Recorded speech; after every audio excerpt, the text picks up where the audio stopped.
Thank you for listening to this free audiobook created by Project Gutenberg and Microsoft AI. To learn more about the project or give feedback on the quality of a recording, please visit aka.ms/audiobook. Notes of An Overland Journey through France and Egypt to Bombay by the late Miss Emma Roberts, with a memoir, 1841. This file was produced from images generously made available by the Bibliothèque Nationale de France, BNF/Gallica, at http://gallica.bnf.fr. Memoir. Chapter 1. London to Paris. Departure from London, a French steam vessel, unfavorable weather, arrival at Havre, difficulties at the custom house, description of Havre, embarkation on the steamer for Rouen, appearance of the country, inclemency of the weather, arrival at Rouen, description of Rouen, departure by the boat for Paris, scenes and traditions on the banks of the Seine, journey by the railroad to Paris, the douaniers, observations on the journey up the Seine. Chapter 2. Paris to Marseilles. Description of Paris, departure by the diligence, the country, the vineyards, hotels and fair, arrival at Lyons, description of the city, departure in the steamboat for Alès, descent of the Rhône, beauty and variety of the scenery, confusion on disembarking at Beaucaire, a passenger drowned, arrival at Alès, description of the town, embarkation in the steamer for Marseilles, entrance into the Mediterranean, picturesque approach to Marseilles, arrival in the harbor, description of Marseilles, observations upon the journey through France by ladies. Chapter 3. Marseilles to Alexandria.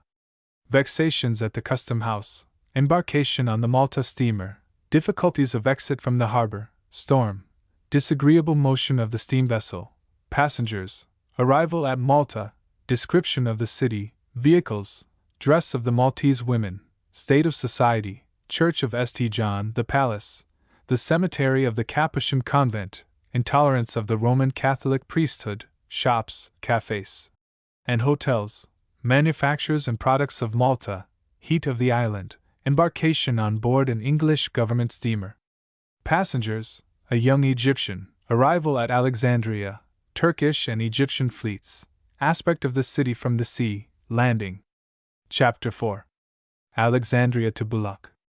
Description of Alexandria, hotels, houses, streets, franc shops, cafes, equipages, arrangements for the journey to Suez, Pompey's Pillar, Turkish and Arab burial grounds, preparations for the journey to Cairo, embarkation on the canal, bad accommodation in the boat, banks of the canal, varieties of costume in Egypt, collision during the night, Atfi, its wretched appearance, the Pasha, exchange of boats, disappointment at the Nile, scarcity of trees, manners of the boatmen, aspect of the villages, the Marquess of Waterford, the Maghribi magician, first sight of the pyramids, arrival at Bulak, the port of Cairo. Chapter 5. Cairo. Arrival at Bulak, description of the place, Moulid, or religious fair, surprise of the people, the hotel at Cairo, description of the city, the citadel, view from thence, the city, the shops, the streets, the interior of the Pasha's palace, pictures, furniture, military band, a fray between a man and woman, indifference of the police to street broils, natives beaten by Englishmen, visit to an English antiquary, byways of the city, interior of the houses, Nubian slave market, gypsies, preparation for departure to Suez, mode of driving in the streets of Cairo, leave the city, the changes in traveling in Egypt, attractions of Cairo. Chapter 6. The desert. Equipage for crossing the desert, donkey chairs, sense of calmness and tranquility on entering the desert, nothing dismal in its aspect, the traveler's bungalow, inconvenient construction of these buildings, kafila of the governor of Jeddah and his lady, their equipage, Bedouins, impositions practiced on travelers, desert traveling not disagreeable, report of the sailing of the steamer, frequency of false reports, ease with which an infant of the party bore the journey, a wheeled carriage crossing the desert, parties of passengers from Suez encountered, one of Mr. Hill's tilted caravans, difficulty of procuring water at the traveler's bungalow, a night in the desert, magnificent sunrise, first sight of the Red Sea and the town of Suez, miserable appearance of the latter, engagement of a passage to Bombay. Chapter 7. Suez to Aden. Travelers assembling at Suez, remarks on the Pasha's government, embarkation on the steamer, miserable accommodation in the Berenice, and awkwardness of the attendants, government ships not adapted to carry passengers, cause of the miserable state of the Red Sea steamers, shores of the Red Sea, arrival at Mocha, its appearance from the sea, arrival at Aden, its wild and rocky appearance on landing, Cape Aden, the town.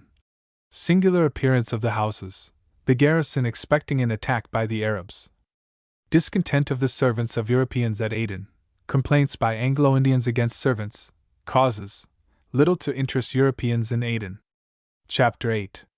Aden. Commanding situation of Aden, its importance in former times, but few remains of its grandeur, its facilities as a retreat for the piratical hordes of the desert, the loss of its trade followed by reduction of the population, speculations as to the probability of ultimately resisting the Arabs, exaggerated notions entertained by the sheiks of the wealth of the British.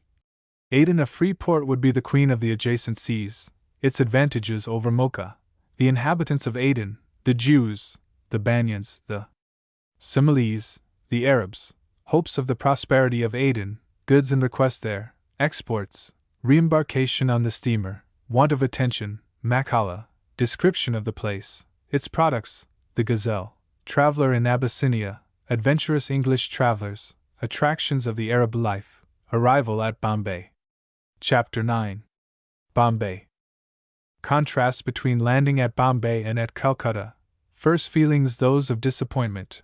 Aspect of the place improves, scenery of the island magnificent, abounding with fine landscapes, luxuriance and elegance of the palms, profusion and contrast of the trees, multitude of large houses and gardens, squalid, dirty appearance of the native crowd, costume of the natives, inferior to the costume of Bengal.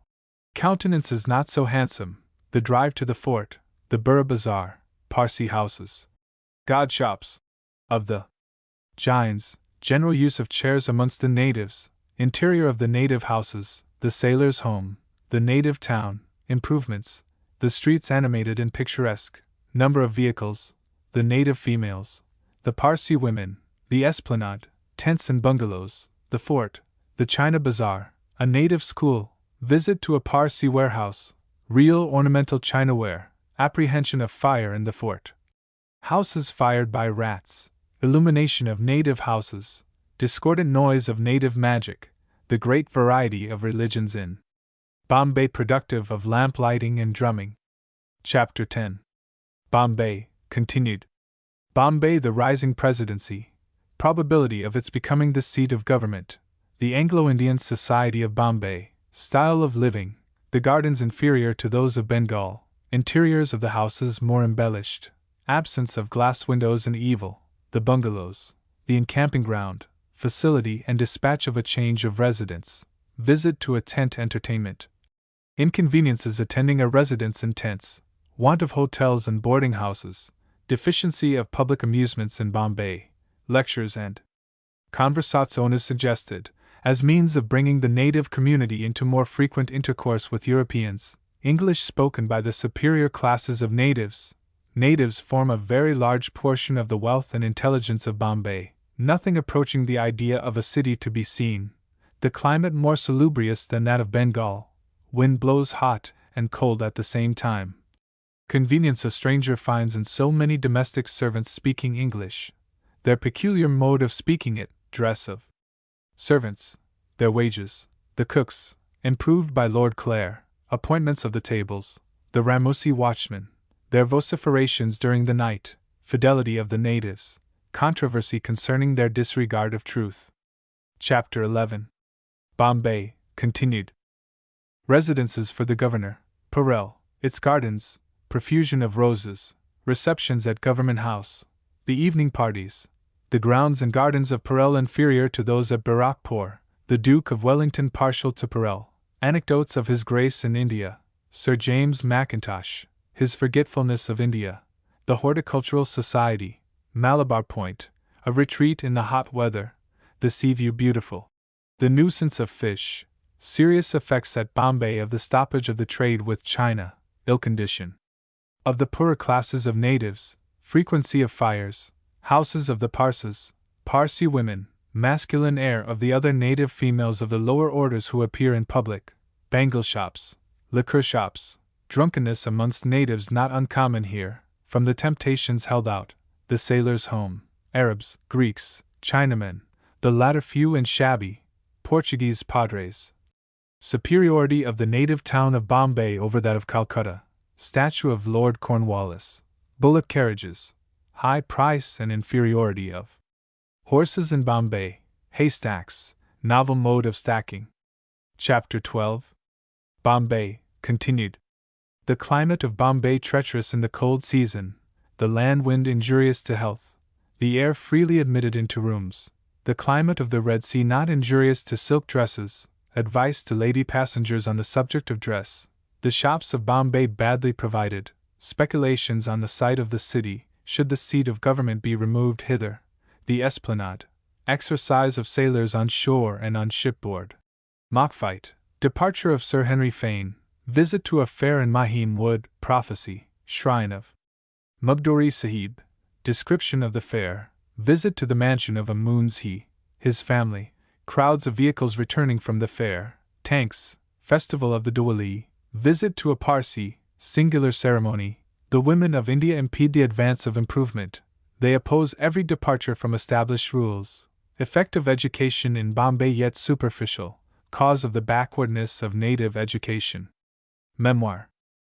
Experience has, especially of late years, amply refuted the barbarous error, which attributes to nature a niggardliness towards the minds of that sex to which she has been most prodigal of personal gifts.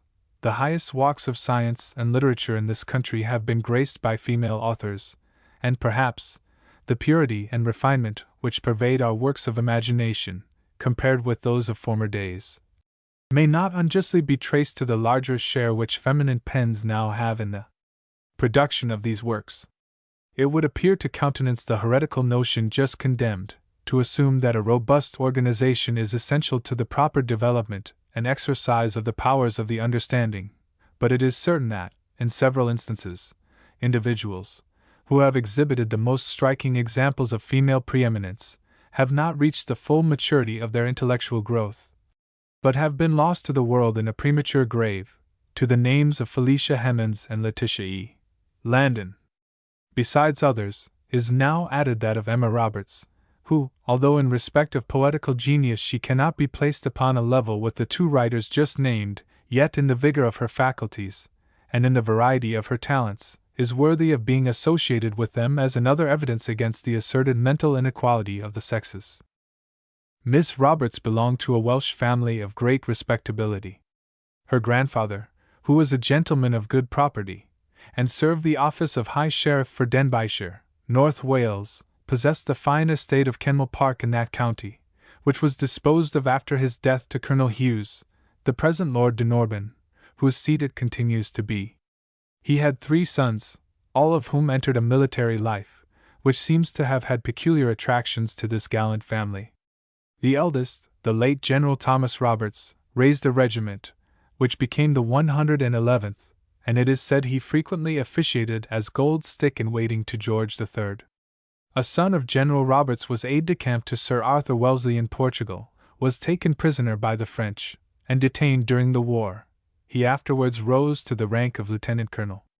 The second son, Colonel David Roberts, of the 51st Regiment, distinguished himself in the Peninsular War, having, on the January 7, 1809, during Sir John Moore's retreat, near the heights of Lugo, headed a party which repulsed the French Light Brigade, on which occasion his cloak was riddled with bullets, 2 of which passed through his right hand, which was amputated.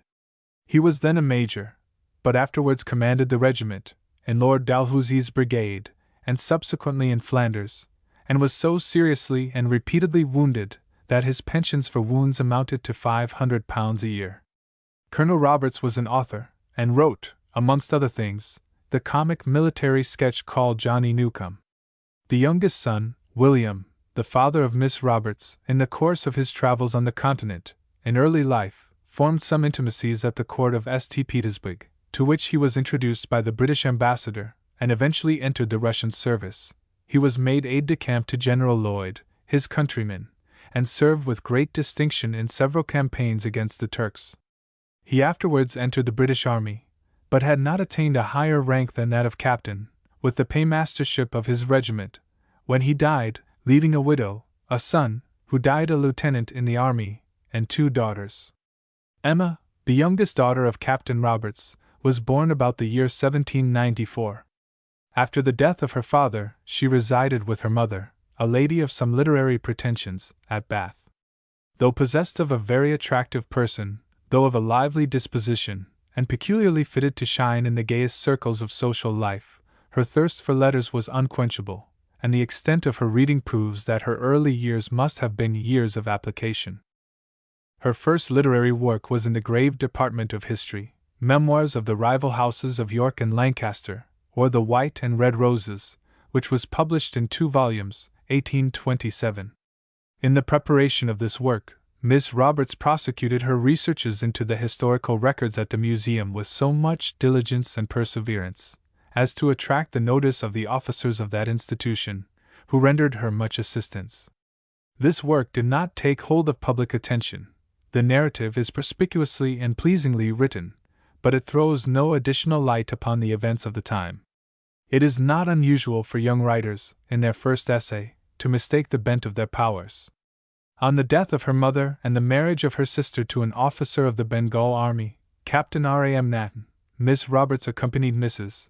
M. Natten and her husband to India, in February 1828, taking her passage in the Sir David Scott, to Bengal. From Calcutta she proceeded with them to the upper provinces, where she spent the years 1829 and 1830, between the stations of Agra, Cawnpore, and Etawah. Her active and inquisitive mind was constantly employed in noting the new and extraordinary scenes around her, the physical aspect of the country, the peculiar traits of its population, and the manners of both natives and Anglo-Indians. The strong and faithful impressions they made never faded from a memory remarkably retentive. It is to these favorable opportunities of diversified observation, in her journeys by land and water, along the majestic Ganges, or by the dock conveyance in a palanquin, and in her residence for so long a period away from the metropolis of British India, which exhibits but a mongrel kind of Eastern society, that the English public owe those admirable pictures of Indian scenery and manners, which have conquered, or contributed to conquer, its habitual distaste for such topics. Whilst at Cawnpore, Miss Roberts committed to the press a little volume of poetry, entitled Oriental Scenes, which she dedicated to her friend Miss Landon, then rising into eminence under the well-known designation of LL. This volume, which she republished in England, in 1832, contains some very pleasing specimens of glowing description, graceful imagery, and well-turned expression, which show that her powers required only cultivation to have secured to her a respectable rank among modern poets. Mrs. M. Natten died in 1831, and about this time, either soon after or shortly before the death of her sister, she exchanged provincial scenes and society for the more cheerful atmosphere of Calcutta, where a new world of observation and of employment opened to her. The sketches she has given of the City of Palaces, and of its inhabitants, prove how accurately she had seized their characteristic features. Here her pen was called into incessant activity. Besides various contributions to annuals and other ephemeral works, Miss Roberts undertook the formidable task, doubly formidable in such a climate, of editing a newspaper, and the Oriental Observer, whilst under her direction, was enriched by some valuable articles written by herself, indicating the versatility of her talents, the extent of her resources, and the large area of knowledge over which her active mind had ranged. This severe overemployment, however, entailed the inevitable penalty, loss of health, and in 1832, being now bound by no powerful tie to India, and looking forward, perhaps, with innocent ambition, to a less confined theatre for the display of her talents and acquisitions, she quitted the country, and returned to England. The voyage completely repairing the injury which the climate of India had wrought upon her constitution. The reputation she had acquired preceded her to this country, where she had many literary acquaintances, some of whom had reached a high station in public esteem, and her entrance into the best literary circles of the metropolis was thereby facilitated. But the position which she was entitled to claim was spontaneously conceded to talents such as hers, set off by engaging and unaffected manners, warmth and benevolence of heart, equanimity, and serenity of temper. The fruits of her observations in the East were given to the world in several series of admirable papers, published in the Asiatic Journal, a periodical work to which she contributed with indefatigable zeal and success, from shortly after her return to England until her death. A selection of those papers was published, in 3 volumes, in 1835, under the title of Scenes and Characteristics of Hindostan, which has had a large circulation, and a very unusual circumstance attending works on Indian subjects, soon reached a second edition. This work established Miss Roberts's reputation as a writer of unrivaled excellence in this province, which demands a union of quick and acute discernment with the faculty of vivid and graphic delineation. Of the many attempts which have been made in this country to furnish popular drafts of Indian scenes and characteristics, that of Miss Roberts is the only one which has perfectly succeeded. Her pen now came into extensive requisition, and the miscellaneous information with which she had stored her mind enabled her, with the aid of great fluency of composition and unremitted industry, to perform a quantity and a variety of literary labor, astonishing to her friends, when they considered that Miss Roberts did not seclude herself from society, but mixed in parties, where her conversational talents rendered her highly acceptable, and carried on, besides, a very extensive correspondence. History, biography, poetry, tales, local descriptions, foreign correspondence, didactic essays, even the culinary art, by turns employed her versatile powers. Most of these compositions were occasional pieces, furnished to periodical works. To some she attached her name, and a few were separately published. Amongst the latter is a very pleasing biographical sketch of Mrs. Maclean, formerly Miss Landon, one of her oldest and dearest friends. It was now 7 years since she had quitted British India, during which period important events had occurred, which wrought material changes in its political and social aspects. The extinction of the East India Company's commercial privileges had imparted a new tone to its government, given a freer scope to the principle of innovation, and poured a fresh European infusion into its Anglo-Indian society. Steam navigation and an overland communication between England and her Eastern Empire were bringing into operation new elements of mutation. And the domestic historian of India, as Miss Roberts may be appropriately termed, felt a natural curiosity to observe the progress of these changes, and to compare the British India of 1830 with that of 1840. With a view of enlarging the sphere of her knowledge of the country, and of deriving every practicable advantage from a 12-months visit, she determined to examine India on its western side, and, contrary to the urgent advice of many of her friends, to encounter the inconveniences of performing the journey overland, through France and Egypt. Previous to her departure, she entered into an arrangement with the Asiatic Journal, the depository of most of her papers on Indian subjects, to transmit, on her way, a series of papers for publication in that work, descriptive of the objects and incidents met with in the overland route, and of the rising presidency, as she termed Bombay. By a singular coincidence, the last paper of this series was published in the very number of the Asiatic Journal, B, which announced her death. These papers, which are now before the reader, carry on the biography of Miss Roberts almost to the end of her life. She quitted England in September 1839, and having suffered few annoyances on the journey, except a fever which attacked her in the Gulf, arrived in Bombay in November, where she experienced the most cordial reception from all classes, including the governor and the most respectable of the native community. Miss Roberts was known to Sir James Carnac, and in His Excellency's family she became a guest for some time, quitting his hospitable mansion only to meet with a similar cordiality of welcome from other friends, at the Presidency and in the interior. Her residence at Parel has enabled her to draw, with her accustomed felicity, in one of the papers published in this volume, a lively sketch of the domestic scenes and public receptions, as well as the local scenery, at this delightful place. It appears from her letters that Miss Roberts meditated a tour into Kutch or Gujarat, which probably was prevented by her subsequent illness. It is my intention," she wrote from Perel, December 30, 1839, "to go into the provinces, as I have received numerous invitations. I am at present divided between Gujarat and Kutch. By going to the latter, I might have an opportunity of seeing Sindh, the new resident, Captain Outram, being anxious that I should visit it." She adds, "I have received much attention from the native gentlemen belonging to this presidency, and have, indeed, every reason to be pleased with my reception." She had projected a statistical work on this part of India, and in her private letters she speaks with grateful enthusiasm of the liberality with which the government records were opened to her, and of the alacrity with which Europeans and natives forwarded her views and inquiries.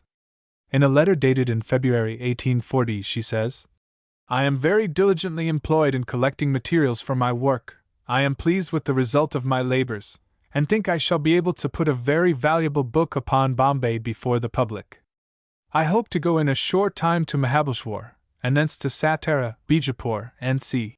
Her literary aid was invoked by the conductors of periodical works at Bombay, to which she furnished some amusing pictures of home scenes, drawn with the same spirit and truth as her Indian sketches.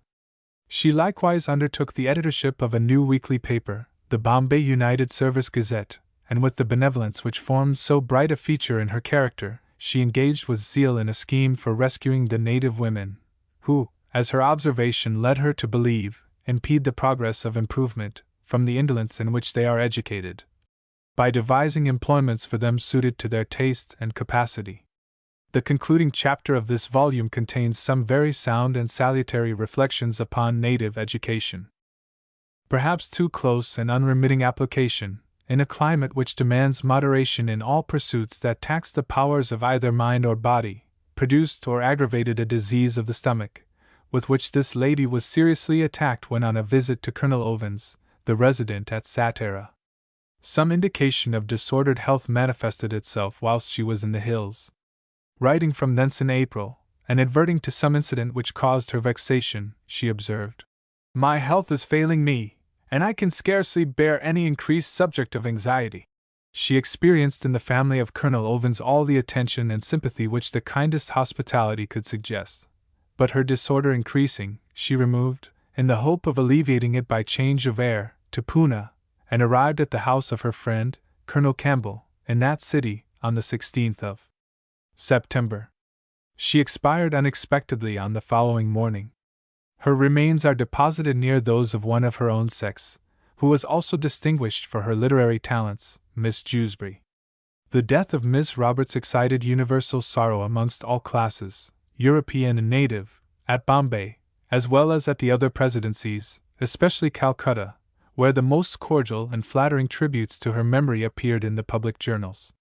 She had nearly completed her inquiries, and accomplished all the objects for which she had revisited the treacherous clime of India, and one of her latest letters to the writer of this memoir expressed a cheerful anticipation of her speedy return to England. "I positively leave India next October, and am now looking joyfully to my return." The person and manners of Miss Roberts were extremely prepossessing. In early life, she was handsome, and although latterly her figure had attained some degree of fullness, it had lost none of its ease and grace, whilst her pleasing features, marked by no lines of painful thought, were open and expressive, beaming with animation and good humor. She had not the slightest tinge of pedantry in her manner and deportment, which were natural and affable, so that a stranger never felt otherwise than at ease in her society. It was not her ambition to make a display of mental superiority, which inspires the other sex with any feelings but those of admiration, which is, indeed, tacitly resented as a species of tyranny, and frequently assigned as the ground of a certain prejudice against literary ladies. "It may safely," he said, observes a friend of hers at Calcutta, "that, although devoted to literature as Miss Roberts was, yet in her conversation and demeanor she evinced less of what is known as blue than any of her contemporaries, excepting Miss Landon." Another Calcutta acquaintance says, "Though her mind was deeply interested in subjects connected with literature, her attention was by no means absorbed by them, and she mixed cordially and freely in society without the least disposition to despise persons of less intellectual elevation. She had a true relish of all the little pleasures that promiscuous society affords, and did not underrate those talents which are better fitted for the drawing room than the study. Her warmth of heart and kindness of disposition, which cooperated with her good sense in thus removing all disagreeable points from her external character, made her the sincerest of friends, and ever ready to engage in any work of charity or benevolence. It would be affectation to attempt in this slight memoir to elaborate a picture of the intellectual character of Miss Roberts, cut off, as she has been, before that character had been fully developed. The works, upon which her reputation as a writer principally rests, are not, perhaps, of a quality which calls for any commanding powers of mind. Her business was with the surfaces of things. Her skill consisted in a species of photography, presenting perfect facsimiles of objects, animate and inanimate, in their natural forms and hues. Deep investigations, profound reflections, and labored and learned disquisitions would have defeated the very object of her lively sketches, which was to make them, not only faithful and exact, but popular. Of her success in this design, the following testimony from a competent authority, the Calcutta Literary Gazette, is distinct and decisive, and with this extract we may fitly close our melancholy office. Nothing can be more minute and faithful than her pictures of external life and manners. She does not, indeed, go much beneath the surface, nor does she take profound or general views of human nature, but we can mention no traveler who has thrown upon the printed page such true and vivid representations of all that strikes the eye of a stranger. Her book, entitled Scenes and Characteristics of Hindostan, is the best of its kind. Other travelers have excelled her in depth and sagacity of remark, in extent of information, and in mere force or elegance of style, but there is a vivacity, a delicacy, and a truth in her light sketches of all that lay immediately before her, that have never been surpassed in any book of travels that is at this moment present to our memory. She had a peculiar readiness in receiving, and a singular power of retaining, first impressions of the most minute and evanescent nature. She walked through a street or a bazaar, and everything that passed over the mirror of her mind left a clear and lasting trace. She was thus enabled, even years after a visit to a place of interest, to describe everything with the same freshness and fidelity as if she had taken notes upon the spot. They who have gone over the same ground are delighted to find in the perusal of her pages their own vague and half-faded impressions revived and defined by her magic glass, while the novelty and vividness of her foreign pictures make her home readers feel that they are nearly as much entitled to be called travelers as the fair author herself. Footnote A. The first appeared in the Journal for December, 1832. Footnote B. For December, 1840. Chapter 1. London to Paris. Departure from London, a French steam vessel, unfavorable weather, arrival at Havre, difficulties at the custom house, description of Havre, embarkation on the steamer for Rouen, appearance of the country, inclemency of the weather, arrival at Rouen, description of Rouen, departure by the boat for Paris, scenes and traditions on the banks of the Seine, journey by the railroad to Paris, the douaniers, observations on the journey up the Seine. A strong predilection in favor of river scenery induced me, at the commencement of an overland journey to Bombay, through France and Egypt, to take a passage from London in a steamer bound to Havre. Accordingly, on the 1st of September 1839, accompanied by some friends, one of whom was to perform the whole journey with me, I embarked on board the Phoenix, a French vessel, which left the Tower Stairs at about 10 o'clock in the morning. The weather was showery, but occasional gleams of sunshine encouraged us to hope that it might clear up, and permit us to keep the deck during the greater part of the voyage, which we expected to perform in 18 hours. To the majority of readers, in these days of universal traveling, it will be superfluous to describe a steamboat, but there may possibly be some quiet people who are still ignorant of the sort of accommodation which it affords, and to whom the description will not be unacceptable. The Phoenix is a fine vessel of its class, 500 tons burthen, and 160 horse-power. It was handsomely fitted up, and the vases of flowers upon the chimney-piece in the principal saloon, and other ornaments scattered about, gave to the whole a gay appearance, as if the party assembled had been wholly bent upon pleasure. The ladies' cabin was divided by a staircase, but there were what, in a sort of mockery, are called state cabins, opening into that appropriated to the general use, around which were sofas, and bed places upon a sort of shelf above, for the accommodation of the gentlemen. This apartment was handsomely carpeted, and otherwise well furnished, the steward and his assistant having the appearance of the better class of waiters belonging to a well-frequented hotel. All the servants were English, and the whole afforded a most delightful contrast to the sort of packets which many of the party on board were quite old enough to remember. The passengers were numerous, and apparently inclined to make themselves agreeable to each other. One, an American, objected to the sight of a footman, who came upon the quarter-deck for a few minutes, observing that such a thing would not be permitted in his country. As soon as the vessel got under way, preparations were made for breakfast, which was served à la fourchette, in very excellent style, the cookery being a happy combination of the French and English modes. At the conclusion of the repast, we repaired to the deck, all being anxious to see the British Queen, which was getting her steam up at Gravesend. We were alongside this superb vessel for a few minutes, putting some persons on board who had come down the river in the Phoenix for the purpose of paying it a visit, and taking advantage of a favorable breeze, we hoisted a sail, and went along at a rate which gave us hope of a speedy arrival at Havre. After passing the Nore, however, our progress was impeded, and at length, when off Margate, we were obliged to lie to, in order to wait for the turn of the tide, the wind blowing so strongly as to render it questionable whether we could get round the foreland. The sun was shining on the buildings at Margate, and the bells knolling for evening service, affording a home scene of comfort and tranquillity which it was agreeable to carry abroad as one of the last reminiscences of England. In about 3 hours, we got the steam up again, and saw the British Queen in the distance, still lying to, and apparently, notwithstanding her prodigious power, unable to get down the channel. Dinner was served while the Phoenix lay off Margate, but it was thinly attended, the motion of the vessel having sent many persons to their cabins, while others were totally deprived of all appetite. An elderly gentleman, who sate upon my left hand, complained exceedingly of his inability to partake of the good things before him, and 1 or 2 left the table in despair. Again we sought the deck, and saw the sun sink behind an ominous mass of clouds. The sky, however, cleared, and the stars came out, reviving our spirits with hopes of a fine night. Unfortunately, soon after 9 o'clock, a heavy squall obliged us to go below, and one of my female friends and myself took possession of a state cabin, and prepared to seek repose. It was my first voyage on board a steamer, and though the tremulous motion and the stamping of the engine are anything but agreeable, I prefer it to the violent rolling and pitching of a sailing vessel. We were certainly not nearly so much knocked about.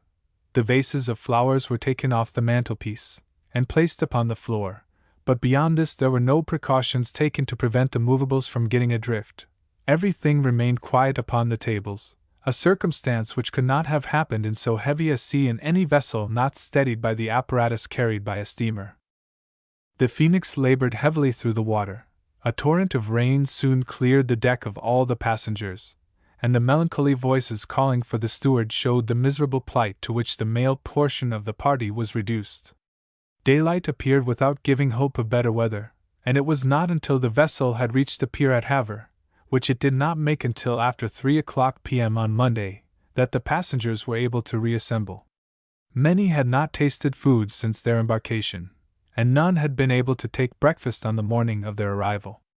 And here, for the benefit of future travelers, it may not be amiss to say that a small medicine chest, which had been packed in a carpet bag, was detained at the custom house, and that the following day we experienced some difficulty in getting it passed, being told that it was contraband.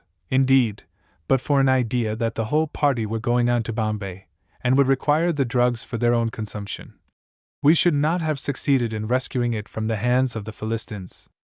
The day was too far advanced to admit of our getting the remainder of the baggage examined, a mischance which detained us a day at Havre, the steamer to Rouen starting at 4 o'clock in the morning. The weather was too unpropitious to admit of our seeing much of the environs of the town. Like all English travelers, we walked about as much as we could, peeped into the churches, made purchases of things we wanted and things we did not want, and got some of our gold converted into French money. We met and greeted several of our fellow passengers, for though little conversation, in consequence of the inclemency of the weather, had taken place on board the Phoenix, we all seemed to congratulate each other upon our escape from the horrors of the voyage. The gale increased rather than abated, and we now began to entertain fears of another day's detention at Havre, the steamer from Rouen not having arrived, and though we were very comfortably lodged, and found the town superior to the expectations we had formed of a seaport of no very great consideration, we had no desire to spend more time in it than we could help. Havre appears to carry on a considerable commerce with India, several shops being wholly devoted to the sale of the productions of the East, while the number of parrots and monkeys to be seen show that the intercourse must be very extensive. The shops had a very English air about them, and though the houses were taller, and rather more dilapidated in their appearance, than they are usually found at home, they reminded us of familiar scenes. Hamlet was announced for the evening's performance at the theatre, and but for the novelty of dining at a table d'hôte, we might have fancied ourselves still in England. The Hôtel de l'Europe is the best in Havre. There are several others very respectable, and more picturesque, from the ancient style of the building. All were full, intercourse with Havre being on the increase. English carriages were arriving every hour. The steamer from Southampton brought an immense number of passengers, and travelers seemed to flock in from every part of the world. We were amused by seeing a well-dressed and well-mannered Russian lady, at the table d'hôte, fill her plate half full of oil, and just dip the salad into it. It was the first time that one of my friends and myself had ever visited France, and we endeavored as much as possible to accommodate ourselves to the manners of a strange country. We could not, however, entirely give up our English habits, and ordered tea in the evening in our private apartments. The French are by this time well accustomed to requisitions of this nature, and few places are now unsupplied with a teapot. On Tuesday morning, we were up at 4 o'clock, in order to embark on board the steamer for Rouen. It rained heavily, and any hopes the interposition of the high houses gave that the wind had abated were destroyed upon turning the first angle, and after a hasty glance at the threatening sky and surging waters, we went below, intending, if possible, to remain there until the weather should clear. Passengers now came flocking in, many respectable French families, with their children and neatly dressed bonnes, were of the party, but the young folks speedily becoming very sick, we sought the deck, and in spite of the rain, which still continued to fall, established ourselves as well as we were able. Upon entering the river, the turbulence of the water subsided a little, and a gleam of sunshine, the first that smiled upon us, shewed a chateau and town nestling in the midst of gardens and orchards, and spreading down to the water's edge. The banks on either side were picturesque, presenting the most pleasing pictures of rural enjoyment, and conveying an idea of comfort which we had not previously associated with the smaller classes of country residences in France. The houses were cleanly on the outside, at least, and neither paint nor whitewash was spared in their decoration. The surrounding parterres were gay with flowers, amid which, as with us, dahlias made a very conspicuous appearance. They were not, we thought, quite so large and luxuriant as those which we see in our cottage gardens at home, and this remark we found afterwards would apply to the more carefully tended plants in the pleasure grounds of palaces. We are probably more skillful in the adaptation of soil to foreign importations, and therefore succeed in producing a finer flower. In my baggage I had brought a large basket full of the roots of our English heartsease, as a present to a French gentleman, who had expressed a wish, in the early part of the summer, to take some with him from London, he having been much delighted with the superior beauty of those which he had seen in our English gardens. They were not then in a fit state for transplanting, and having, through the kindness of the Secretary of the Royal Botanic Society, been enabled to carry away an extensive and choice collection of roots, I indulge a hope that I may be instrumental in spreading the finest varieties of this pretty flower throughout France. We lost, of course, many scenes of beauty and interest, in consequence of the inclemency of the weather. Just as we arrived at a most beautiful place, a church of elegant architecture rising in the center, with gay-looking villas clustered round, the gathering clouds united over our devoted heads, the rain, descending in a cataract, beat down the smoke to the very decks, so that we all looked and felt as if we had been up the chimney, and the whole lovely scene was lost to us in a moment. The rain continued for about an hour after this, and then the sky began to clear. We reached Rouen at about 12:30. The approach is very fine, and the city makes an imposing appearance from the river. We had been recommended to the Hotel d'Angleterre, which is the best, but were so strongly tempted to rush into the hotel immediately opposite, that, trusting to its exterior, we hastened to house ourselves, and found no reason to repent our choice. We were shown into very handsome apartments, and found the staircases, lobbies, and antechambers as clean as we could desire. A change of attire and breakfast enabled us to sally forth to see as much of the town and its neighborhood as our time would admit. The modern portion of Rouen is extremely handsome, the quay being lined with a series of lofty stone mansions, built in the style which is now beginning to be adopted in London. The public buildings are particularly fine, and there are 2 splendid bridges, one of stone, and one upon the suspension principle. Very extensive improvements are going on, and it seems as if, in the course of a very few years, the worst portions of the town will be replaced by new and elegant erections. Meantime, imagination can scarcely afford more than a faint idea of the horrors of the narrow, dirty streets, flanked on either side by lofty squalid houses, in the very last stage of dilapidation.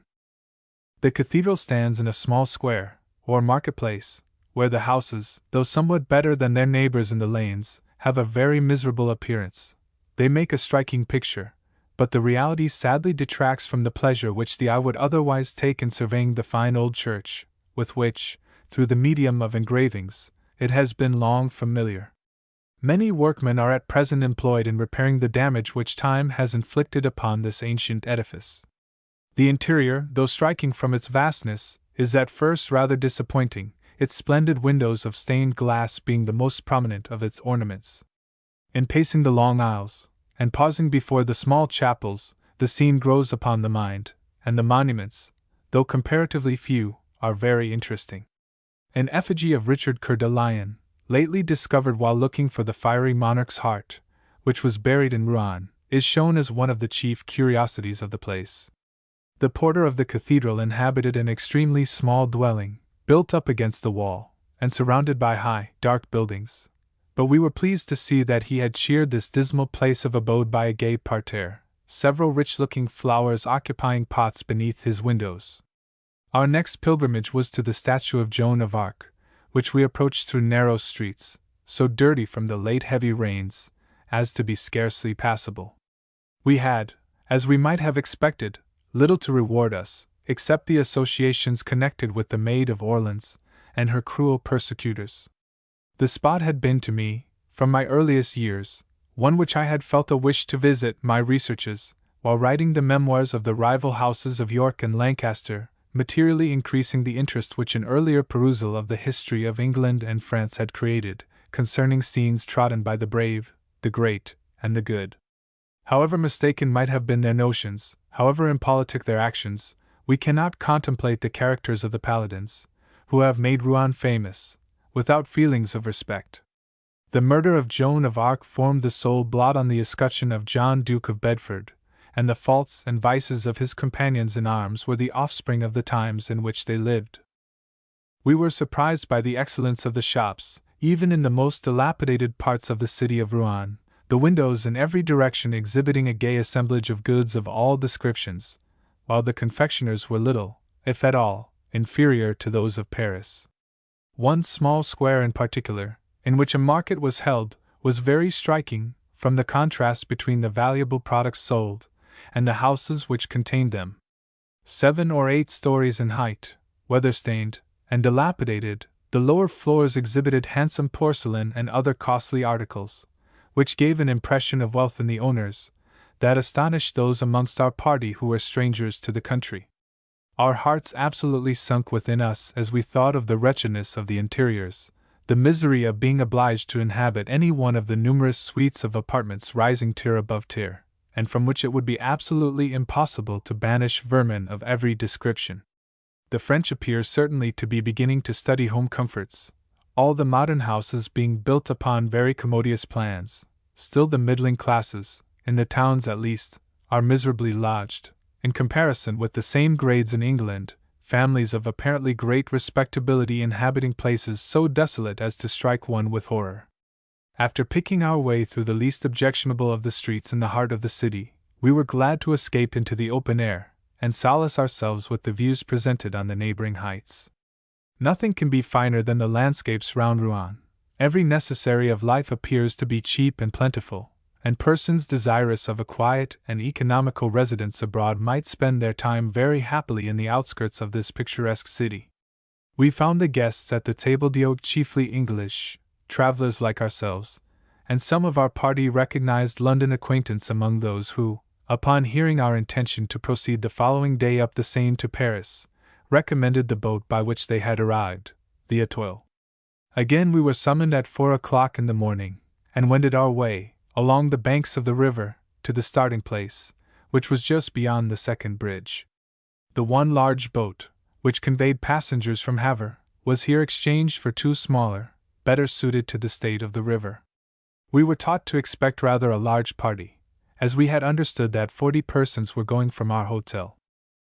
The bell of the Dorade, the opposition vessel, was sounding its tocsin to summon passengers on board, while ours was altogether mute.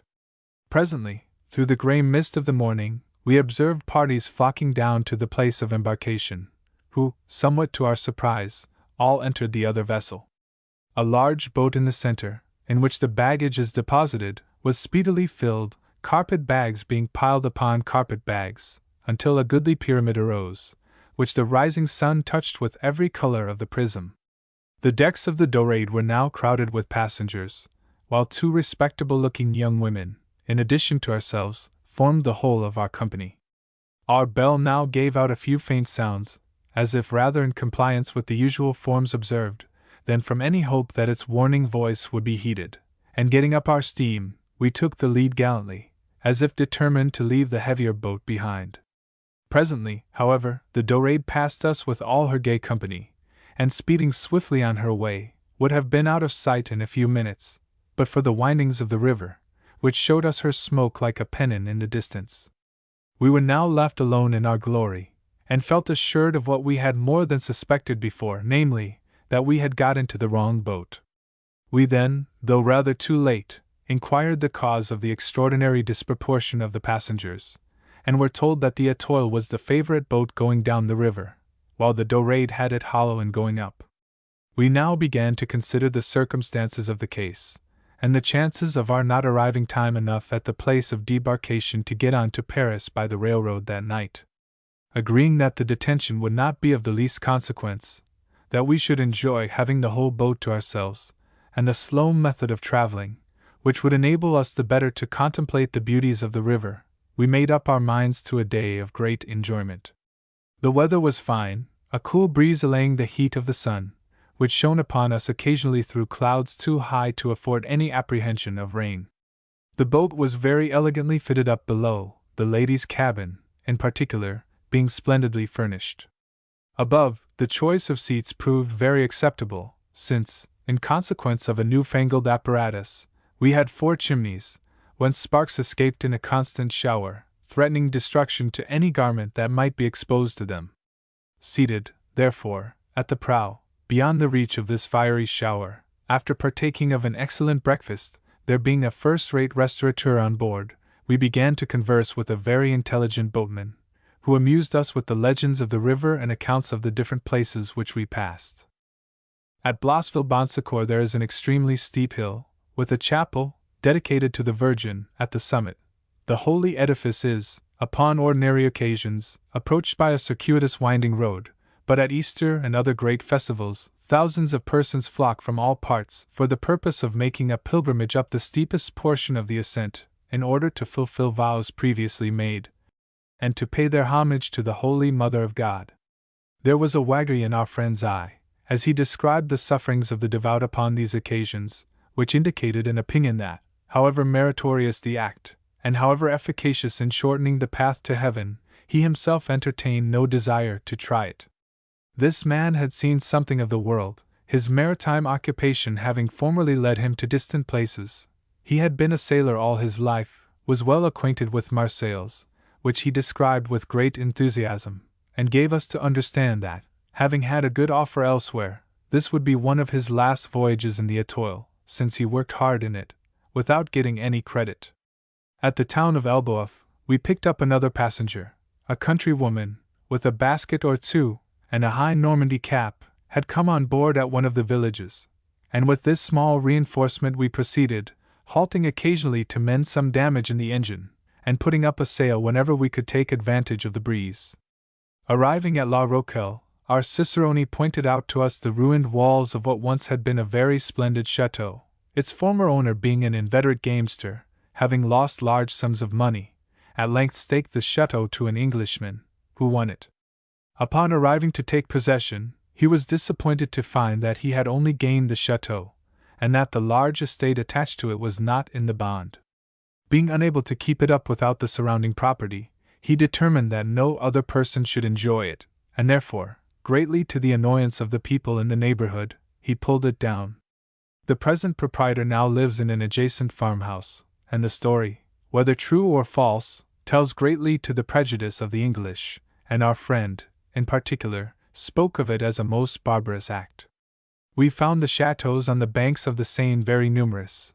Many were of great magnitude, and flanked by magnificent woods, the greater number being clipped into the appearance of walls, and cut out into long avenues and arcades, intersecting each other at right angles, in the very worst taste, according to the English idea of landscape gardening. There was something, however, extremely grand and imposing in this formal style, and we were at least pleased with the novelty which it afforded. At Andelys, perched upon a conical hill, are the picturesque remains of the Chateau Gallard, which was built by Richard Coeur de Lion, and must formerly have been of very great extent, its walls reaching down to the river's brink. We were told that the chateau furnished stabling for 1,000 horses, and that there was a subterranean passage which led to the great Andelys. This passage is now undergoing a partial clearing, for the purpose of increasing the interest of the place, by exhibiting it to strangers who may visit the neighborhood.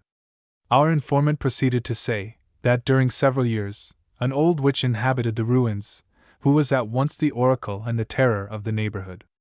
The sketchbooks of the party were here placed in requisition, and though the celerity with which a steamer strides through the water is not very favorable to the artist, a better idea of the scene was given than that which we found in the guide-book.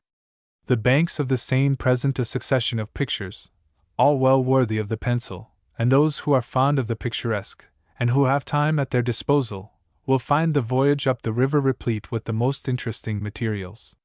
The first sight of the vineyards, which began to spread themselves up the steep sides of the hills, delighted us all, and our prospects now began to be diversified with rock, which in 1,000 fantastic forms showed itself along the heights. The country seemed thickly spread with villages, many at the edge of the water, others receding into winding valleys, and all boasting some peculiar beauty.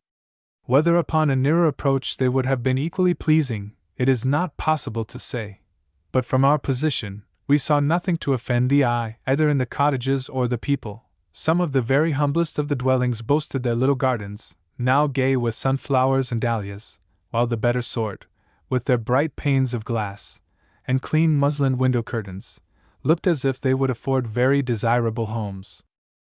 A present of a bottle of wine made our boatmen very happy.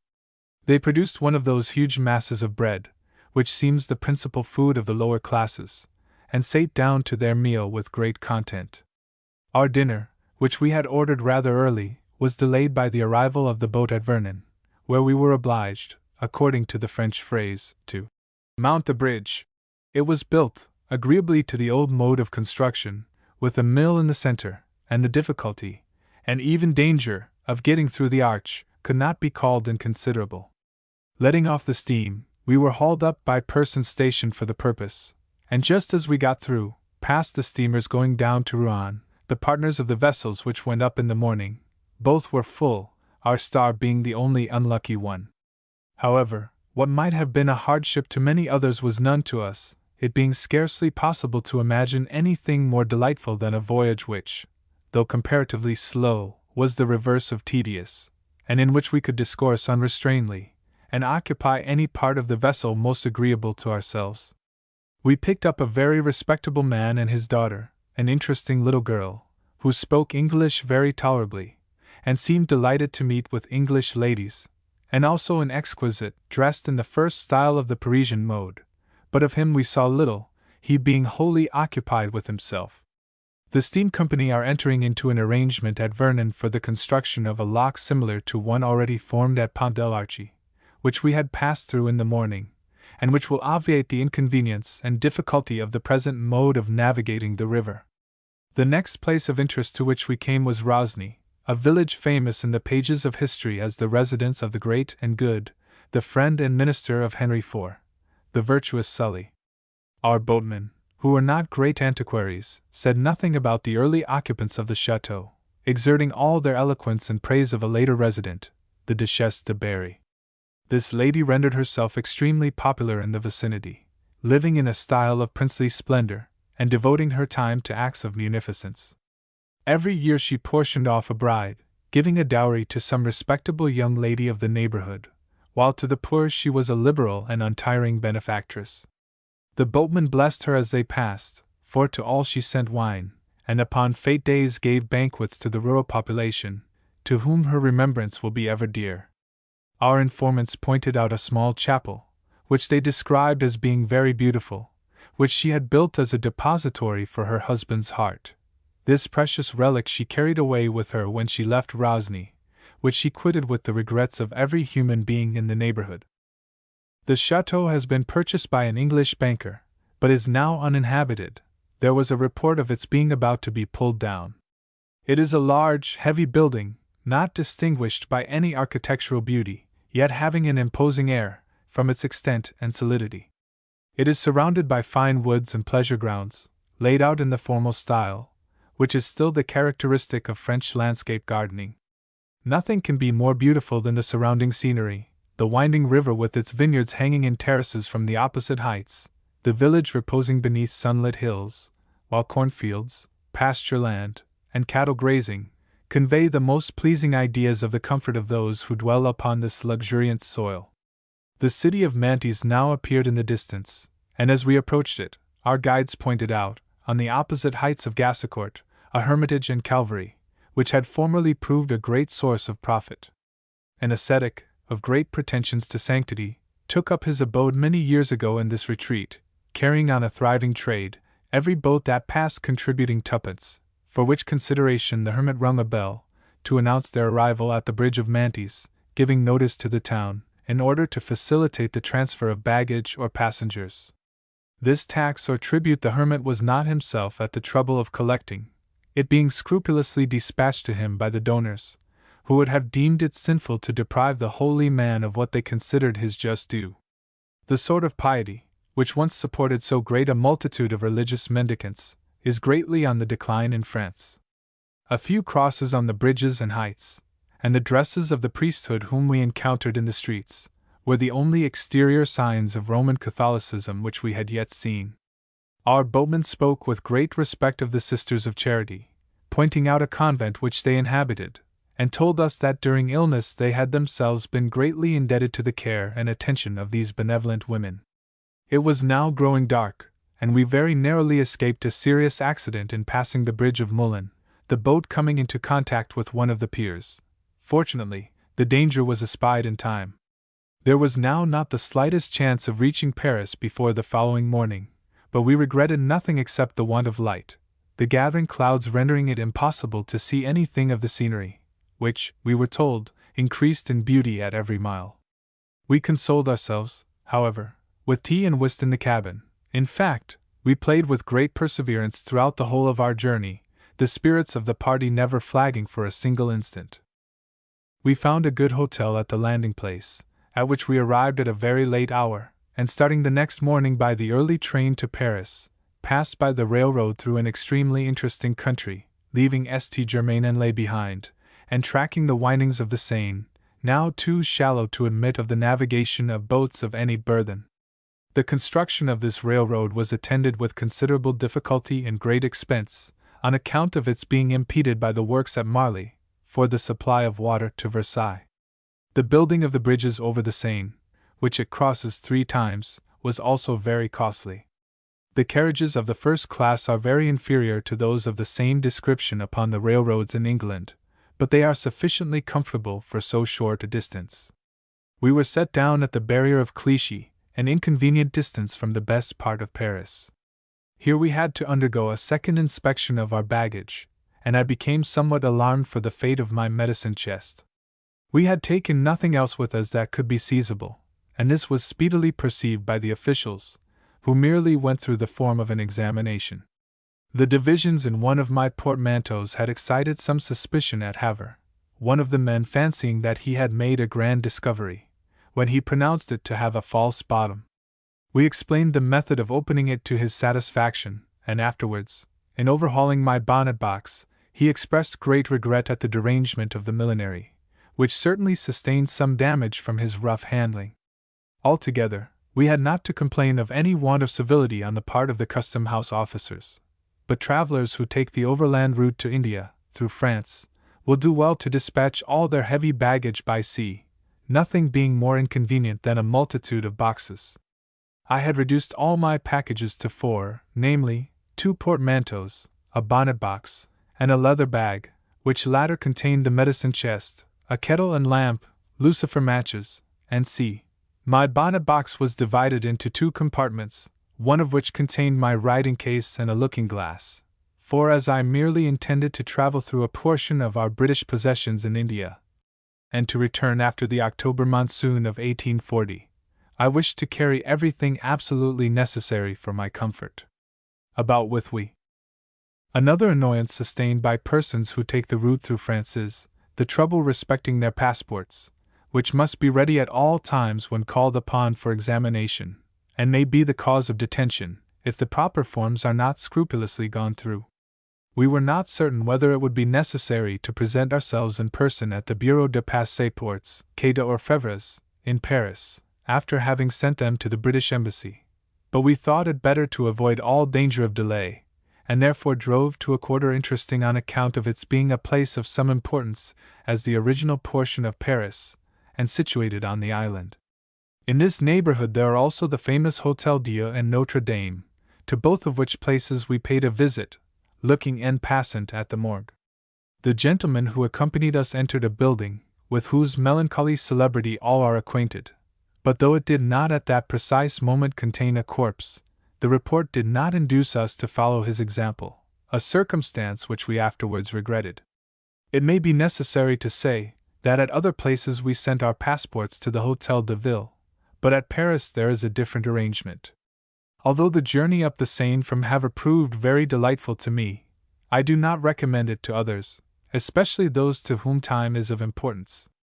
There is always danger of detention, and the length of the sea voyage, especially from London, may be productive of serious inconvenience. For seeing the country, it is certainly preferable to the diligence, and my experience will teach those who come after me to inquire into the character of the steamboat before they enter it. Chapter 2. Paris to Marseilles.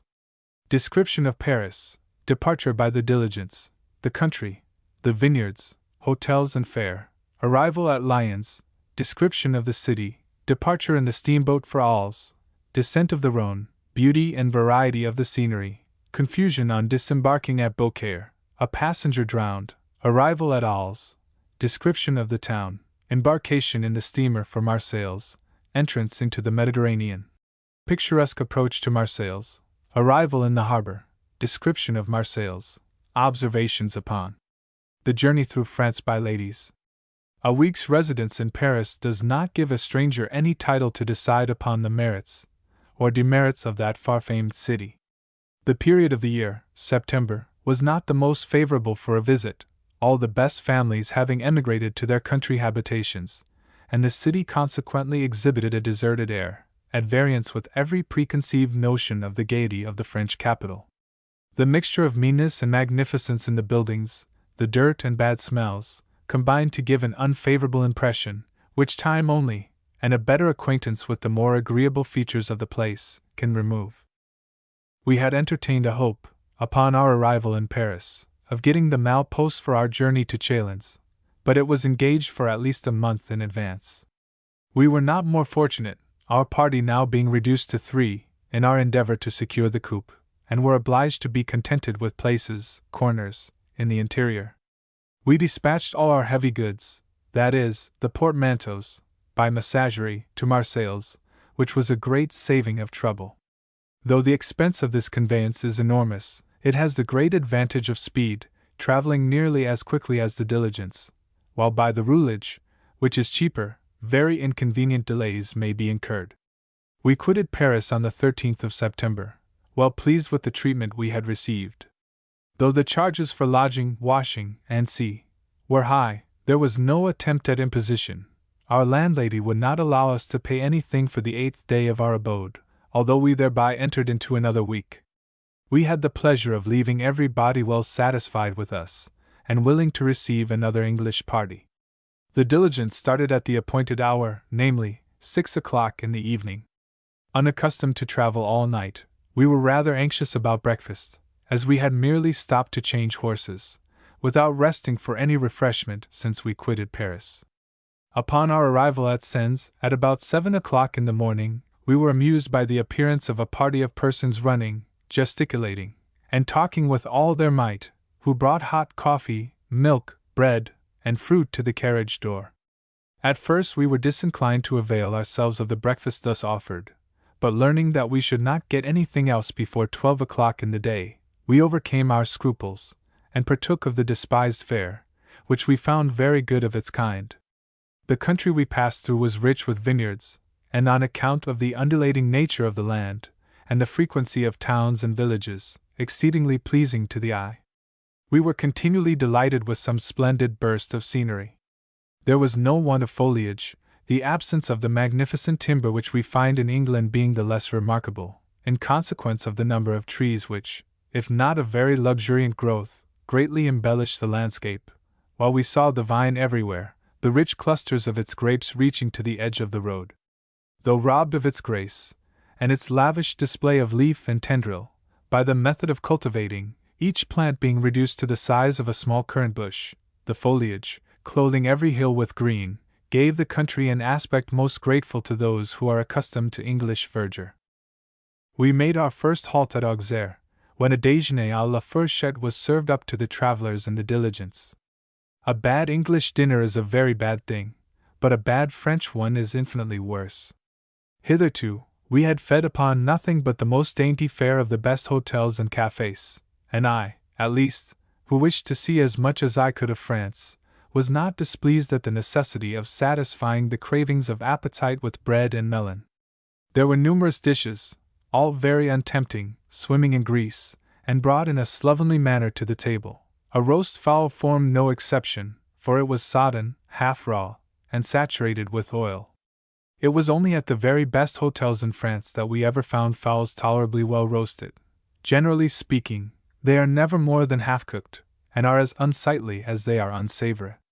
Our fellow passengers did ample justice to the meal, from which we gladly escaped, in order to devote the brief remainder of our time to a hasty toilet. From what we could see of it, Auxerre appeared to be a very pretty place, it being at this time perfectly enwreathed with vines. In fact, every step of our journey increased our regret that we should be obliged to hurry through a country which it would have delighted us to view at leisure, each town that we passed through offering some inducement to linger on the road. Active preparations were making for the vintage, the carts which we met or overtook being laden with wine casks, and much did we desire to witness a process associated in our minds with the gayest scenes of rural festivity.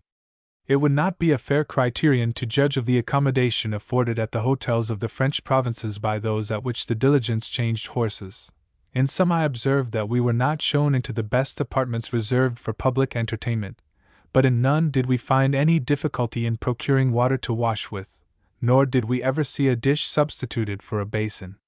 From our own observation, it seems evident that the inns in the provinces have been much improved since the peace with England, and it appeared to us that no reasonable objection could be made to the accommodations supplied.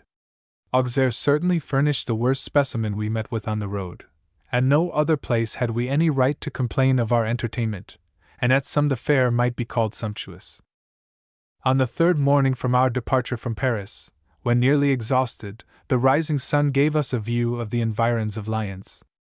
We had been afraid to stop at Chalons the day before, having been informed that the Saône was not sufficiently full to ensure the certainty of the steamboat's arrival at the promised time at Lyons. This was a great disappointment, but we were rewarded by the rich and beautiful scenery which characterizes the route by land. We could not help fancying that we could distinguish the home of Claude Melnot amid those villages that dotted the splendid panorama, and the pleasure, with which I, at least, contemplated the fine old city, was not a little enhanced by its association with the Lady of Lyons and her peasant lover. Lyons more than realized all the notions which I had formed concerning it, having an air of antique grandeur which I had vainly expected to find at Rouen. It is well built throughout, without that striking contrast between the newer buildings and the more ancient edifices, which is so remarkable in the capital of Normandy. The Hôtel de Ville, in the large square, is a particularly fine building, and the whole city looks as if it had been for centuries the seat of wealth and commerce. Friends in England, and the few we met with or made in Paris, had furnished us with the names of the hotels it would be most advisable to put up at, but these lists were, as a matter of course, lost, and we usually made for the nearest to the place where we stopped. The Hôtel de Paris, which looks upon the Hôtel de Ville, was the one we selected at Lyons. It was large and commodious, but had a dull and melancholy air.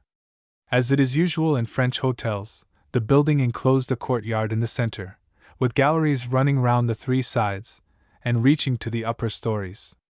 The furniture, handsome of its kind, was somewhat faded, adding to the gloom which is so often the characteristic of a provincial inn. As soon as possible, we sallied forth, according to our usual wont, to see as much as we could of the town and its environs. Both invited a longer stay, but we were anxious to be at Marseilles by the 19th, and therefore agreed to rise at 3:30 on the following morning, in order to be ready for the steamer, which started an hour after. We had begun, indeed, to fancy sleep a superfluous indulgence, my female friend, Miss E., as well as myself, suffering no other inconvenience from 3 nights spent in a diligence than that occasioned by swelled feet and ankles. We found a very considerable number of persons in the steamboat, many of whom were English, and amongst them a gentleman and his wife, who, with 4 children, were traveling to Nice, where they proposed to spend the winter. The fine weather of the preceding day had deserted us, and it rained in torrents during the first hours of the descent of the Rhône.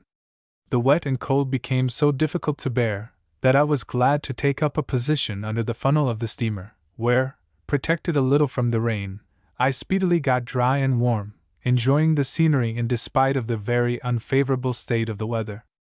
We missed our communicative boatman of the Seine, but met with a very intelligent German, who gave us an account of the remarkable places en route, pointing out a spot once exceedingly dangerous to boats ascending or descending, in consequence of a projecting rock, which, by the orders of the Emperor Napoleon, had been blown up.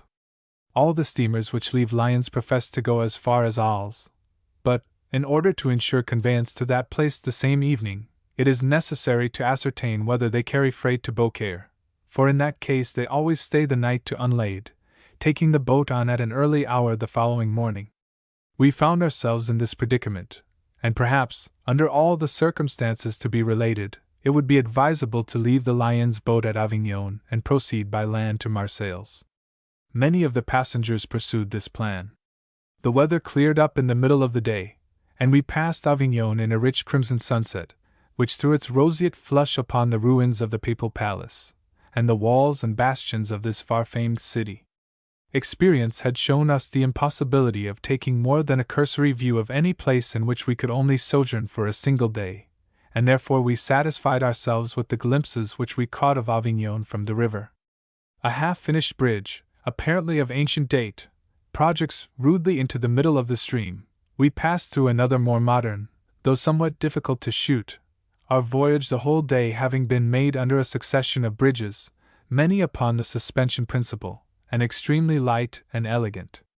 The beauty and variety of the scenery which presented itself, as we shot along the banks of the Rhône, were quite sufficient to engage our attention, and to make the hours fly swiftly along.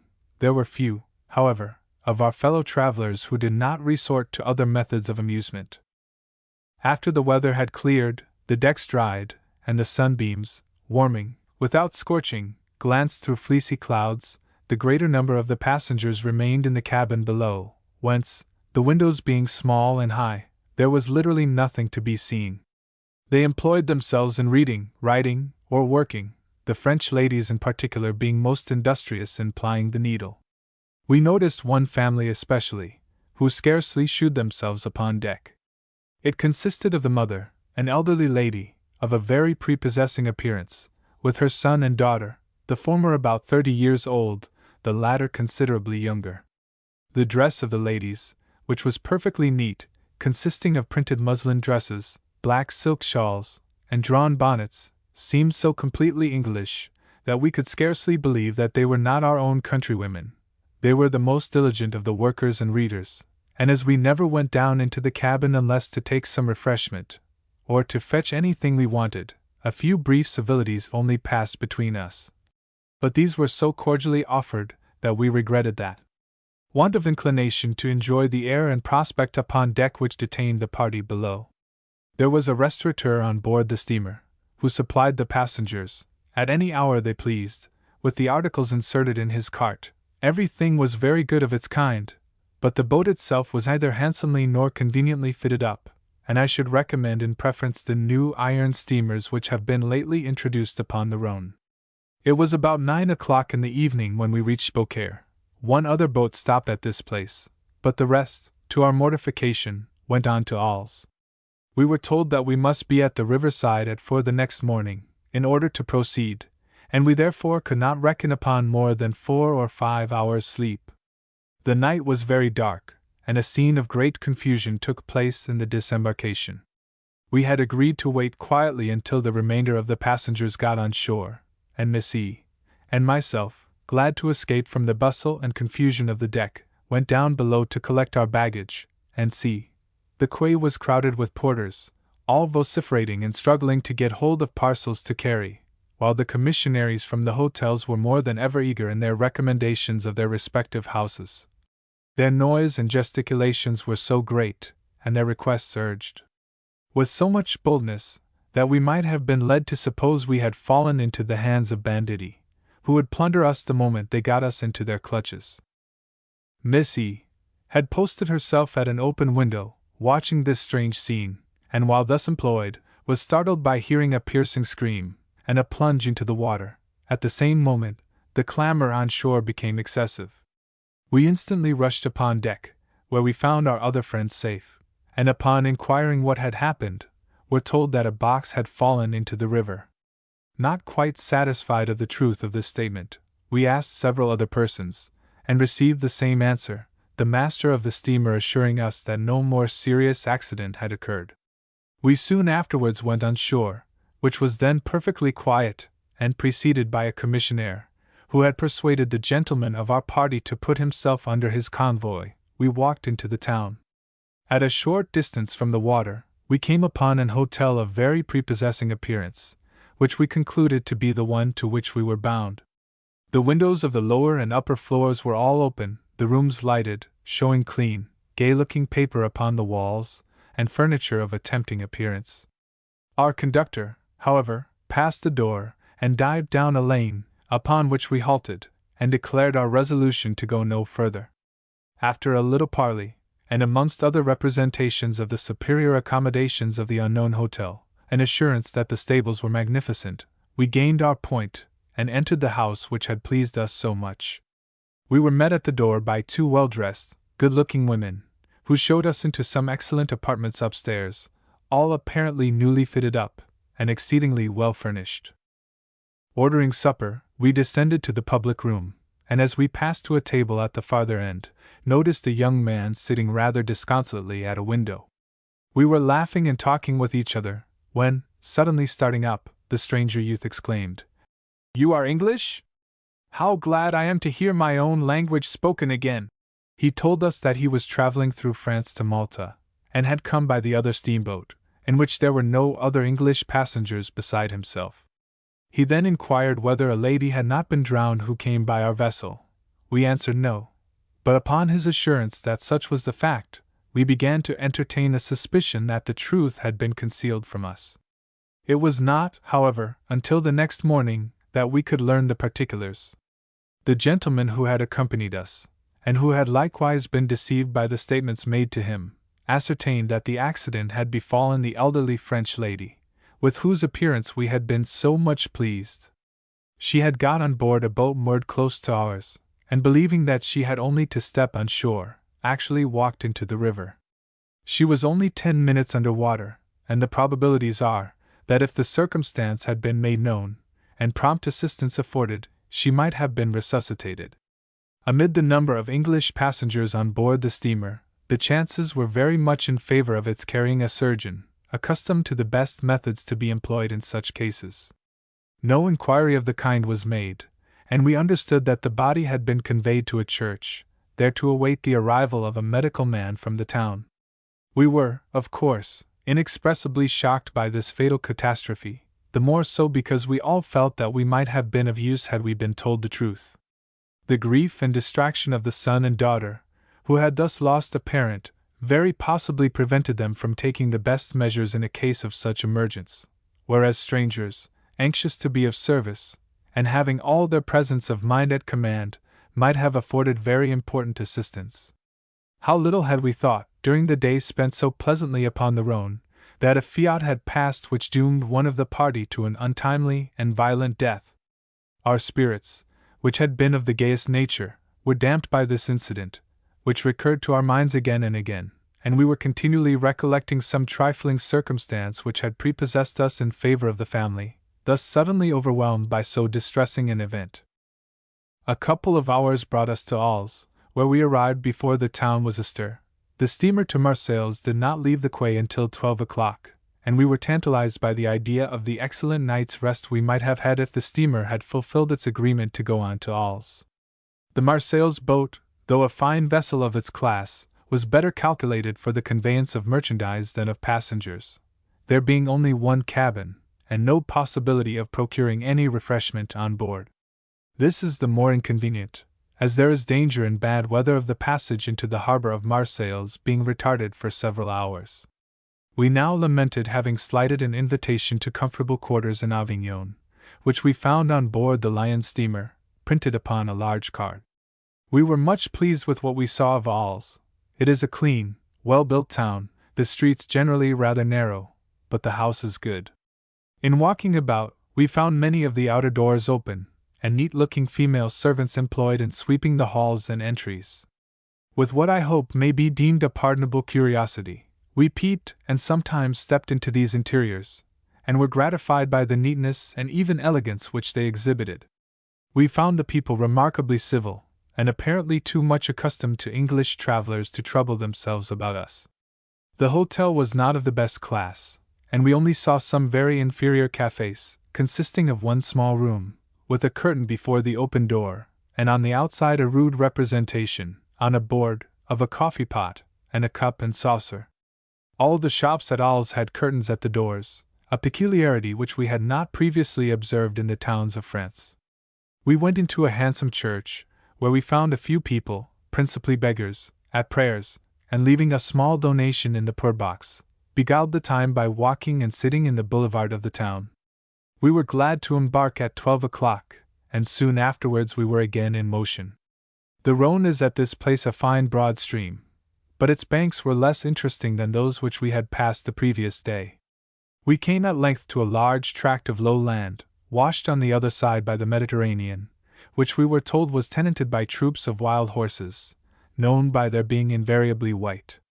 There were certainly many horses to be seen, and amongst them numerous white ones, but they appeared to be exceedingly tame, and had probably only been turned out for the benefit of grazing on the salt marsh.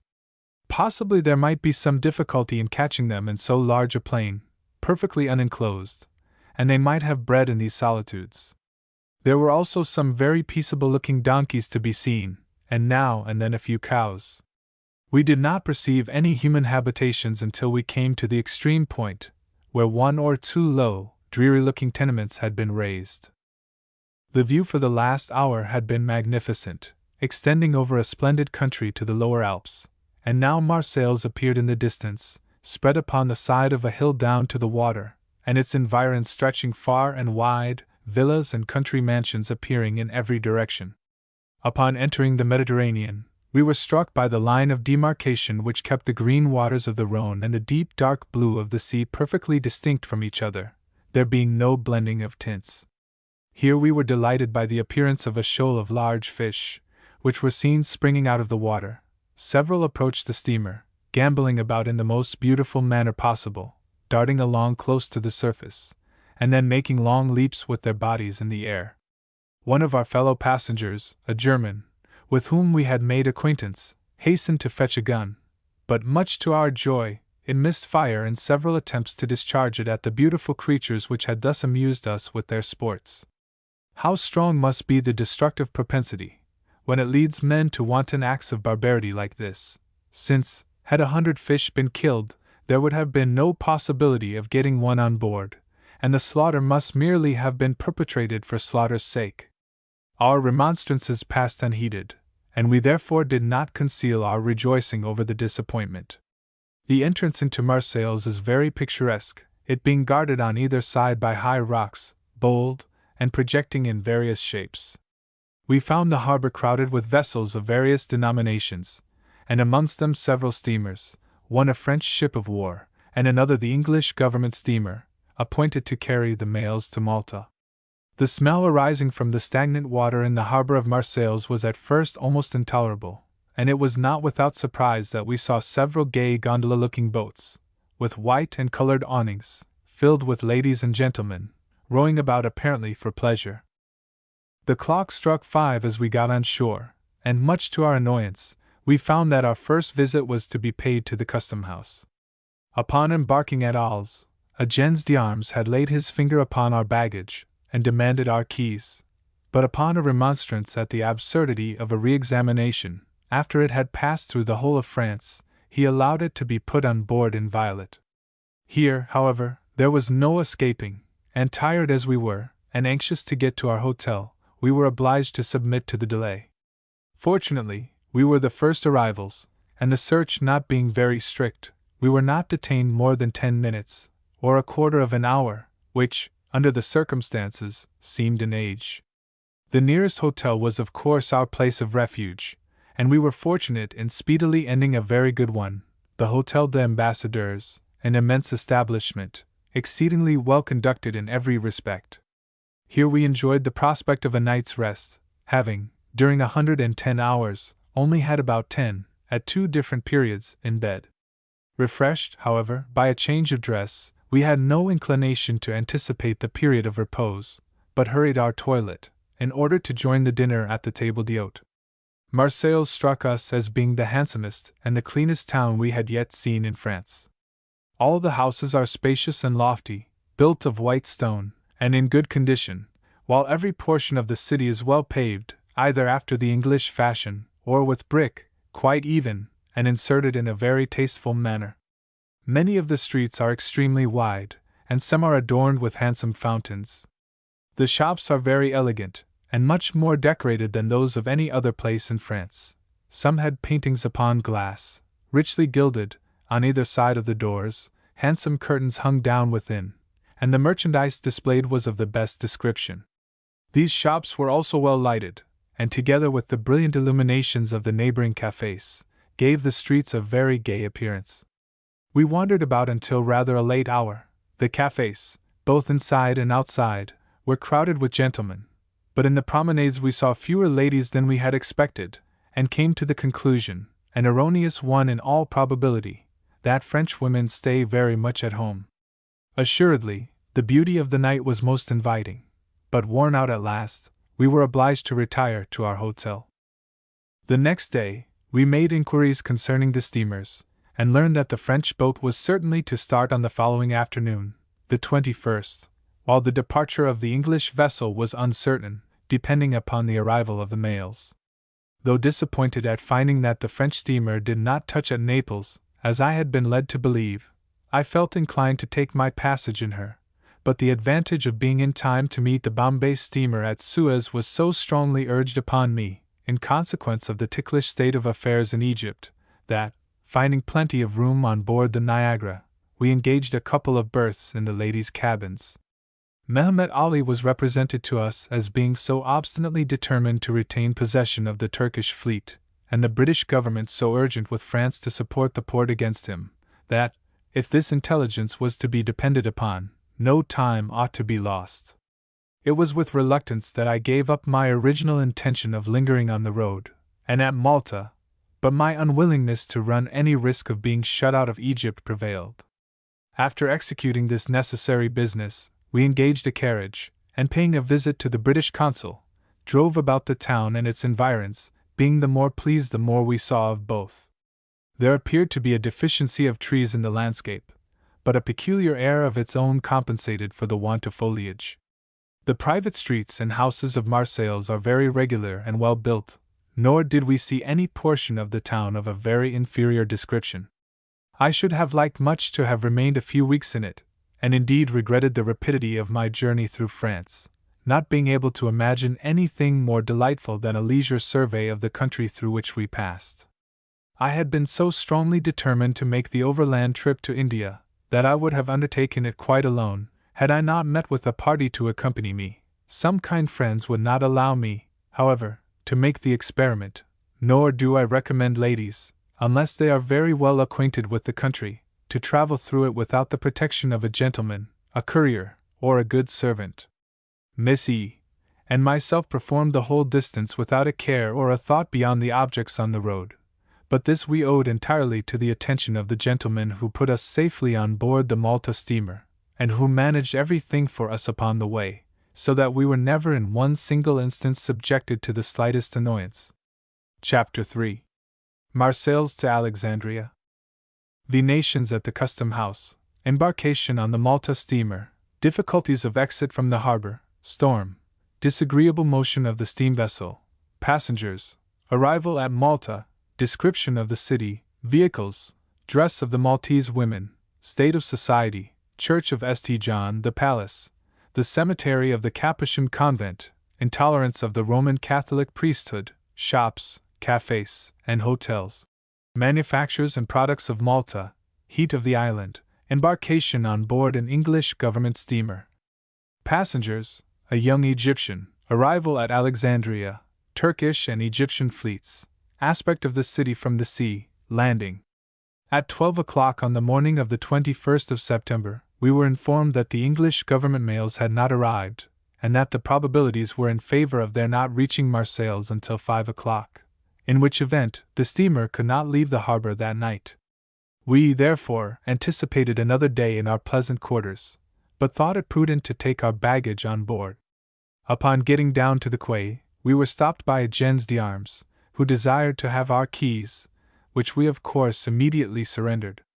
On the previous day, while driving about the town, our progress had been suddenly arrested by one of these officials, with an inquiry whether we had anything to declare. He was satisfied with our reply in the negative, and allowed us to proceed. A gentleman afterwards asked me whether, in my travels through France, I had not observed that the police was a mere political agent, established for the purpose of strengthening the hands of the government, and not, as in England, intended for the protection of the people? I could only reply that we had lost nothing in France, and that property there appeared to be as secure as at home. Certainly, the interference of the gens d'armes about the baggage, and the continual demand for our passports, were very vexatious, detracting in a great degree from the pleasure of the journey. We found the rate of porterage excessively high, the conveyance of our baggage to and fro, as we passed from steamboats to hotels, proving, in the aggregate, enormous. The whole went upon a truck, which one man drew, with apparent ease, and for a very short distance. We paid nearly double the sum demanded for the hire of a horse and cart in London, from Baker Street, Portman Square, to the Custom House. Upon getting on board the Megara, we found that the mails were in the act of delivery, and that the vessel would start without delay. We had now to take leave of the friend who had seen us so far upon our journey, and to rely wholly upon ourselves, or the chance civilities we might meet with on the road. Our spirits, which had been so gay, were much damped by the loss of a companion so cheerful and ready to afford us every enjoyment within our reach, and we in consequence thought less of the danger to which we were shortly afterwards exposed, the pain of parting being the paramount feeling. There is always some difficulty in getting out of the harbor of Marseilles, and the natural obstacles are heightened by the want of a superintending power. There is no harbor master to regulate the movements of vessels, and to appoint their respective places. Consequently, There is generally a great deal of confusion, while serious accidents are not unfrequent. Before we got under way, I saw my old acquaintance, Hussein Khan, the Persian ambassador, go on board the French steamer, which was anchored within a short distance of us. He was received with all the honors due to his rank, which, by the way, was not acknowledged in England, and his suite, whom we had seen lounging at the doors of the cafes the evening before, made a gay appearance on the deck. We got foul of one or two ships as we went out, and just as we left the harbor, the clouds, which had threatened all the morning, burst upon us in a tremendous storm, accompanied by thunder and lightning. The rain came down in torrents, sweeping along the decks, while a heavy squall threatened to drive us upon the rocks, which we had admired so much as the guardians of the port. In this emergency, we were compelled to drop our anchor, and remain quiescent until the fury of the elements had abated. The storm passed away about midnight, and getting the steam up, we were far away from Marseilles and La Belle France before morning. The Megra belonged to a class of steamers built for the government upon some newfangled principle, and which have the art of rolling in any sea. Though the waters of the Mediterranean were scarcely ruffled by the breeze, which was in our favor, there was so much motion in the vessel that it was impossible to employ ourselves in any way except in reading. In other respects, the Megra was commodious enough, the stern cabin, with smaller ones opening into it, and each containing 2 bed places, was appropriated to the ladies, the whole being neatly fitted up. We found some agreeable fellow passengers, the only drawback being a family of 3 children. In consequence of the cabins being thus occupied, we could not preserve the neatness and order which are so essential to comfort, and which need not be dispensed with even in a short voyage. Our commandant, Mr. Goldsmith, a descendant of the brother of the poet, and who appeared to have inherited the benevolence of his distinguished relative, was indefatigable in his exertions to render us happy. He had procured abundant supplies for the table, which was every day spread with a profusion of good things, while 8 or 10 different kinds of wine, in addition to ale and porter, were placed at the disposal of the guests. Nothing, indeed, was wanting except a French cook. No single meal had ever disagreed with us in France, but though partaking sparingly, we felt the inconvenience of the heavy English mode of cookery. Amongst the attendants at table was one who speedily grew into the good graces of all the passengers. A little fellow, 8 years old, but who did not look more than 7, placed himself at the commandant's elbow, who immediately upon seeing him exclaimed, with a benevolent smile, "What, are you here, Jemmy? Then we are all right." Jemmy, it seems, was the boatswain's son, and no diminutive page belonging to a spoiled lady of quality, or Lilliputian tiger in the service of a fashionable aspirant, could have been dressed in more accurate costume. Jemmy was every inch a sailor, but while preserving the true nautical cut, his garments were fashioned with somewhat coxcomical nicety, and he could have made his appearance upon any stage as a specimen of aquatic dandyism. Jemmy would be invaluable on board a yacht. His services at table were rewarded by a plate full of pudding, which he ate standing at the captain's right hand, after having, with great propriety, said grace. The little fellow had been afloat for a year and a half, but during this period his education had not been neglected, and he could read as well as any person in the ship. Amongst our passengers was a French gentleman, the commandant and owner of an Indiaman, which had sailed from Bordeaux to Bombay under the charge of the first officer. He had previously made 12 voyages to India, but now availed himself of the shorter route, and proposed to join his vessel at Bombay, dispose of the cargo, and, after taking in a new freight, return through Egypt. The only coasts in sight, during our voyage from Marseilles to Malta, were those of Sardinia and Africa, Sicily being too far off to be visible. We were not near enough to Sardinia to see more than a long succession of irregular hills, which looked very beautiful under the lights and shades of a lovely summer sky. The weather was warm, without being sultry, and nothing was wanting excepting a few books. Mr. Goldsmith regretted the absence of a library on board, but expressed his intention of making a collection as speedily as possible. The excessive and continual motion of the vessel caused me to suffer very severely from seasickness. The exertion of dressing in the morning always brought on a paroxysm, but I determined to struggle against it as much as possible, and was only one day so completely overpowered as to be unable to rise from the sofa. This sickness was the more provoking, since there was no swell to occasion it, the inconvenience entirely arising from Sir Somebody Simon's, I believe that is the name, method of building. What the Megara would be in a heavy sea, there is no saying, and I should be very sorry to make the experiment. We found ourselves at Malta at an early hour of the morning of the 25th, having been only 5 nights and 4 days on board. Mr. Goldsmith celebrated our last dinner with a profusion of champagne, and though glad to get out of the vessel, we felt unfeignedly sorry to take leave of our kind commandant. We were, of course, up by daylight, in order to lose nothing of the view. Much as I had heard of the gay singularity of the appearance of Malta, I felt surprise as well as delight at the beautiful scene around, nor was I at all prepared for the extent of the city of Valletta. The excessive whiteness of the houses, built of the rock of which the island is composed, contrasted with the vivid green of their verandas, gives to the whole landscape the air of a painting, in which the artist has employed the most brilliant colors for sea and sky, and habitations of a sort of fairyland. Nor does a nearer approach destroy this illusion. There are no prominently squalid features in Malta, the beggars, who crowd round every stranger, being the only evidence, at a cursory gaze, of its poverty.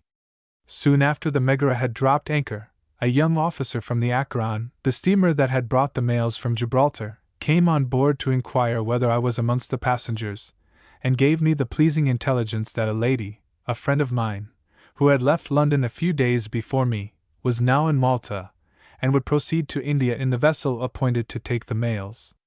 She was staying at Durnsford's Hotel, a place to which I had been strongly recommended. Mr. Goldsmith was kind enough to promise to see our heavy baggage on board the Volcano, the vessel under sailing orders, and a clergyman and his wife, resident in Malta, who had gone to Marseilles for a change of scene and air, inviting Miss E. and myself to accompany them on shore. We gladly accepted their offer. We found a colossus in waiting for us, a very singular description of vehicle, but one common to the island. I had seen representations of these carriages in old engravings, but had not the least idea that they were still in use. They have only 2 wheels, placed behind, so that the horse has to bear the weight of the vehicle as well as to draw it, and there is something so inexpressibly odd in the whole arrangement, that it put me in mind of the equipages brought on the stage in a Christmas pantomime. Our colossus held 4 persons very conveniently, and was really a handsome vehicle, gaily lined with scarlet leather, and having spring seats. We saw others plying for hire, of a very inferior description, some only calculated for 2 persons, and of a faded and dilapidated appearance. They seemed to be dangerous conveyances, especially for the poor horse. We heard of one being upset, on a steep hill, and breaking the neck of the animal that drew it. In driving, we were obliged to take rather a circuitous route to our inn, though the distance, had we walked, would have been very inconsiderable. We were glad of the opportunity of seeing a little of the suburbs, and were almost sorry to arrive at the place of our destination. As we came along, we were delighted with the picturesque appearance of the Maltese women, whose national dress is at once nun-like and coquettish. A black petticoat envelopes the form from the waist, and over that is thrown a singular veil, gathered into a hood, and kept out with a piece of whalebone. This covering, which is called the faldetta, is capable of many arrangements, and is generally disposed so as to keep one eye free to do its worst of witchery. When one of the poorer classes is enabled to clothe herself in a veil and petticoat of silk, she considers that she has gained the acme of respectability. The streets of the city of Valletta are extremely narrow, and the houses high, a great advantage in such a climate, as it ensures shade, while, as they generally run at right angles, they obtain all the breeze that is to be had. The appearance of our hotel was prepossessing. We entered through a wide gateway into a hall opening upon a small court, in the center of which stood a large vase, very well sculptured, from the stone of the island, and filled with flowers. A wide handsome staircase, also of stone, with richly carved balustrades, and adorned with statues and vases, conducted us to a gallery, 2 sides of which were open, and the other 2 closed, running round the courtyard, and affording entrance to very good apartments. Everything was perfectly clean, the bedsteads of iron, furnished with mosquito curtains, and we were supplied immediately with every article that we required. As the rolling of the Megara had prevented the possibility of forming a sentence, we sat down to write letters, and having dispatched a few of the introductions to residents, with which my friends in England had supplied me, I was agreeably surprised by some visits which I had scarcely expected, as we found that we should be obliged to embark for Alexandria in the evening. I did not hear very flattering accounts of the state of society at Malta, which, like that of all other confined places, is split into factions, and where there seems to be a perpetual struggle, by the least fortunate classes, to assert equality with those whose rank is acknowledged. Thus every person attached to the government assumes eligibility for the entree into the best circles, while the magnates of the place are by no means inclined to admit them to these privileges. It appeared that the endeavors of the Commissioner to produce a greater degree of cordiality between the Maltese inhabitants and the English residents, so far from succeeding, had tended to widen the distance between them, and that the Maltese were by no means grateful for the efforts made for their improvement. However, though the fruits may not at present appear, the seed having been sown, we may entertain a strong hope that they will show themselves in time. While an undertaking so gigantic as the diffusion of the English language throughout India has been attempted, it seems rather extraordinary that the efforts of the committee should not have been directed to the same result in Malta, and that the progress of education should not have been conducted in the language that promised to prove the most useful to subjects of the British Crown. But it appears that the committee decided otherwise, and complaints are making that the instruction now supplied at the schools is of the most superficial nature, and by no means calculated to produce the desired end. Every object in Malta bears witness to the ingenuity and industry of its inhabitants. The softness of the stone renders it easily cut, and the Dowager Marchioness of Hastings, who has left imperishable marks of her desire to benefit those who came under her observation, in supplying the best designs, has filled the shops of Malta with a tasteful species of bijouterie, which is eagerly sought after by all the visitors. The carved work of Malta is sold very cheap, but the same quality, which renders it so easily cut, occasions it to chip, and therefore, great care is necessary in packing these fragile articles. As soon as possible, we sallied forth to inspect the far-famed church of St. John, and found our expectations more than gratified by the interior of this gorgeous edifice. It was not, however, without melancholy feelings, that we reflected on the miserable remnant of those valiant knights, who had made Malta celebrated throughout all history, and who, on the suppression of the order, were suffered to languish out the remainder of their existence in obscurity. Mass was performing at the time of our entrance, and seating ourselves in one of the side chapels until it should be over, we were at its conclusion accosted by a priest, who, finding that we did not speak Italian, sent another person to show the beauties of the church. Some Maltese ladies greeted us very courteously, and though, perhaps, we would rather have wandered about alone, indulging in our own recollections of the past, we could not help being pleased with the attentions which were paid us. Upon returning to our inn, we met a gentleman with whom we were slightly acquainted, who, upon learning that I had a letter to Sir Henry Bouverie, the governor, recommended me to deliver it in person, the palace being close at hand. Our party met with a very courteous reception, and we were happy in the opportunity thus afforded of seeing the palace, which showed remains of former grandeur far more interesting than any modern improvements could have been. One apartment, in particular, hung round with tapestry, which, though brought from France 135 years ago, retains all the brilliancy of its original coloring, pleased us exceedingly. There are some good paintings upon the walls, but the armory is the most attractive feature in the palace. It consists of one splendid apartment, running the whole length of the building, and makes a very imposing appearance, the arms of various periods being well arranged. The collection of ancient weapons was not so great as I had expected, still there were very interesting specimens, and an intelligent corporal, belonging to one of the Queen's regiments, who acted as cicerone, gave us all the information we could require. Some of our party had the curiosity to visit the cemetery of the Capuchin convent, in which the monks who die, after having undergone a preserving process, are dressed in the habit of the order, and fastened up in niches. When the skeletons, from extreme age, actually fall to pieces, the skulls and bones are formed into funeral trophies for the decoration of the walls. and the whole is described as a most revolting and barbarous spectacle. The last occupant was said to have departed this life as late as 1835, adding, by the comparative newness of his inhumation, to the horrors of the scene. The influence of the priesthood, though still very great, is represented to be upon the decline.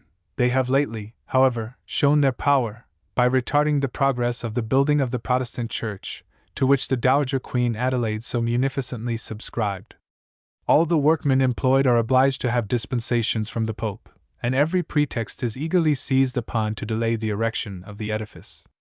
At present, the Protestant community, with few exceptions, are content to have service performed in an angle of the courtyard of the palace, formerly a cellar and kitchen, but now converted into an episcopal chapel and vestry room. The members of the society have a small chapel, not adequate to the accommodation of those who desire to attend it, belonging to the Methodist persuasion, but its minister is afraid to encounter the difficulties and delays which would be consequent upon an attempt to enlarge it.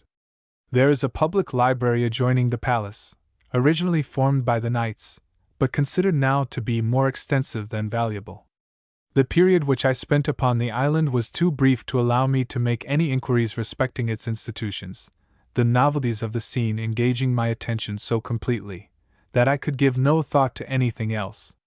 The shops and cafes of La Valletta have a very gay appearance, and the ingenuity of the inhabitants is displayed in several manufactures, the black lace mittens, now so fashionable, being particularly well made. Table linen, also of superior quality, may be purchased, wrought in elegant patterns, and if bespoken, with the coat of arms or crest worked into the center or the corners. In the fashioning of the precious metals, the Maltese likewise excel, their filigree work, both in gold and silver, being very beautiful. The Maltese chains have long enjoyed a reputation in Europe, and other ornaments may be purchased of equal excellence. To the eye of a stranger, Malta, at this period of the year, the end of September, seems bare and destitute of verdure. Yet, from the quantity of every kind of vegetables brought to market, it must be amazingly productive. The growth of cotton, lately introduced into Egypt, has been injurious to the trade and manufactures of Malta, and the attempt to supply its place with silk failed. In the opinion of some persons, the experiment made had not a fair trial.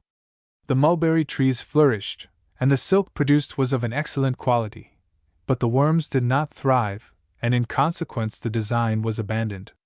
Inquiry has shown that the leaves from old trees are essential to the existence of the silkworm, and that, had the projectors of the scheme been aware of a fact so necessary to be known, they would have awaited the result of a few more years, which seems all that was necessary for the success of the undertaking. How many goodly schemes have been ruined from the want of scientific knowledge upon the part of their projectors, and how frequently it happens that a moment of impatience will destroy the hopes of years. Fruit is cheap, plentiful, and excellent at Malta, the figs and grapes being of very superior quality, while the island affords materials for the most luxurious table. The golden mullet and the becca fica are abundant, and all the articles brought to market are procurable at low prices. I can scarcely imagine a more agreeable place to spend a winter in, and I promise myself much gratification in the sojourn of a few weeks at this delightful island upon my return to England. I can very strongly recommend Durnsford's Hotel as a place of residence, the accommodation being excellent and the terms moderate.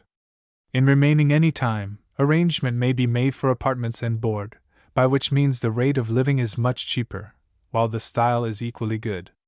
There is an opera at Malta, in which performances of various degrees of mediocrity are given. The gay period to a stranger is that of the carnival, but, at other times, the festivals of the Church, celebrated in this isolated place with more of the mummeries of Roman Catholicism than obtain in many other countries professing the same faith, afford amusement to the lovers of the grotesque.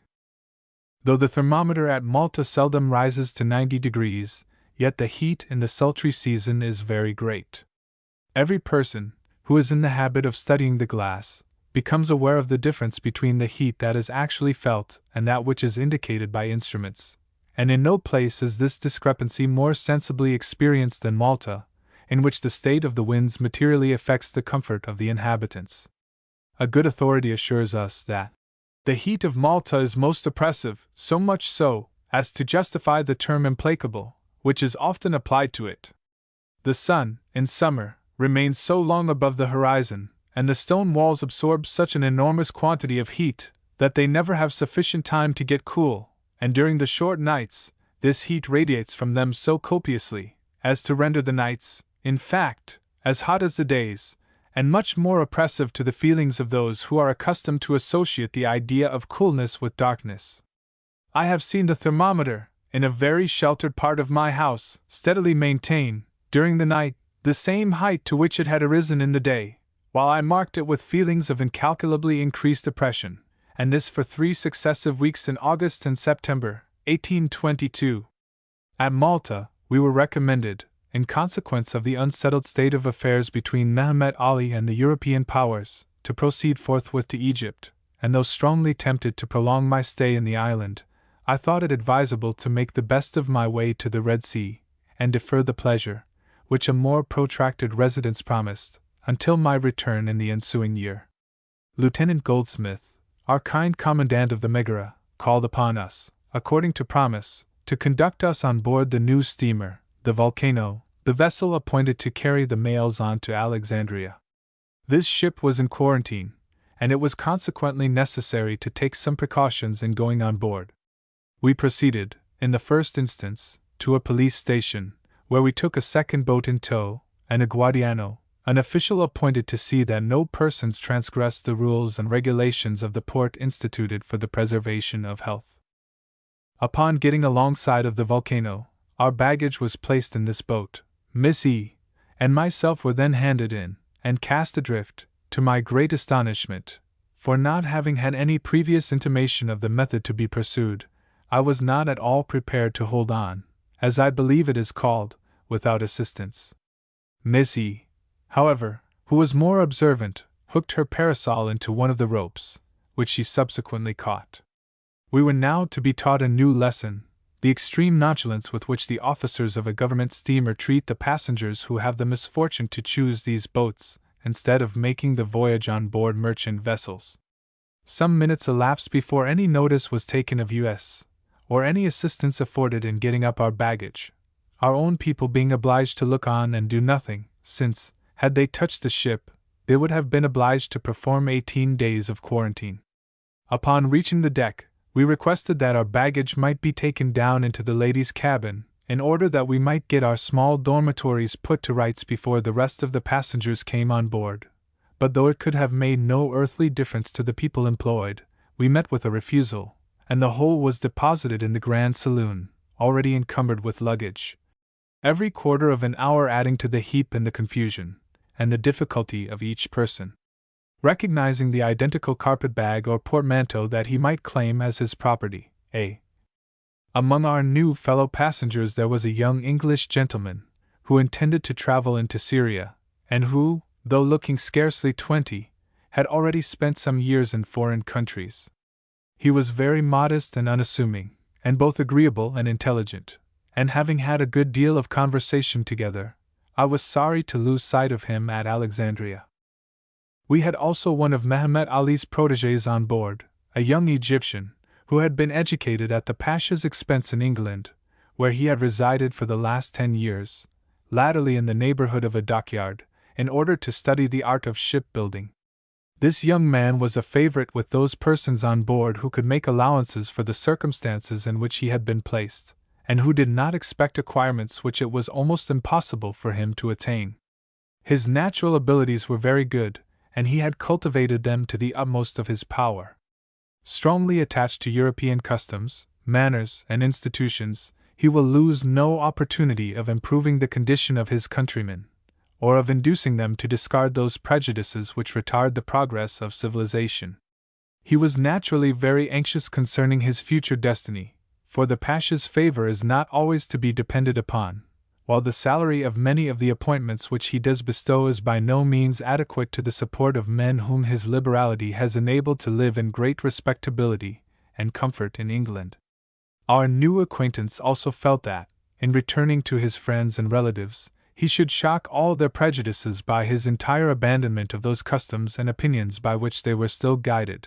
He grieved especially at the distress which he should cause his mother, and determined not to enter into her presence until he had assumed the national dress, and could appear, outwardly at least, like an Egyptian.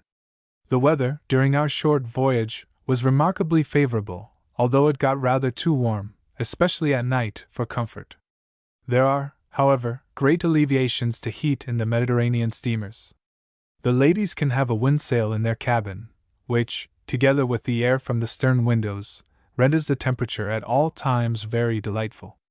They enjoy another advantage in having a light burning all night, a comfort which cannot be too highly appreciated, since darkness on board ship increases every other annoyance. We left Malta on the evening of the 25th, and arrived at Alexandria early in the morning of the 30th. Every eye was strained to catch the first view of the Egyptian coast, and especially of the Pharos, which in ancient time directed the mariners to its shores.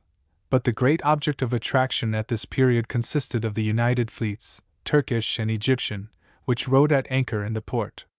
Our steamer threaded its way amid these fine-looking vessels, some of which we passed so closely as to be able to look into the cabin windows. To my unprofessional eye, these ships looked quite as efficient as any warlike armament of the same nature that I had yet seen. They all appeared to be well kept, and in good order, while the sailors were clean, neatly dressed, and actively engaged, some in boats, and others performing various duties. Though steamers are now very common sights, we in turn attracted attention, all eyes being directed to our deck. Our Egyptian fellow passenger was especially interested and agitated at his approach to his native shore, and the evidences which he saw before him of the power and political influence of the Pasha. From a gentleman who came on board, we learned that an apprehension had been entertained at Alexandria of the arrival of a hostile fleet from Europe, in which event a collision would in all probability have taken place. Mehemet Ali, it was said, was so foolishly elated by his successes, and by the attitude he had assumed, as to be perfectly unaware of his true position, and of the lesson which he would receive, should he persist in defying the remonstrances of his European allies. It was also said that nothing but the favors shown by the French cabinet to the Pasha had hitherto prevented the commencement of hostilities, since the British government, taking the view of its representative at Constantinople, felt strongly inclined to proceed to extremities. I merely, of course, state the rumor that prevailed. Whether they carried the slightest authority or not, I do not pretend to determine. Alexandria, from the sea, presents a very imposing appearance. Long lines of handsome buildings, apparently of white stone, relieved by green Venetian blinds, afford evidence of increasing prosperity, and a wish to imitate the style of European cities. There is nothing, however, in the landing place worthy of the approach to a place of importance. A confused crowd of camels, donkeys, and their drivers, congregated amidst heaps of rubbish, awaited us upon reaching the shore. We had been told that we should be almost torn to pieces by this rabble, in their eagerness to induce us to engage the services of themselves or their animals. Accustomed as we had been to the attacks of French waiters, we were astonished by the indifference of the people, who very contentedly permitted us to walk to the place of our destination. The lady passengers, who arrived in the steamer, agreed to prosecute the remainder of the journey in company. Our party, therefore, consisted of 4, with 2 servants, and a baby, the latter a beautiful little creature, of 7 months old, the pet and delight of us all. This darling never cried, excepting when she was hungry, and she would eat anything, and go to anybody. One of the servants who attended upon her was a Mohammedan native of India, an excellent person, much attached to his little charge, and we were altogether a very agreeable party, quite ready to enjoy all the pleasures, and to encounter all the difficulties, which might come in our way. Having formed my expectations of Alexandria from books of travels, which describe it as one of the most wretched places imaginable, I was agreeably disappointed by the reality. My own experience of Mohammedan cities had taught me to anticipate much more of squalor and dilapidation than I saw, though I confess that both were sufficiently developed to strike an European eye. We wended our way through avenues ankle-deep in sand, and flanked on either side with various descriptions of native houses, some mere sheds, and others of more lofty and solid construction. We encountered in our progress several native parties belonging to the respectable classes, and one lady, very handsomely dressed, threw aside her outer covering, a dark silk robe, somewhat resembling a domino, and removing her veil, allowed us to see her dress and ornaments, which were very handsome. She was a fine-looking woman, with a very good-natured expression of countenance. Footnote A. The author followed up these remarks with others still more severe, upon the treatment which she and her fellow travelers experienced on board this vessel. But as these remarks seem to have caused pain, and as Miss Roberts, without retracting one particle of her statements, regretted that she had published them, it has been deemed right to omit them in this work. Chapter 4. Alexandria to Bullock. Description of Alexandria: hotels, houses, streets, frank shops, cafes, equipages, arrangements for the journey to Suez, Pompey's Pillar, Turkish and Arab burial grounds, preparations for the journey to Cairo, embarkation on the canal, bad accommodation in the boat, banks of the canal, varieties of costume in Egypt, collision during the night, Atfi, its wretched appearance, the Pasha, exchange of boats, disappointment at the Nile, scarcity of trees, manners of the boatmen, aspect of the villages, the Marquess of Waterford, the Maghribi magician, first sight of the pyramids, arrival at Bullock, the port of Cairo. There are several excellent hotels at Alexandria for the accommodation of European travelers. We were recommended to Ray's, in which we found every comfort we could desire. The house is large and handsome, and well situated, being at the end of a wide street, or rather place, in which the more wealthy of the Frank inhabitants reside, and where there are several houses belonging to the consuls of various nations. These latter are usually detached mansions, of a very handsome description, and one especially, facing the top, will be magnificent when finished. All the houses in this quarter are very solidly constructed, lofty, and with flat roofs. The ground floor seems to be appropriated to merchandise, or as domestic offices, the habitable apartments being above.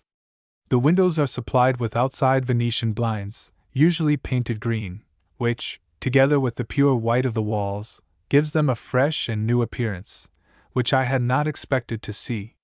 In fact, nothing could exceed the surprise with which I viewed a street that would have excited admiration in many of our European capitals. It will in a short time be embellished by a fountain, which was erecting at the period of my visit. Could the residents get trees to grow, nothing more would be wanting to render it one of the most superb avenues of the kind extant.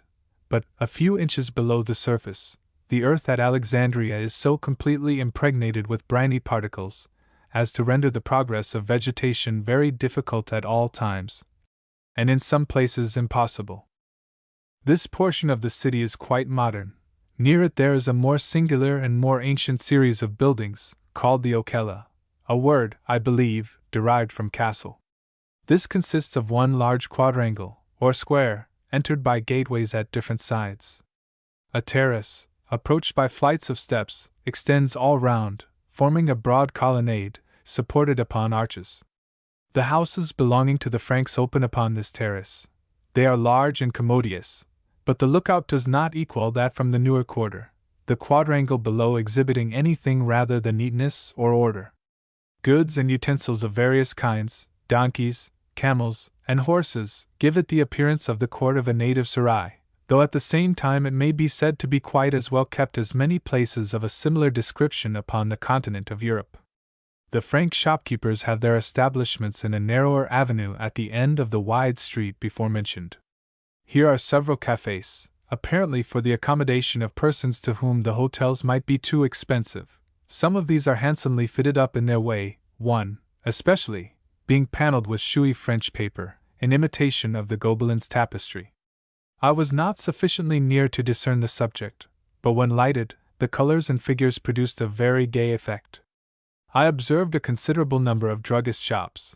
They were generally entirely open in front, so that the whole economy of the interior was revealed to view. The arrangements were very neat, the various articles for sale being disposed upon shelves all round. We did not make any purchases either here or in the Turkish bazaar, which, both morning and evening, was crowded with people. Several very good houses in the European style were pointed out to us as belonging to Turkish gentlemen, high in office and in the receipt of large incomes. We had ordered dinner at 7 o'clock, for the purpose of taking advantage of the cool part of the day to walk about. We confined our peregrinations to the Frank Quarter and its immediate neighborhood, and were amused by the singular figures of other European pedestrians whom we met with, but whose peculiar country it was difficult to discover by their dress. Several gentlemen made their appearance on horseback, but we did not see any females of the superior class. 2 English carriages, filled with Turkish grandees, dashed along with the recklessness which usually distinguishes native driving, and other magnates of the land, mounted upon splendid chargers, came forth in all the pride of Oriental pomp. Having sufficiently fatigued ourselves with walking ankle-deep in dust and sand, we returned to our hotel, where we found an excellent dinner, which, among other good things, comprehended a dish of becaficos. As I had not intended to reach Alexandria so soon, either Miss E. nor myself had given notice of our approach, consequently, there was nothing in readiness. We had, notwithstanding, hoped to have found a boat prepared, a friend in London having promised to mention the possibility of our being in Egypt with the mails that left Marseilles on the 21st, but this precaution had been neglected, and the gentleman, who would have provided us with the best vessel procurable, was too busy with duties which the arrival of the steamer entailed upon him to do more than express his regret that he could not devote his whole attention to our comfort. In this emergency, we applied to Mr. Waghorn, who, in the expectation that I might wish to remain at Alexandria, had most kindly prepared an apartment for my reception at his own house. The aspect of affairs, however, did not admit of my running any risks, and I therefore determined to proceed to Suez without delay. Under these circumstances, he did the best that the nature of the case permitted, assured me that I should have his own boat, which, though small, was perfectly clean, when we got to the Nile, and provided me with all that I required for the passage. Mrs. Waghorn also recommended a servant, whose appearance we liked, and whom we instantly engaged for the trip to Suez. I had brought letters to the Consul General, and to several residents in Alexandria, who immediately paid me visits at our hotel. Colonel Campbell was most particularly kind and attentive, offering one of the government janissaries as an escort to Cairo, an offer which we most readily accepted, and which proved of infinite service to us. We had no trouble whatever about our baggage. We left it on board, under the care of the trusty black servant. One of the officers of the ship, who had distinguished himself during the voyage by his polite attention to the passengers, had come on shore with us. He sent to the vessel for our goods and chattels, took our keys and the janissary with him to the custom house, and we had speedily the pleasure of seeing them come upon a camel to the door of the hotel, the fees charged, and the hire of the animal, being very trifling. There was a large apartment on one side of the gateway, in which those boxes which we did not desire to open were deposited, the door being secured by a good lock. In fact, nothing could be better than the whole arrangements of the hotel. It was agreed that as little time as possible should be lost in getting to Suez, and we therefore determined to prosecute our journey as early in the afternoon of the next day as we could get everything ready. Donkeys were to be in waiting at daylight, to convey the party to Pompey's Pillar, and we retired to rest, overcome by the fatigue and excitement we had undergone. It was sufficiently warm to render it pleasant to have some of the windows open, and once or twice in the night we were awakened by the furious barking of the houseless and ownerless dogs, which are to be found in great numbers throughout Egypt. In the daytime the prevailing sound at Alexandria is the braying of donkeys, diversified by the grunts and moans of the almost equally numerous camels. Engravings have made every inquiring person well acquainted with the celebrated monument which goes by the name of Pompey's Pillar, and the feelings with which we gazed upon it are much more easily imagined than described. It has the advantage of standing upon a rather considerable elevation, a ridge of sand, and below it are strewed vast numbers of more humble memorials of the dead. The Turkish and the Arab burial grounds spread themselves at the feet of the pillar. Each grave is distinguished by a mound of earth and a stone. The piety of surviving relatives has, in some places, forced the stubborn sand to yield proofs of their affectionate remembrance of the deceased. Occasionally, we see some single green plant struggling to shadow the last resting place of one who slept below, and if anything were wanting to add to the melancholy of the scene, it would have been the stunted and withering leaves thus mournfully enshrouding the silent dead. There is something so unnatural in the conjunction of a scanty vegetation with a soil cursed with hopeless aridity, that the gardens and few green spots, occurring in the neighborhood of Alexandria, detract from, instead of embellishing, the scene. Though pleasant and beautiful as retreats to those who can command an entrance, these circumscribed patches of verdure offend rather than please the eye, when viewed from a distance. The antiquities of Egypt have been too deeply studied by the erudite of all Christian countries, for an unlearned traveler to entertain a hope of being able to throw any additional light upon them. Modern tourists must, therefore, be content with the feelings which they excite, and to look to the present state of things for subjects of any promise of interest to the readers of their journals. After breakfast, we received a visit from the Egyptian gentleman who had been our fellow passenger. He brought with him a friend, who, like himself, had been educated in England, and who had obtained a good appointment, together with the rank of a field officer, from the Pasha. The manners of the gentleman were good, modest, but not shy. He spoke excellent English, and conversed very happily upon all the subjects broached. Our friend was still in doubt and anxiety respecting his own destination. Mehemet Ali had left Alexandria for one of his country residences, on the plea of requiring change of air, but in reality it was said to avoid the remonstrances of those who advocated a policy foreign to his wishes. The new arrival could not present himself to the minister until he should be equipped in an Egyptian dress. The friend who accompanied him gave us the pleasing intelligence that a large handsome boat, with ladies' cabin detached, and capable of carrying 40 passengers, had been built by the merchants of Alexandria, and when completed, and it only wanted painting and fitting up, would convey travelers up the canal to Atfi, a distance which, towed by horses, it would perform in 12 hours.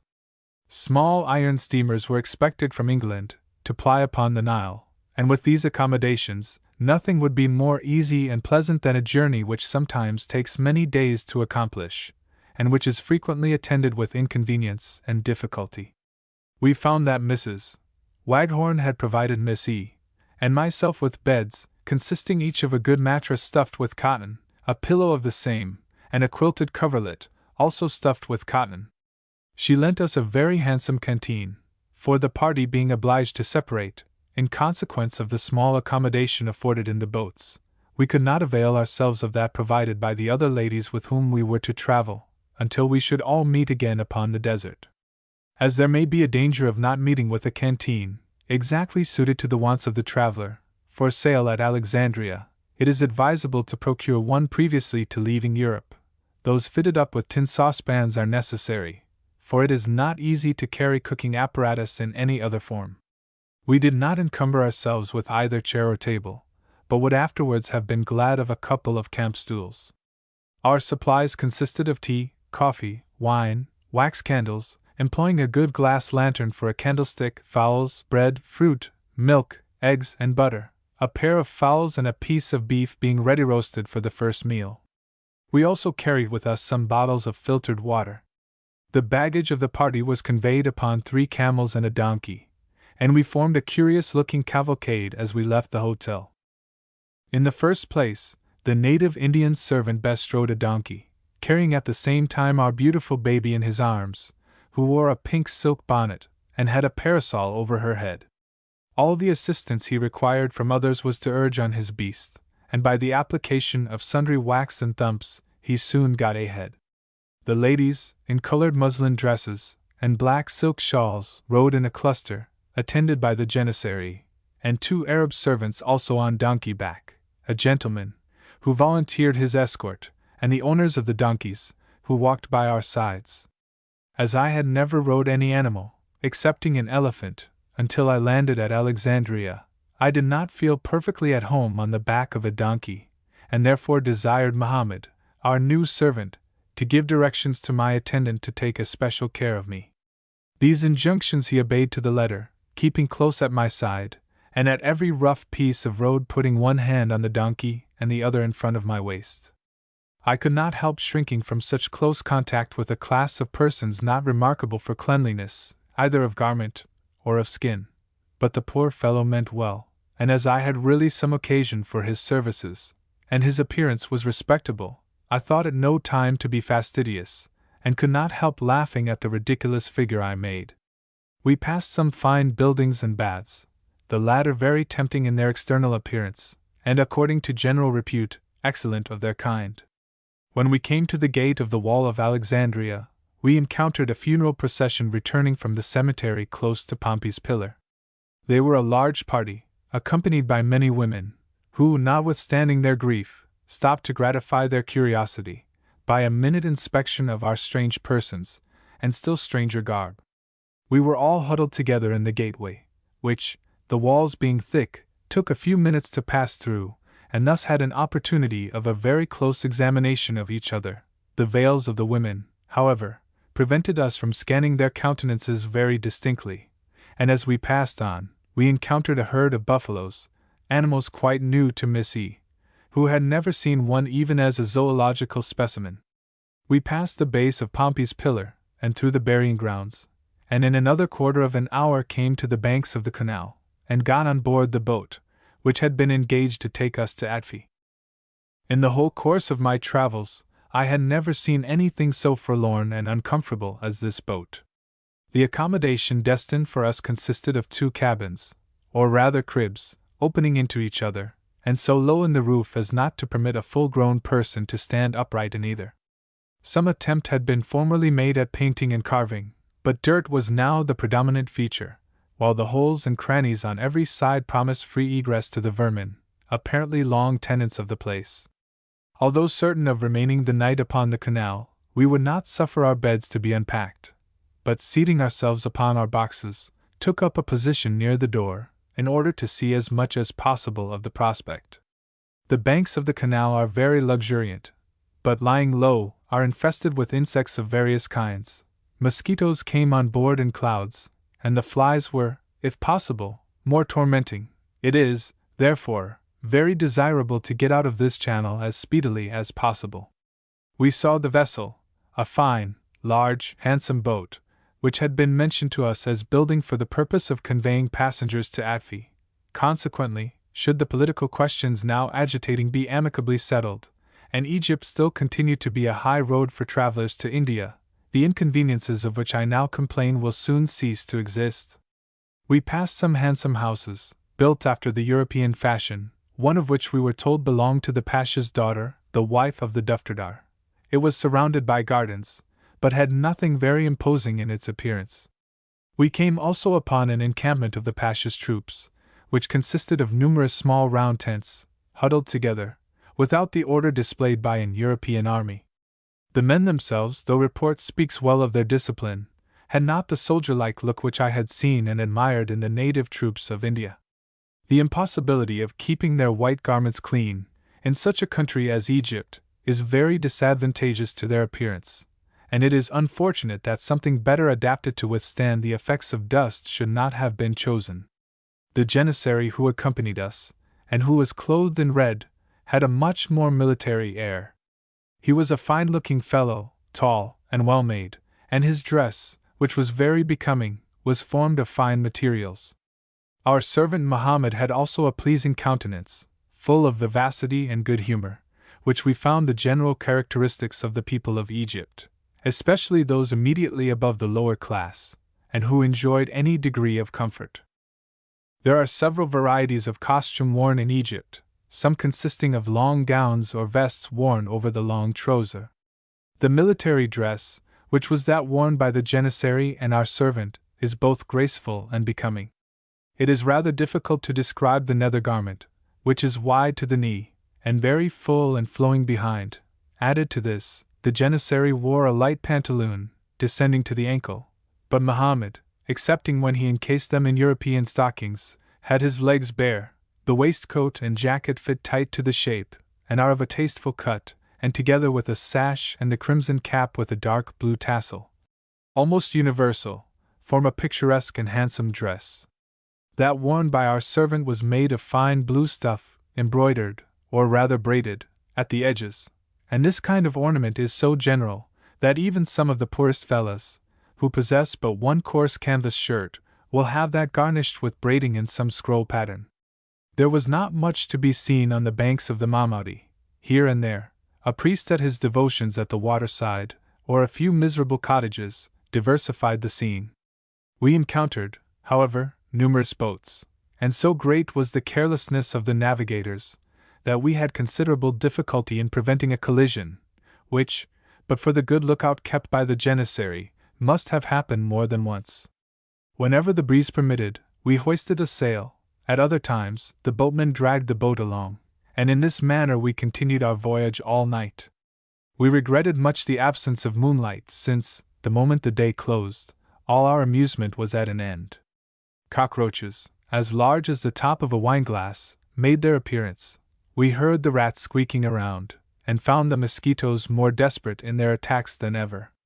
The flies with one accord went to sleep, settling in such immense numbers on the ceiling immediately over my head, that I felt tempted to look for a lucifer match, and put them all to death. The expectation, however, of leaving the boat early the next morning, deterred me from this wholesale slaughter, but I had no mercy on the mosquitoes, as, attracted by the light, they settled on the glasses of the lantern. It was a long and dismal night, the only accident that occurred being a concussion, which sent Miss E.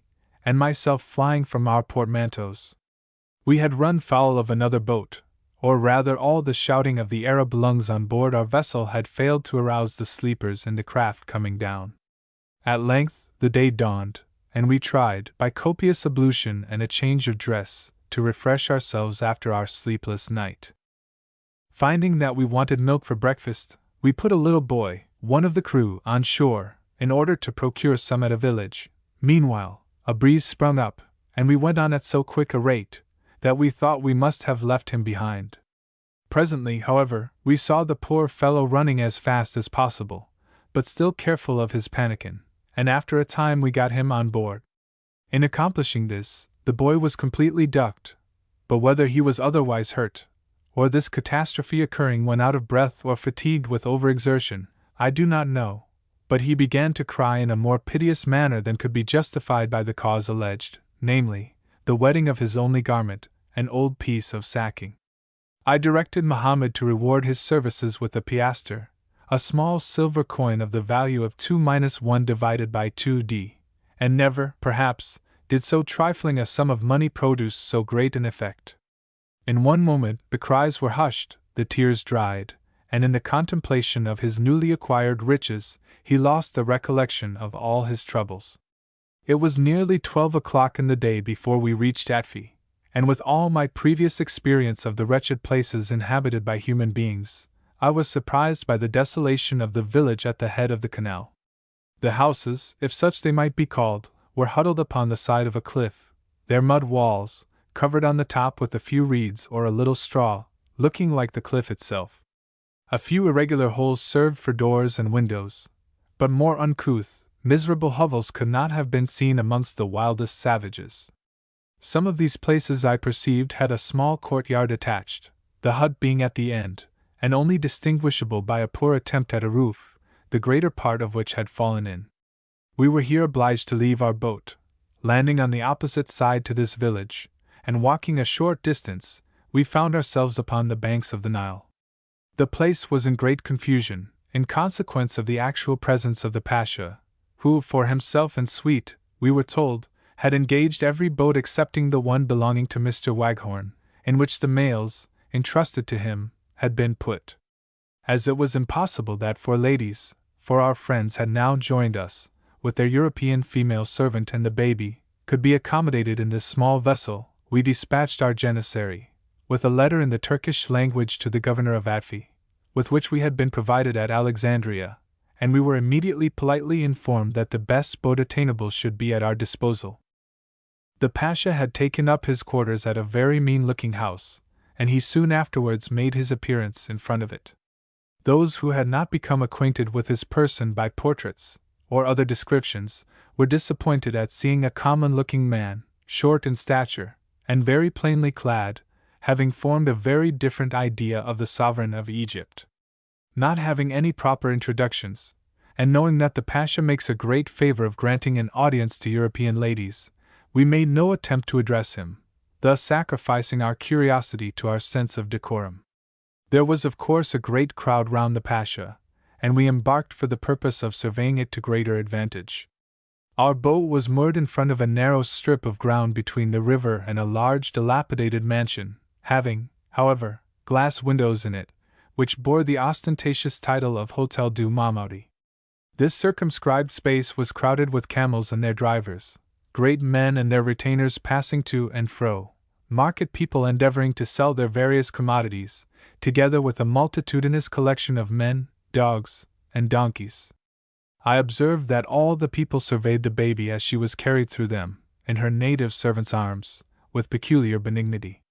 She was certainly a beautiful specimen of an English infant, and in her pretty white frock, lace cap, and drawn pink silk bonnet, would have attracted attention anywhere. Such an apparition the people now assembled at Atfi had probably never seen before, and they were evidently delighted to look at her. She was equally pleased, crowing and spreading out her little arms to all who approached her. The smallness of the boat rendered it necessary that I should open one of my portmanteaus, and take out a supply of clothes before it was sent away. While thus occupied, I found myself overlooked by 2 or 3 respectably clad women, who were in a boat, with several men, alongside. I did not, of course, understand what they said, but by their gestures guessed that they were asking for some of the strange things which they saw. I had nothing that I could well spare, or that I thought would be useful to them, excepting a paper of needles, which I put into one of their hands through the window of the cabin. The envelope being flourished over with gold, they at first thought that there was nothing more to be seen, but being directed by signs to open it, they were in ecstasy at the sight of the needles, which they proceeded forthwith to divide. We now pushed off, and found that, in the narrow limits to which we were confined, we must only retain our carpet bags and dressing cases. The small cabin which occupies the stern was surrounded on 3 sides with lockers, which formed seats, but which were too narrow to hold our beds. Movable planks, of different dimensions, to suit the shape of the boat, fitted in, making the whole flush when requisite, and forming a space amply wide enough for our mattresses, but in which we could not stand upright. To our great joy, we found the whole extremely clean, and in perfect repair, so that we could easily submit to the minor evils that presented themselves. We had found Mohammed very active, attentive, and ready in the departments in which we had hitherto employed him, but we were now about to put his culinary abilities to the test. He spoke very tolerable English, but surprised us a little by inquiring whether we should like an Irish stew for dinner. A fowl was killed and picked in a trice, and Mohammed had all his own way, excepting with regard to the onions, which were, in his opinion, woefully restricted. A fowl stewed with butter and potatoes, and garnished with boiled eggs, is no bad thing, especially when followed by a dessert of fresh dates, grapes, and pomegranates. A clerk of Mr. Waghorn's, an European, who had the charge of the mails, went up in the boat with us, but as we could not possibly afford him any accommodation in our cabin, his situation at the prow must have been very uncomfortable. He was attended by a servant. There were 10 or 12 boatmen, which, together with Mohammed and the janissary, completely crowded the deck, so that it was impossible for them all to lie down at full length. I have not said a word about the far-famed river, which I had so long and so anxiously desired to see. The late inundations had filled it to the brim, consequently it could not have been viewed at a more favorable period, but I was dreadfully disappointed. In a flat country, like Lower Egypt, I had not expected anything beyond luxuriance of vegetation, but my imagination had been excited by ideas of groves of palms. I found the date trees so thinly scattered, as to be quite insignificant as a feature in the scene, and except when we came to a village, there were no other. The wind being strong, we got on at first at a rapid rate, and as we carried a press of sail, the boat lay over completely, as to put the gunwale, as I believe it is called, in the water. We looked eagerly out, pleased when we saw some illustration of old customs with which the Bible had made us acquainted, or when the janissary, who was an intelligent person, pointed to a Bedouin on the banks. Messie flattered herself that she had caught sight of a crocodile, and as she described the huge jaws of some creature gaping out of the water, I thought that she was right, and envied her good fortune. However, afterwards, being assured that crocodiles never make their appearance below Cairo, I was convinced that, unaccustomed to see animals belonging to the bovine group in a foreign element, she had taken the head of a buffalo emerging from the river, for one of the classic monsters of the flood. When weary of looking out, without seeing anything but sky and water, and a few palm trees, I amused myself with reading Wordsworth, and thus the day passed away. When evening came, we seated ourselves in front of the cabin, outside, to enjoy the sunset, and after our loss of rest on the preceding night, slept very comfortably. The next morning at noon, we had accomplished half the distance to Cairo, having some time passed every boat we saw upon the river. Arriving at a village, Mr. Waghorn's agent determined upon going on shore, and carrying the mails on the backs of donkeys, in order to ensure their arrival at Suez time enough to meet the steamer. He had been assured that we had passed the boat containing the government mails in the night, but had not been able to ascertain the fact himself. I think it necessary to mention this, as a proof of the indefatigable endeavors made by Mr. Waghorn to ensure the speediest method of transit. As the people had worked very hard, we directed Mohammed to purchase some meat for them in the bazaar, in order that they might indulge in a good meal. We also took the opportunity of purchasing a supply of eggs, fowls, and fruit, lest we should fall short before we reached Cairo. The fowls were so small that, having our appetites sharpened by the fresh air of the river, we could easily manage one between us for breakfast, and another at dinner. We did not make trial of the unfiltered waters of the Nile, not drinking it until it had deposited its mud. Though previously informed that no beverage could be more delightful than that afforded by this queen of rivers in its unsophisticated state, I did not feel at all tempted to indulge, but am quite ready to do justice to its excellence when purified from the grosser element. We were much pleased with the alacrity and good humor of our boatmen, and the untiring manner in which they performed their laborious duties. When a favoring breeze allowed them to rest, they seldom indulged in sleep, but, sitting round in a ring upon the narrow deck, either told stories, or were amused by the dancing of one of the group, who, without changing his place, contrived to shift his feet very vigorously to the music of his own voice, and that of two sticks struck together to keep the time. They frequently used their oars in parts of the river where they could not find a towing path, and when rowing, invariably accompanied their labors with a song, which, though rude, was not unpleasant. The breeze, which had hitherto favored us, dying away, the poor fellows were obliged to work harder than ever, dragging the boat up against the stream. Upon these occasions, however, we enjoyed a very agreeable degree of quietude, and were, moreover, enabled to take a more accurate survey of the river's banks. Living objects were not numerous, excepting in the immediate vicinity of the villages. I was delighted when I caught sight of an ibis, but was surprised at the comparatively small number of birds, having been accustomed to the immense flocks which congregate on the banks of Indian rivers. Our arrival at a village alone relieved the monotony of the landscape. Some of these places were prettily situated under groves of dates and wild fig trees, and they occasionally boasted houses of a decent description. The majority were, however, most wretched, and we were often surprised to see persons respectably dressed, and mounted upon good-looking donkeys, emerge from streets and lanes leading to the most squalid and poverty-stricken dwellings imaginable. The arrival of a boat caused all the beggars to hasten down to the riverside. These chiefly consisted of very old or blind persons. We had provided ourselves with paras, a small copper coin, for the purpose of giving alms to the miserable beings who solicited our charity, and the poor creatures always went away well satisfied with the trifling gift bestowed upon them. Every morning, the janissary and the Arab captain of the boat came to the door of the cabin to pay their respects.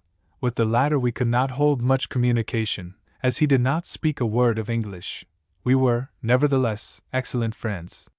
He was very good-humored, and we were always laughing, so that a bond of union was established between us.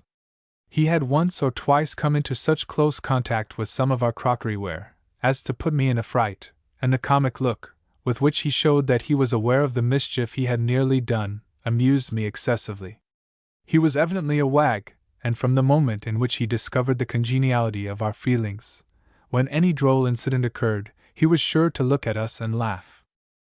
The janissary spoke very tolerable English, and after sunset, when we seated ourselves outside the cabin door, he came forward and entered into conversation. He told us that a quarrel having taken place between the boatmen of a small vessel and the people of a village, the former came on board in great numbers in the night, and murdered 6 of the boatmen, and that on the affair being represented to the Pasha, he sent 300 soldiers to the village, and razed it to the ground. He said that he had been in the service of several English gentlemen, and had once an opportunity of going to England with a captain in the navy, but that his mother was alive at that time, and when he mentioned his wishes to her, she cried, and therefore he could not go. The captain had told him that he would always repent not having taken his offer, but though he wished to see England, he was glad he had not grieved his mother. He had been at Malta, but had taken a dislike to the Maltese, in consequence of a wrong he had received, as a stranger, upon his landing. Amongst the noblemen and gentlemen whom he had served, he mentioned the Marquis of Waterford. We asked him what sort of a person he was, and he immediately replied, "A young devil." Mohammed, who had been in various services with English travelers, expressed a great desire to go to England. He said that if he could once get there, he would never return to this dirty country. Both he and the Janissary apparently had formed magnificent ideas of the wealth of Great Britain, from the lavish manner in which the English are accustomed to part with their money while traveling. We inquired of Mohammed concerning the magician, whose exploits Mr. Lane and other authors have recorded. At first, he did not understand what we meant, but upon further explanation, told us that he thought the whole an imposture. He said that when a boy, about the age of the Arab captain's son, who was on board, he was in the service of a lady who wished to witness the exhibition, and who selected him as the medium of communication, because she said that she knew he would tell her the truth. The ceremonies, therefore, commenced, but though anxiously looking into the magic mirror, he declared that he saw nothing. Afterwards, he continued, a boy was called out of the bazaar, who saw all that the man told him. But while Muhammad expressed his entire disbelief in the power of this celebrated person, he was not devoid of the superstition of his creed and country, for he told us that he knew of another who really did wonderful things. He then asked us what we had called the Mughribi whom we had described to him. We replied, a magician, and he and the Janissary repeated the word over many times, in order to make themselves thoroughly acquainted with it. In all cases, they were delighted with the acquisition of a new word, and were very thankful to me when I corrected their pronunciation. Thus, when the Janissaries showed me what he called kundergo, growing in the fields, and explained that it made a blue dye, and I told him that we called it indigo, he never rested until he had learned the word, which he repeated to Muhammad and Muhammad to him. I never met with 2 more intelligent men in their rank of life, or persons who would do greater credit to their teachers, and brief as has been my intercourse with the Egyptians, I feel persuaded that a good method of imparting knowledge is all that is wanting to raise them in the scale of nations. During our progress up the river, I had been schooling myself, and endeavoring to keep down my expectations, lest I should be disappointed at the sight of the pyramids. We were told that we should see them at the distance of 35 miles, and when informed that they were in view, my heart beat audibly as I threw open the cabin door, and beheld them gleaming in the sun, pure and bright as the silvery clouds above them. Far from being disappointed, the vastness of their dimensions struck me at once, as they rose in lonely majesty on the bare plain, with nothing to detract from their grandeur or to afford, by its littleness, a point of comparison. We were never tired of gazing upon these noble monuments of an age shrouded in impenetrable mystery. They were afterwards seen at less advantage, in consequence of the intervention of some rising ground, but from all points they created the strongest degree of interest. We had a magnificent thunderstorm just as it was growing dark, and the red lightning lit up the pyramids, which came out, as it were, from the black masses of clouds behind them, while the broad waters of the Nile assumed a dark and troubled aspect. The scene was sublime, but of short duration, for the tempest speedily rolled off down the river, when, accompanied by a squall and heavy rain, it caught several boats, which were obliged to put into the shore. We did not experience the slightest inconvenience, and though the latter part of the voyage had been protracted from want of wind, arrived at the port of Bulak at 9:30 on the second evening of our embarkation. Chapter 5. Cairo.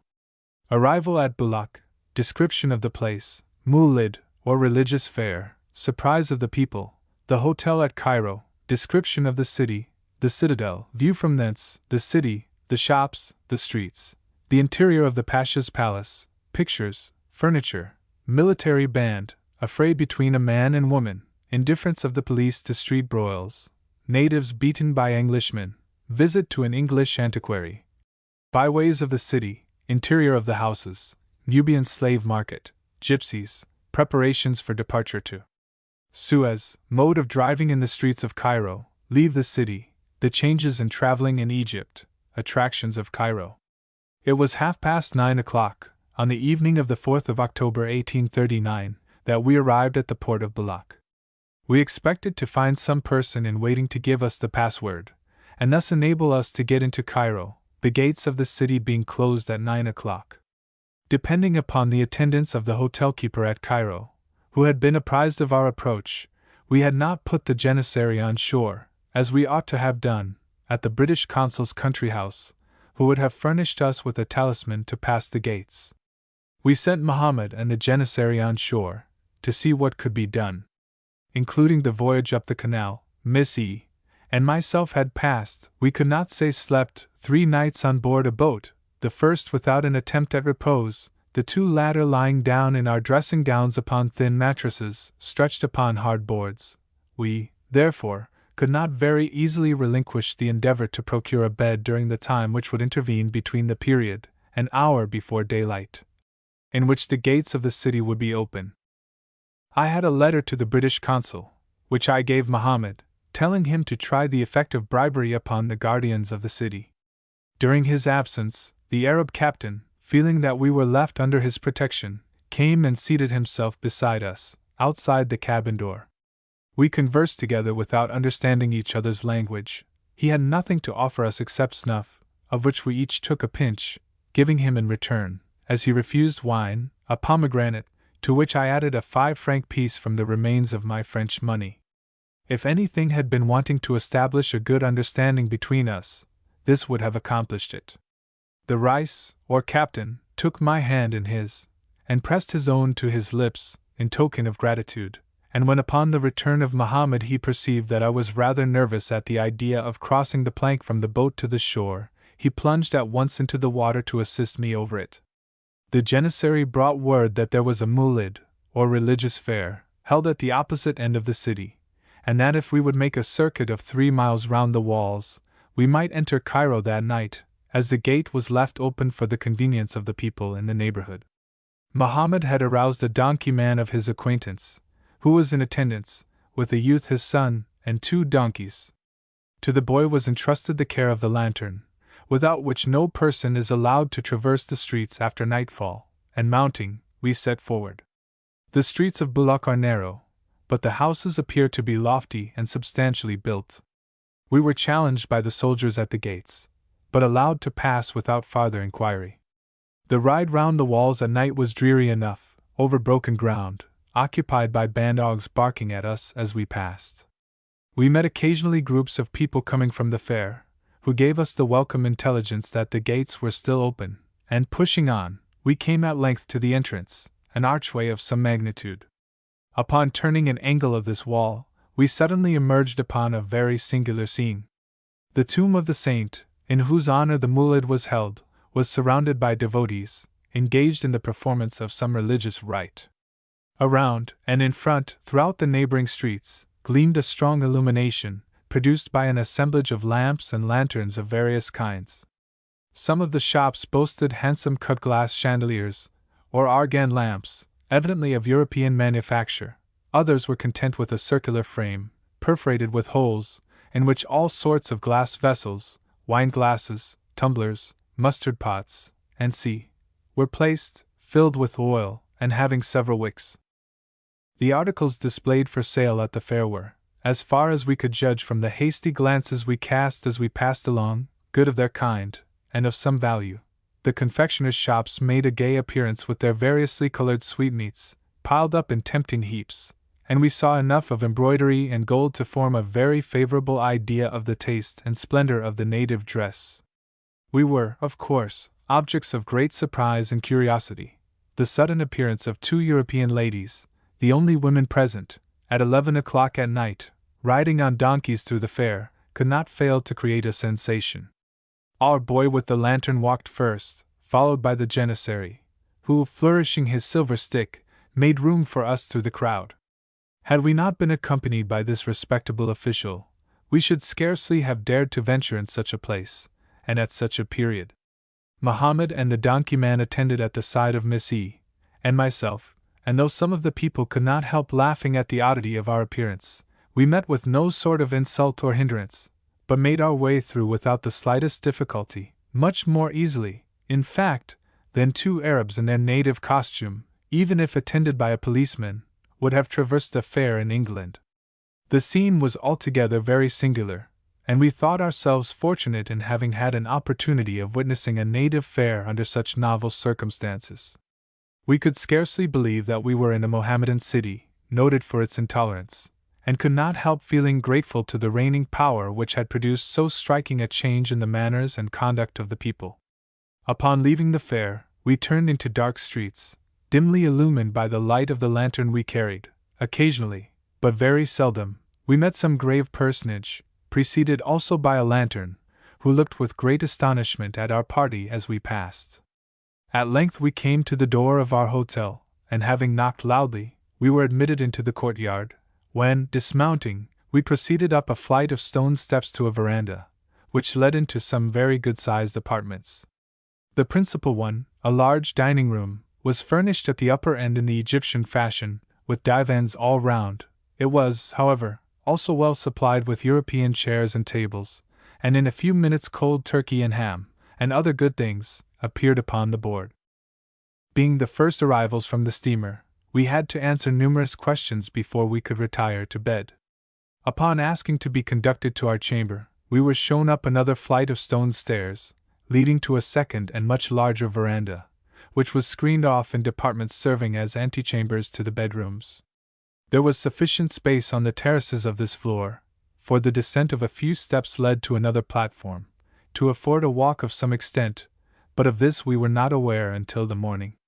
We found a very comfortable two-bedded room, supplied with glass windows, and everything belonging to it in excellent repair, and apparently free from vermin. Most thankfully did we lie down to enjoy the repose which our late exertions had rendered so needful. Our trusty Mohammed had engaged donkeys for us the next day, and promised to take us to every place worth seeing in the city. We were strongly tempted to visit the pyramids, but were deterred by the danger of losing the steamer at Suez, and by the difficulties of the undertaking.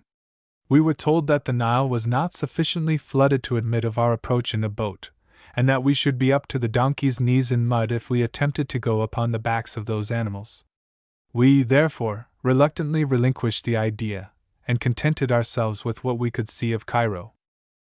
Our first visit was directed to the citadel, a place which, I do not scruple to say, was to me quite as interesting as any of the monuments of ancient art that Egypt contains. The remains of ages long past, and whose history is involved in unfathomable obscurity, excite our wonder and admiration, and fill us with an almost painful curiosity to draw aside the veil which time has thrown around them, and to learn secrets that all the learning of man has hitherto been unable to unfold.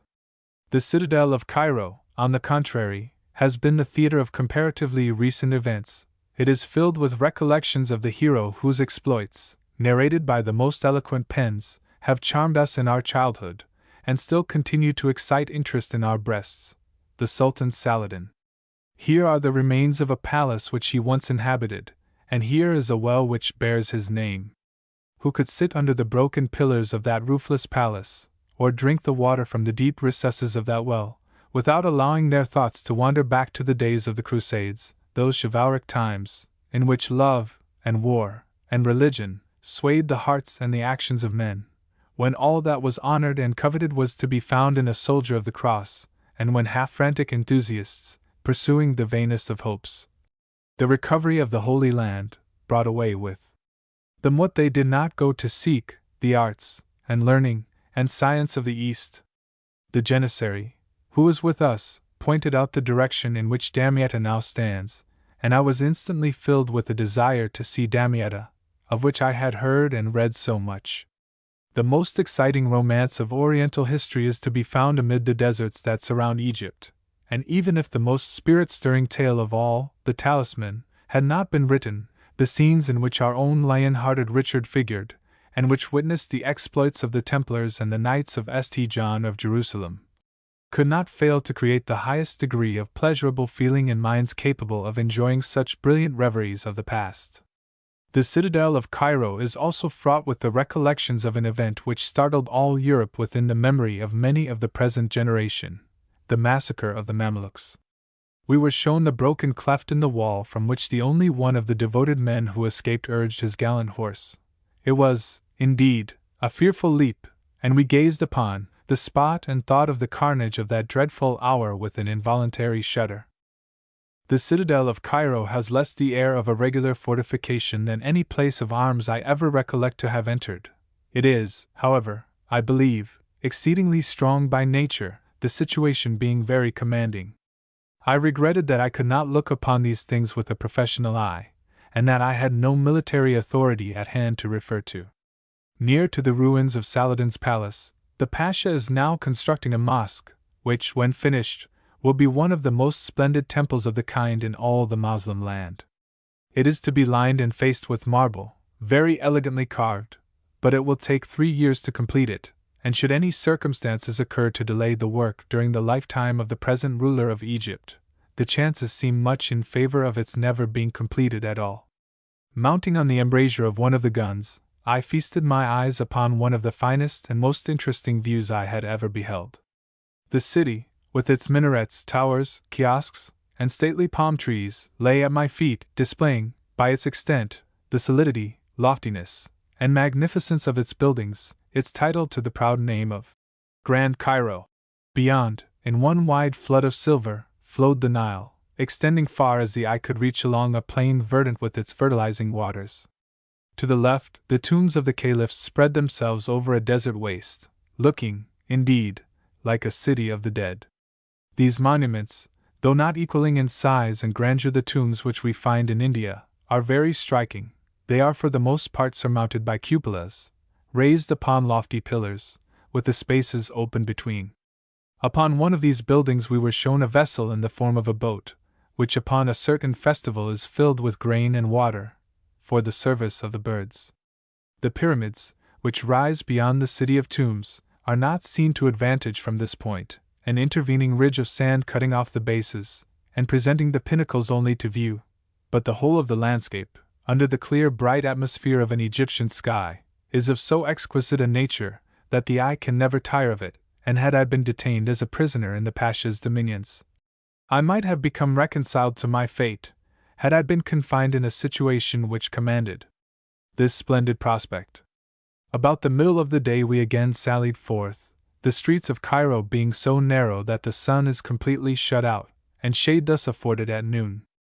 The air was not unpleasantly warm, and we suffered no inconvenience, excepting from the crowd.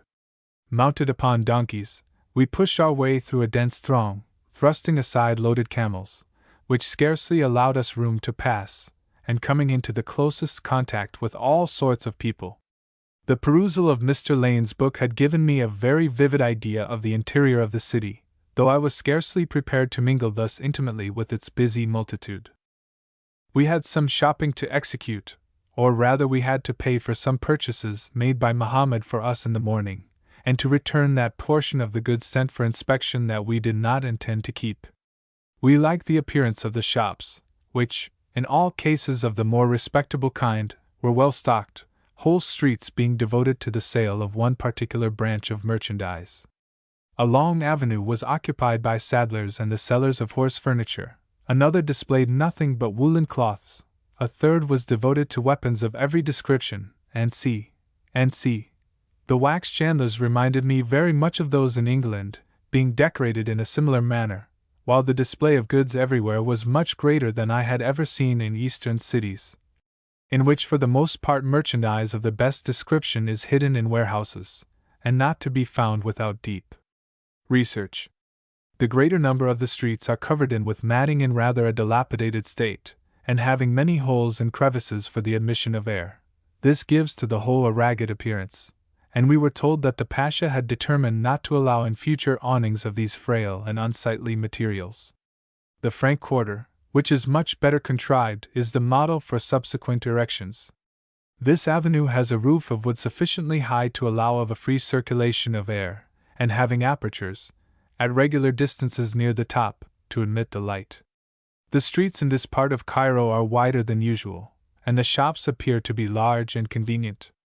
All sorts of European manufactures are to be found here, for the most part at reasonable prices. The gentlemen who proposed to cross the desert purchased leghorn hats of very good quality, and admirably adapted, from their size, lightness, and durability, for Indian wear. Wearied, at length, with the confusion and bustle of the streets, we took again the road to the citadel, being exceedingly desirous to feast our eyes with the sunset view.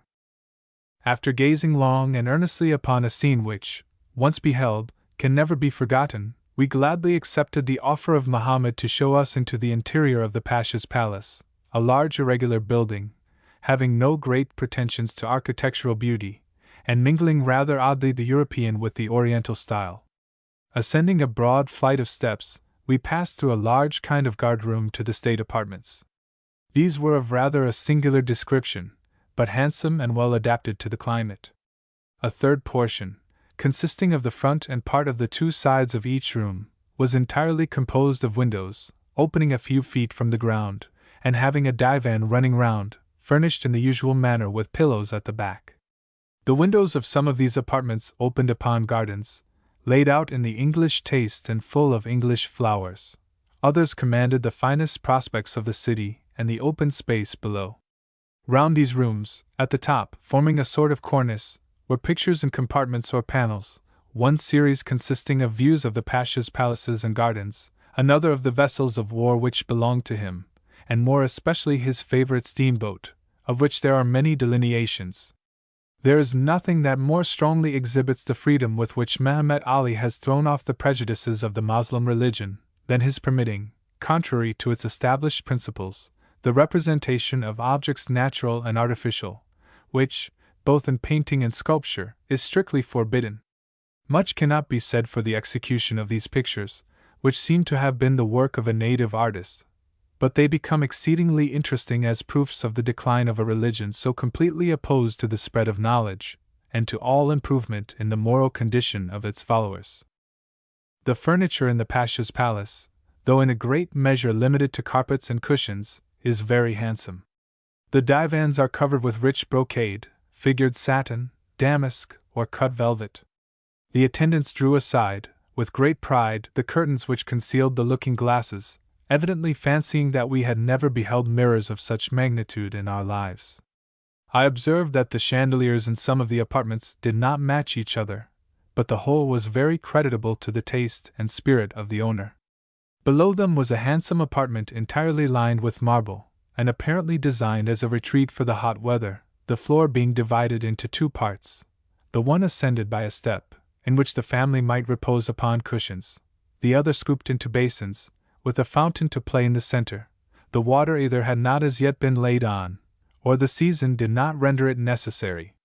Near to this apartment was the Pasha's bedchamber, a fine room, also lined with marble, and containing a fireplace, which in the warm weather revolved upon a pivot, and was concealed in a recess made on purpose in the wall. The bathing rooms, close at hand, were of the most beautiful description, the principal apartment and the antechamber having roofs which might serve as models for all erections of the kind. These were fretted in small compartments, light being admitted by a thick piece of ground glass in the center of each, thus securing the utmost privacy, together with one of the most beautiful methods of lighting possible. While we were still sitting in the Pasha's palace, the military band of the garrison began to play upon the parade ground immediately below. Mohammed, who seemed to be quite at home, conducted us to an apartment which overlooked this space, opened one of the windows, and requested us to seat ourselves upon the cushions, where we remained for some time, listening to the well-known French airs played in the courtyard of the palace of a Turkish prince. The band was not a very large one, but the performers had been well taught, and the wind instruments produced in such a situation a very animating effect. They marched up and down the parade ground, occasionally relieved by the drums and fifes also playing French music. The performers were clothed in white, like the men belonging to the ranks, and had the same soiled appearance, it being impossible to keep white garments pure in the dust of Egyptian cities. The sun was now completely down, and we returned to our hotel, where, to our great joy, we found our two female friends, who had not been able to reach Bullock until many hours after our landing. We had ordered dinner at 7 o'clock, in the hope that our fellow passengers in the steamer would come up, and according to our calculations, several dropped in. The possibility of getting to the pyramids was again discussed, the greater number of the gentlemen determined at least to try, but we thought it best to avoid all danger of missing the Berenice, and the ladies, adhering to their original intention, determined to cross the desert together. We passed a most agreeable evening, telling over our voyage up the Nile, and upon retiring to my chamber, I regretted that it would be the last I should for some time spend in Cairo. Nothing can be more quiet than the nights in a city where all the inhabitants retire after dark to their own homes, the streets being perambulated by few persons, and those of the soberest description. But with the sun, a scene of bustle and noise ensues, which effectually prevents repose. The windows of my apartment looked out upon a narrow street, in which the ground floors were, as it is usual, composed of shops, while several persons, having vegetables or grain to sell, were seated upon the ground. The hum of human voices, the grunting of the camels, and the braying of donkeys, kept up an incessant din, and therefore some minutes elapsed before my attention was attracted by a wordy war which took place beneath my window.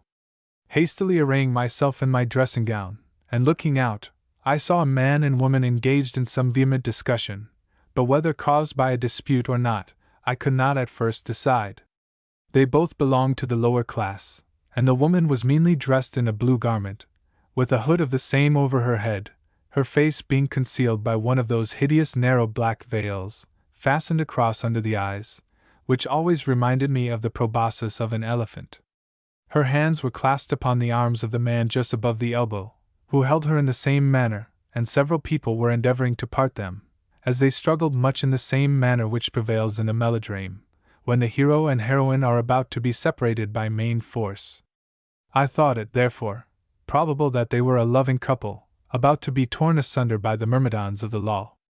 Presently, however, I was set right upon this point, for the man, seizing a kind of whip, which is generally carried in Cairo, and flogging off his friends, dashed the poor creature on the ground, and inflicted several severe strokes upon her prostrate body, not one of the bystanders attempting to prevent him. The woman, screaming fearfully, jumped up, and seizing him again, as if determined to gain her point, whatever it might be, poured forth a volley of words, and again the man threw her upon the ground and beat her most cruelly, the spectators remaining, as before, quite passive, and allowing him to wreak his full vengeance upon her.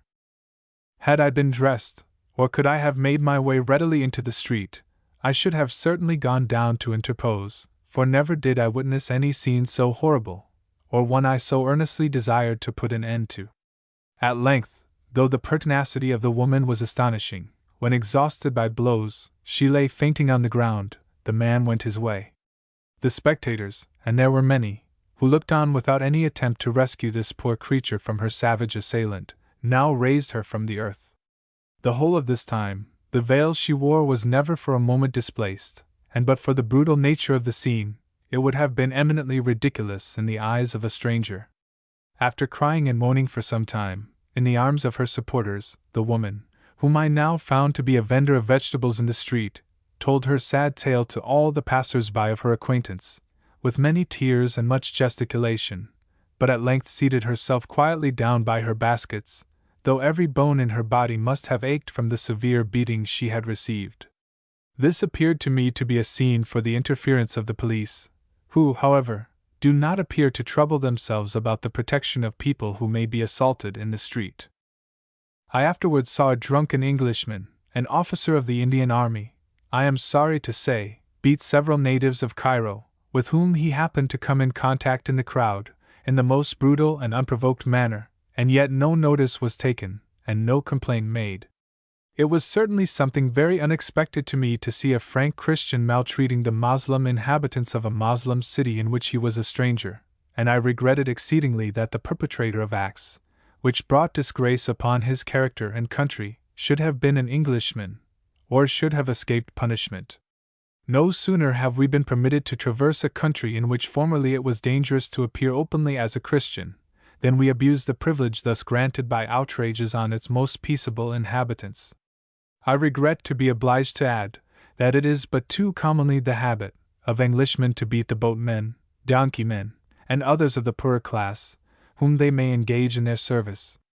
They justify this cowardly practice, because the poor creatures can gain no redress, by declaring that there is no possibility of getting them to stir excepting by means of the whip. But, in most cases, all that I witnessed, they were not at the trouble of trying fairer methods, at once enforcing their commands by blows.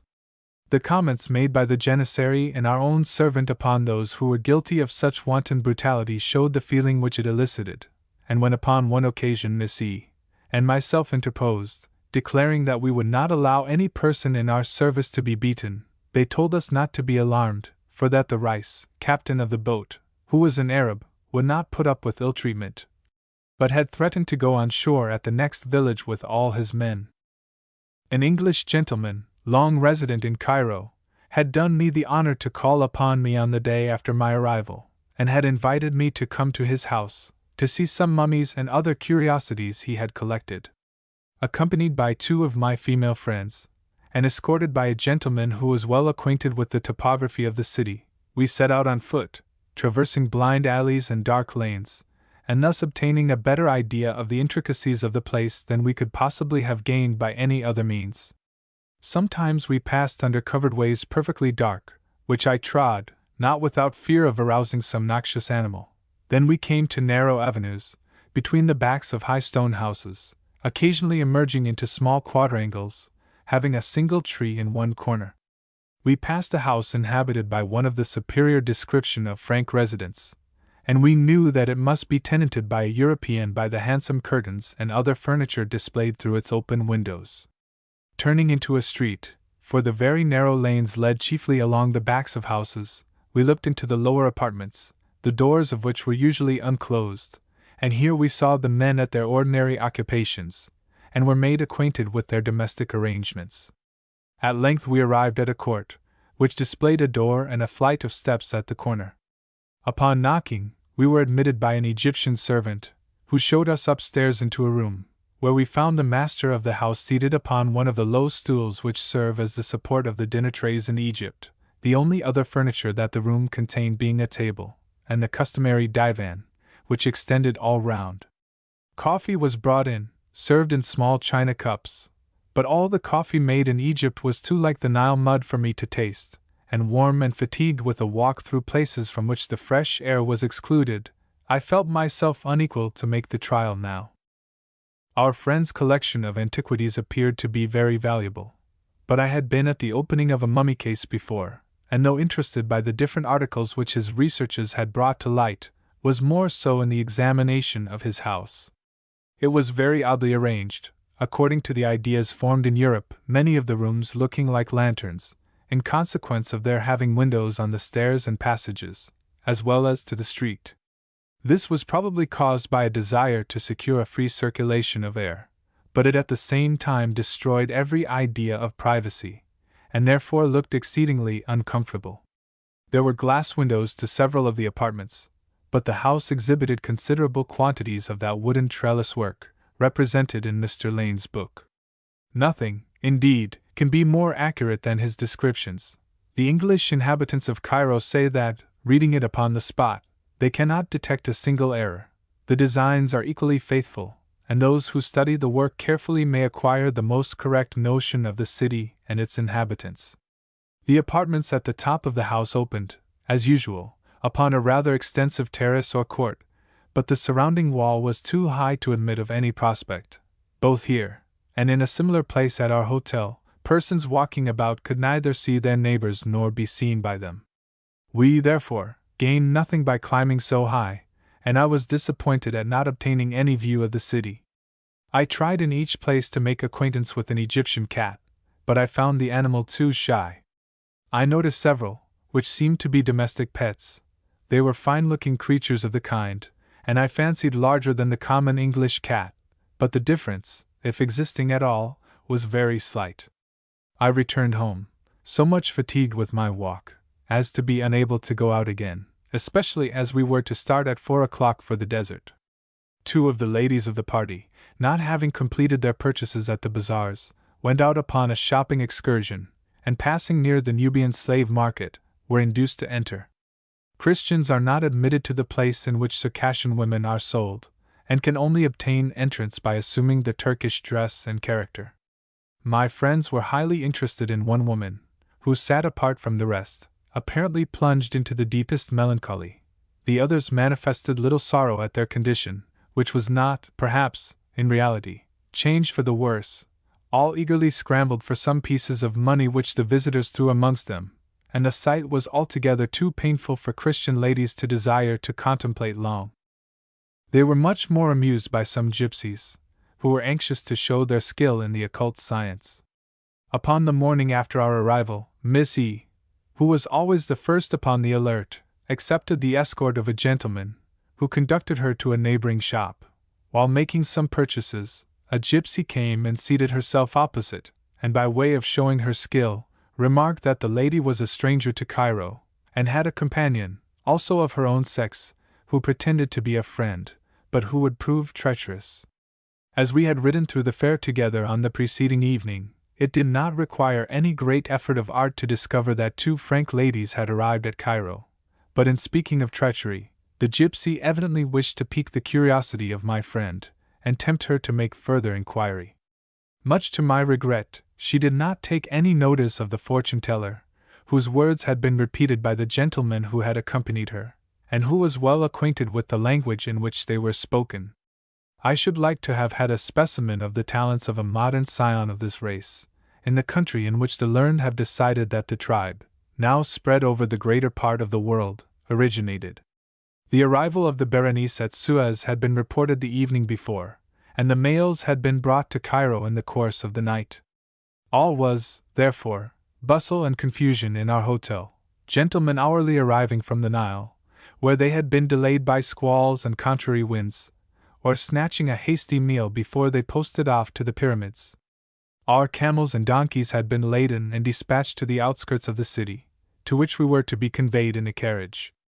I had observed in the courtyard of the hotel an English-built equipage, of the britchka fashion, with a dark-colored hood, for, whatever might have been its original tint, it had assumed the common hue of Egypt, and I found that two spirited horses were to be harnessed to the vehicle, which was dragged out into the street for our accommodation.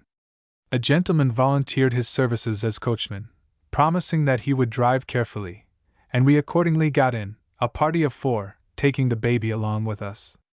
Although the horses kicked and plunged a little, I did not fancy that we could be in any danger, as it was impossible for them to run away with us through streets so narrow as scarcely to be passable, either could we have very easily been upset. I, therefore, hoped to have enjoyed the drive amazingly, as it promised to afford me a better opportunity than I had hitherto possessed of seeing Cairo, seated at my ease, instead of pushing and jostling through the crowd either on foot or upon a donkey. The gentleman, however, bent upon showing off, would not listen to our entreaties that the grooms should lead the horses, but dashed along, regardless of the danger to the foot passengers, or the damage that the donkeys might sustain. So long as we proceeded slowly, the drive was very agreeable, since it enabled me to observe the effect produced by our party upon the spectators. Many sat with the utmost gravity in their shops, scarcely deigning to cast their eyes upon what must certainly have been a novel sight. Others manifested much more curiosity, and seemed to be infinitely amused, while heads put out of the upper windows showed that we attracted some attention. My enjoyment was destined to be very brief, for in a short time our coachman, heedless of the mischief that might ensue, drove rapidly forward, upsetting and damaging everything that came in his way. In vain did we scream and implore. He declared that it was the fault of the people, who would not remove themselves out of danger, but as we had no avant-courier to clear the road before us, and our carriage came very suddenly upon many persons, I do not see how they could have managed to escape. At length, we drove over an unfortunate donkey, which was pulled down by a piece of iron sticking from the carriage, and thus becoming entangled in the load he bore. I fear that the animal was injured, for the poor boy who drove him cried bitterly, and though we, that is, the ladies of the party, would gladly have remunerated him for the damage he might have sustained, either time nor opportunity was permitted for this act of justice. On we drove, every moment expecting to be flung out against the walls, as the carriage turned round the corners of streets placed at right angles to each other.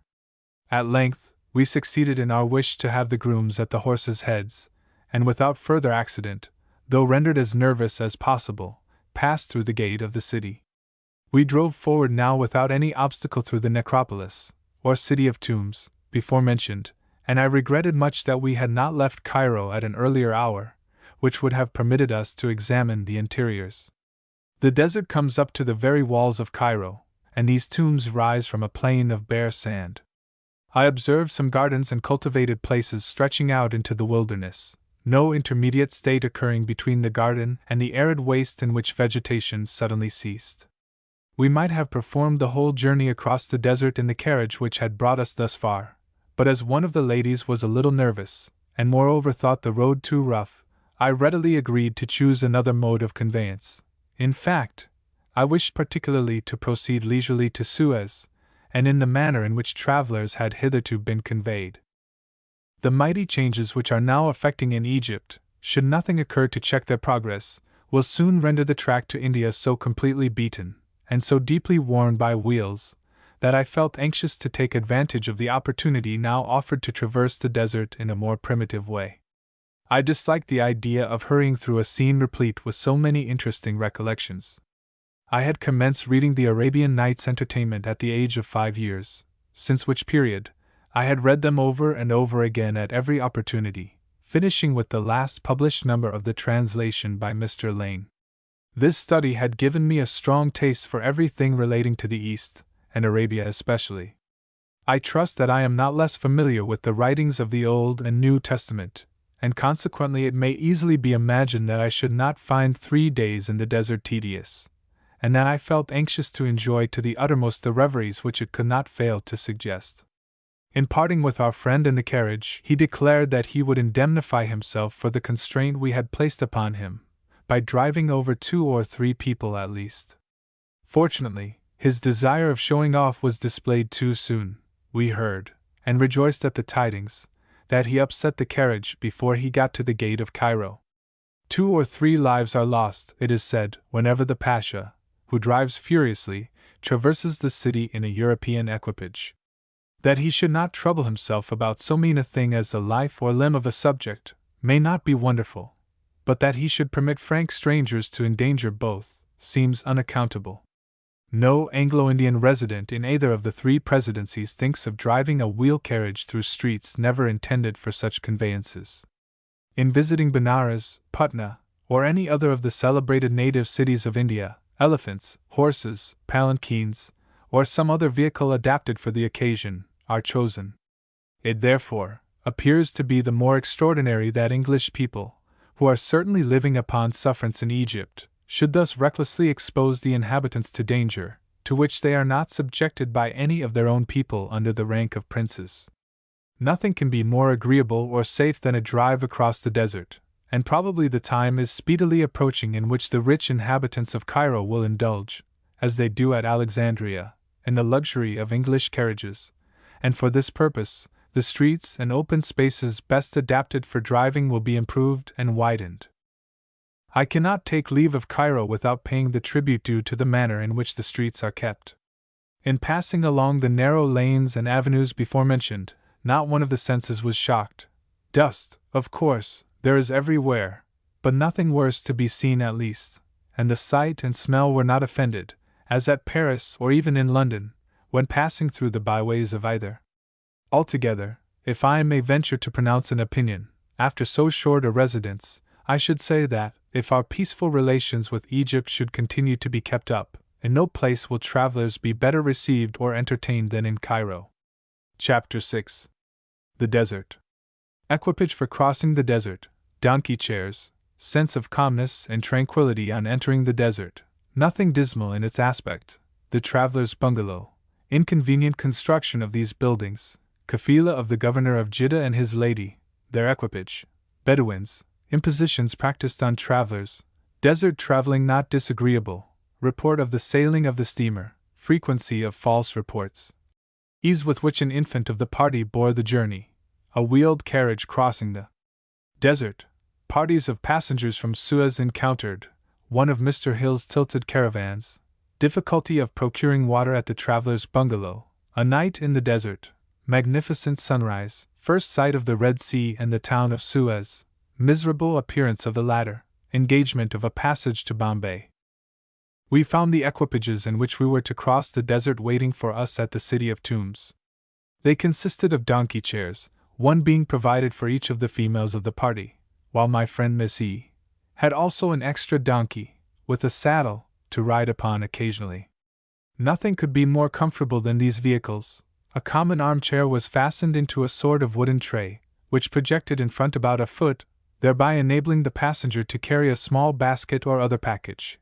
The chairs were then slung by the arms to long bamboos, one upon either side, and these, by means of ropes or straps placed across, were fastened upon the backs of donkeys, one in front, the other behind.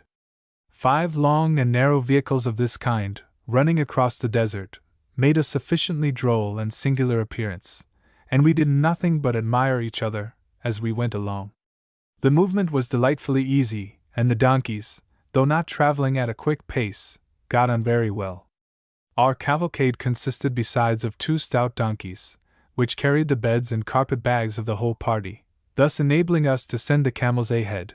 The 3 men servants were also mounted upon donkeys, and there were 3 or 4 spare ones, in case any of the others should knock up upon the road.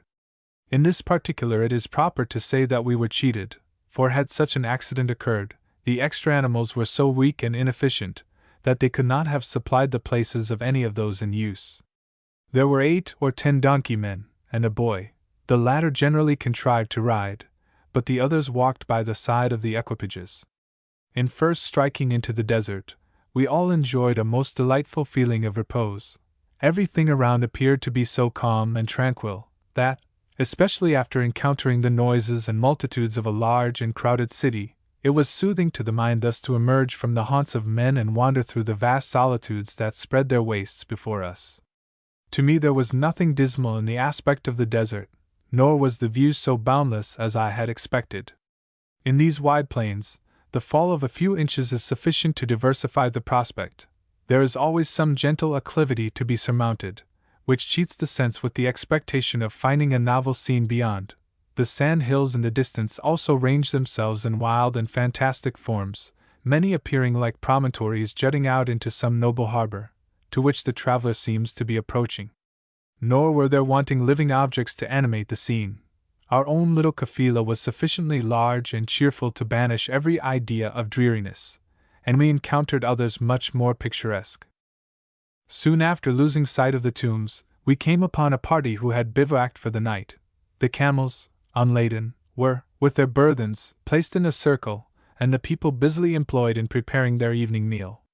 Other evidences there were, however, to show that the toils of the desert were but too frequently fatal to the wretched beasts of burthen employed in traversing these barren wastes.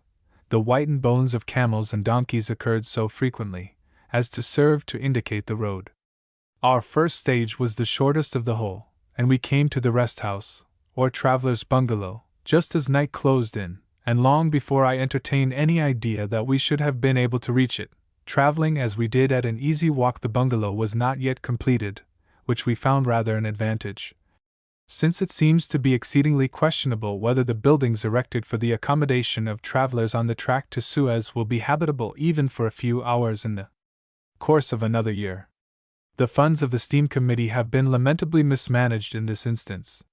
However, there being no windows, we were enabled to enjoy the fresh air, and the room we occupied, not having been long whitewashed, was perfectly clean. Nothing can have been worse planned than the construction of these houses. The only entrance is in front, down a narrow passage, open at the top, and having apartments on either side, the 2 in front being sleeping rooms for travelers, with a kitchen and other offices beyond, and at the back of all a stable, which occupies the whole width of the building. The consequence is, that all the animals, biped and quadruped, inhabiting the stable, must pass the traveler's door, who is regaled with the smell proceeding from the said stable, cook-rooms, and see all the insects they collect, and all the feathers from the fowls slaughtered upon the spot, the plan being, when parties arrive, to drive the unhappy creatures into the house, kill and pluck them immediately. The persons in care of these bungalows are usually a mongrel sort of Franks, who have no idea of cleanliness, and are regardless of the most unsavory odors. The furniture of the rooms consisted of a deal table and a movable divan of wickerwork, while another, formed of the same solid materials as the house, spread in the Egyptian fashion along one side. Upon this Miss E. and myself laid our beds, our two other lady friends, with the infant and female attendant, occupying the opposite apartment. We concluded the evening with tea and supper, for which we were amply provided, having cold fowls, cold ham, hard-boiled eggs, and bread and fruit in abundance. Wrapped up in our dressing gowns, we passed a very comfortable night, and in the morning were able to procure the luxury of warm water for washing with. Having discovered that the people of the hotel at Cairo had forgotten to put up some of the articles which we had ordered, and being afraid that our supplies might fail, we had sent Mohammed back for them. He did not rejoin us until 8 o'clock the following morning. Just as we had begun to grow uneasy about him, it appeared that, although apparently well acquainted with the desert, having crossed it many times, he had missed the track, and lost his way, and after wandering about all night, was glad to meet with a man, whom he engaged as a guide. The poor fellow was much exhausted, but had not omitted to bring us a bottle of fresh milk for our breakfast. We desired him to get some tea for himself, and he soon recovered, his spirits never forsaking him. In consequence of these delays, it was rather late, past 9 o'clock, before we set forward. I had provided myself with a pair of crape spectacles and a double veil, but I speedily discarded both. The crape fretted my eyelashes, and would have produced a greater degree of irritation than the sand. A much better kind are those of wire, which tie round the head with a ribbon, and take in the whole eye. Though the sun was rather warm, its heat was tempered by a fresh cold air, which blew across the desert, though not strongly enough to lift the sand. We, therefore, travelled with much less inconvenience than is sustained upon a turnpike road in England in dusty weather. I could not endure to mar the prospect by looking at it through a veil, and found my parasol quite sufficient protection against the rays of the sun. The kafila, which we had passed the preceding evening, overtook us soon after we started. It consisted of a long train of camels, and belonged to the native governor of Jeddah, who was proceeding to that place with his wife and family, a native vessel being in waiting at Suez to take him down the Red Sea. We saw several females wrapped closely from head to foot in long blue garments, mounted upon these camels. The governor's wife traveled in a sort of cage, which I recognized immediately, from the description in Anastasius. This vehicle is formed of two rude kinds of sofas, or what in English country phrase would be called settles, canopied overhead, and with a resting place for the feet. They are sometimes separated, and slung on either side of a camel, at other times joined together, and placed on the top, with a curtain or cloth lining, to protect the inmates from the sun, and secure the privacy so necessary for a Mohammedan lady. The height of the camels with their lading, and this cage on the summit of all, give an extraordinary and almost supernatural appearance to the animal as he plods along, his head nodding, and his whole body moving in a strange ungainly manner.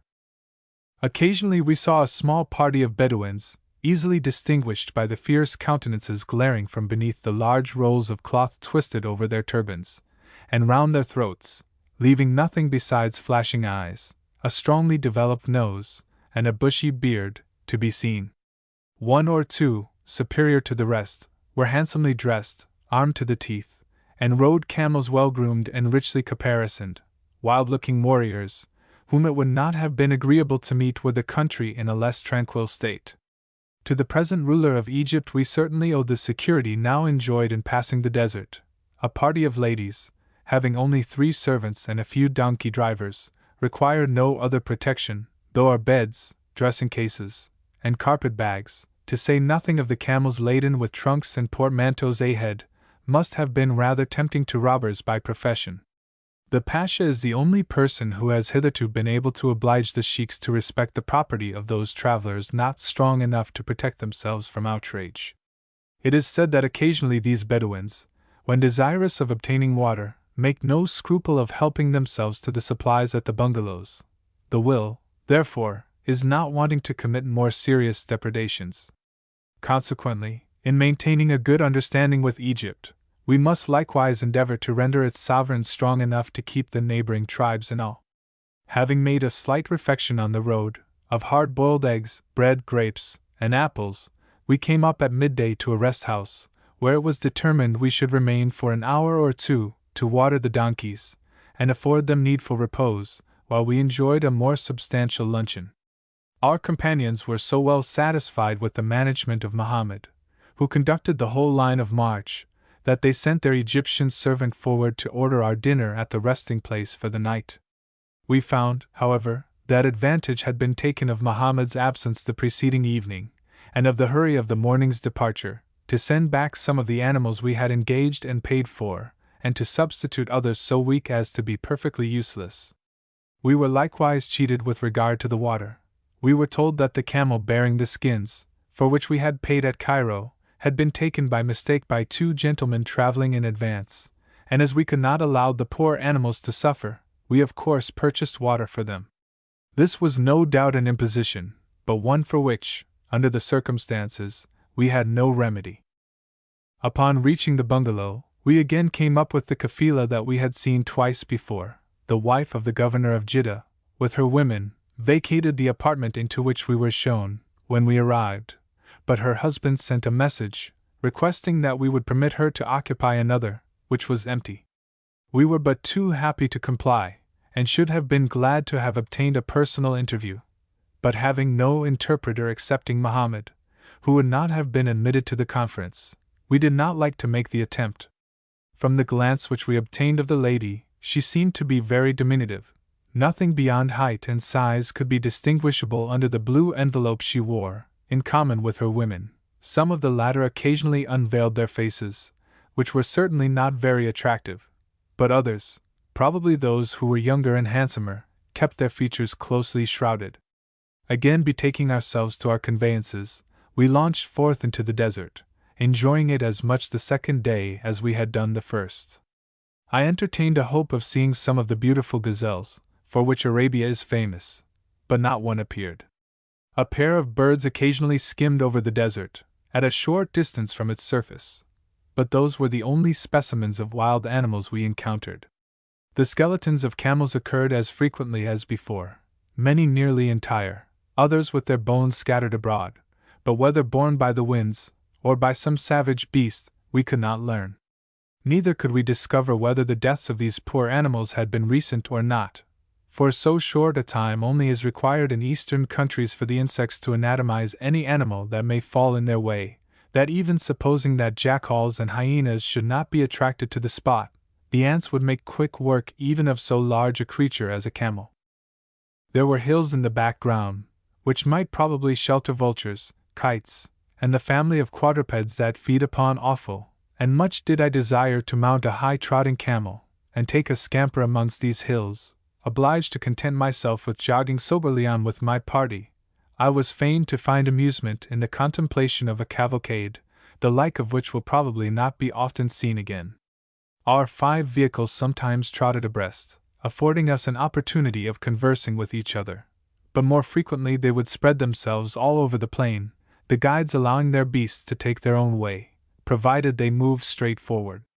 Occasionally, a spare donkey, or one carrying the baggage, would stray off in an oblique direction, and then the drivers were compelled to make a wide detour to bring them in again.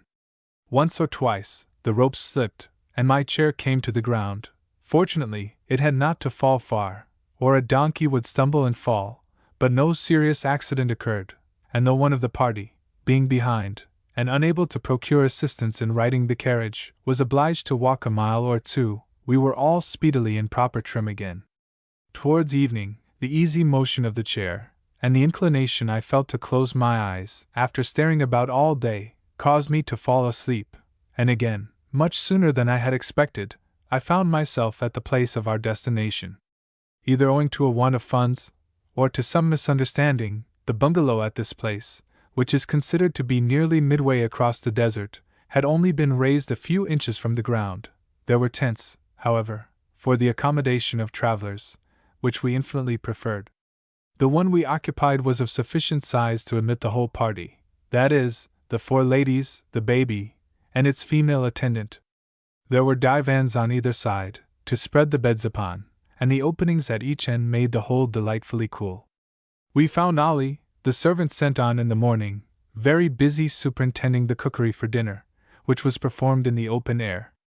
The share of bread and apples given to me upon the road I now bestowed upon my donkeys, not having reflected at the time that the drivers would be glad of it, so the next day, when the usual distributions were made, I gave the grapes, to the donkeymen, who stuffed them into their usual repository, the bosoms of their blue shirts, and seemed very well pleased to get them. The adjoining tent was occupied by 2 gentlemen, passengers of the Berenice. Their servant, a European, brought to some of our people the alarming intelligence that the steamers would leave Suez in the course of a few hours, and that our utmost speed would scarcely permit us to arrive in time. Distrusting this information, we sent to inquire into its truth, and learned that no danger of the kind was to be apprehended, as the steamer required repair, the engines being out of order, and the coal having ignited twice on the voyage up the Red Sea. Whatever may be the cause, whether from sheer misconception or an intention to mislead, it is almost impossible to rely upon any intelligence given concerning the sailing of vessels and other events, about which it would appear very possible to obtain authentic information. From the time of our landing at Alexandria, we had been tormented by reports which, if true, rendered it more than probable that we should be too late for the steamer appointed to convey the government mails to Bombay. Not one of these reports turned out to be correct, and those who acted upon them sustained much discomfort in hurrying across the desert. We were, as usual, rather late the following morning. Our dear little plaything, the baby, bore the journey wonderfully, but it seemed very requisite that she should have good and unbroken sleep at night, and we found so little inconvenience in traveling in the daytime, that we could make no objection to an arrangement which contributed so much to her health and comfort. It was delightful to see this lovely little creature actually appearing to enjoy the scene as much as ourselves, sometimes seated in the lap of her nurse, who travelled in a chair, at others at the bottom of one of our chairs, then in the arms of her male attendant, who rode a donkey, or in those of the donkeymen, trudging on foot. She went to everybody, crowing and laughing all the time, and I mention her often, not only for the delight she afforded us, but also to show how very easily infants at her tender age, she was not more than 7 months old, could be transported across the desert. After breakfast, and just as we were about to start upon our day's journey, we saw what must certainly be called a strange sight, a wheeled carriage approaching our small encampment. It came along like the wind, and proved to be a phaeton, double-bodied, that is, with a driving seat in front, with a European charioteer guiding a pair of horses as the wheelers, while the leaders were camels, with an Arab riding postilion. An English and a Parsee gentleman were inside, and the carriage was scarcely in sight before it had stopped in the midst of us. The party had only been a few hours coming across. We hastily exchanged intelligence, were told that the Berenice had lost all its speed, being reduced, in consequence of alterations made in the dockyard in Bombay, from 12 knots an hour to 8, and that the engines had never worked well during the voyage up. During this day's journey, we met several parties, passengers of the steamer, coming from Suez. One lady passed us in a donkey chair, with her daughter riding a donkey by the side. Another group, consisting of 2 ladies and several gentlemen, were all mounted upon camels, and having large umbrellas over their heads, made an exceedingly odd appearance, the peculiar gait of the camel causing them to rise and fall in a very singular manner. At a distance, their round moving summits looked like the umbrageous tops of trees, and we might fancy as they approached, the lower portion being hidden by ridges of sand, that Burnham Wood was coming to Dunsinane.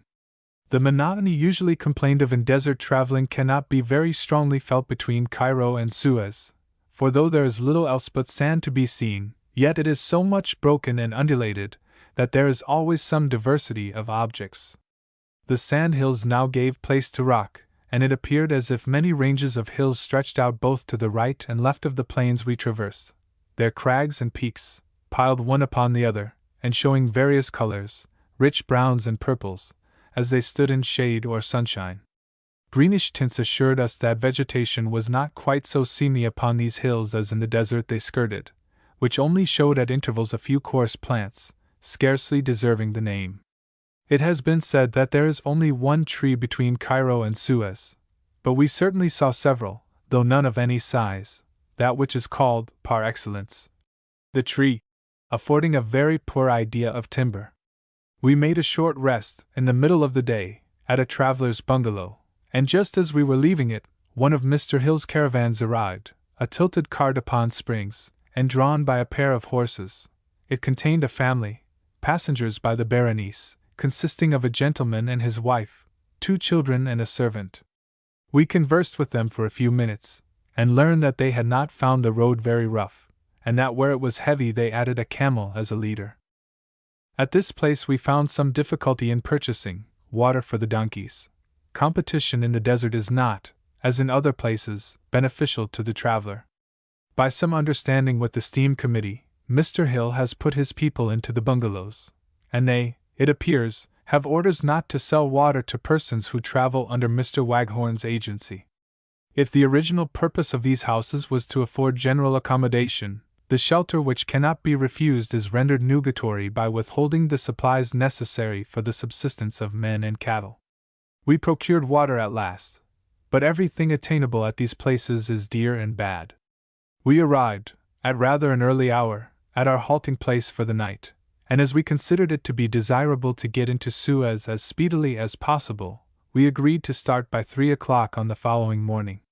Just as we had finished our evening meal, 3 gentlemen of our acquaintance, who had scrambled across the desert from the pyramids, came up, weary and way-worn, and as hungry as possible.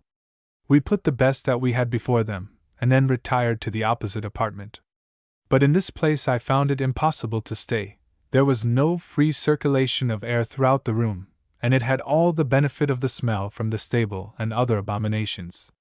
Leaving, therefore, my companions asleep, and wrapping myself up in my shawl, I stole out into the passage, where there were several Arabs lying about, and not without difficulty contrived to step between them, and to unfasten the door which opened upon the desert.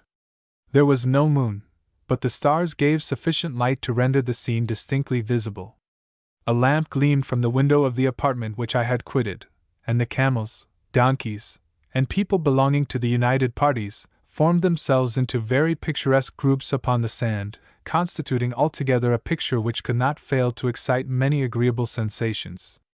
The whitened bones of animals perishing from fatigue and thirst, while attempting to cross the arid expanse, associated in our minds with privation, toil, and danger, told too truly that these notions were not purely ideal, but here was a scene of rest and repose which the desert had never before presented, and mean and inconvenient as the building I contemplated might be.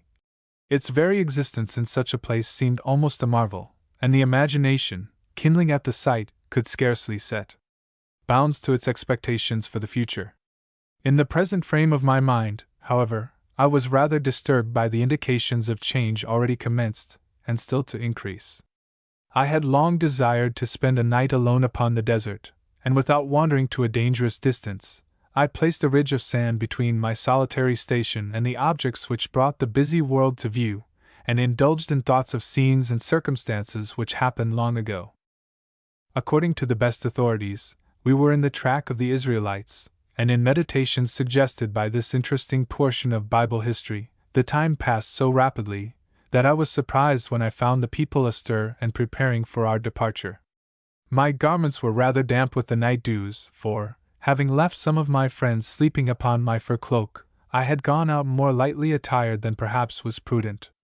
I was not, therefore, sorry to find myself warmly wrapped up, and in my chair, in which I should have slept very comfortably, had Hot the man who guided the donkeys taken it into his head to quarrel with one of his comrades, and to bawl out his grievances close to my ear.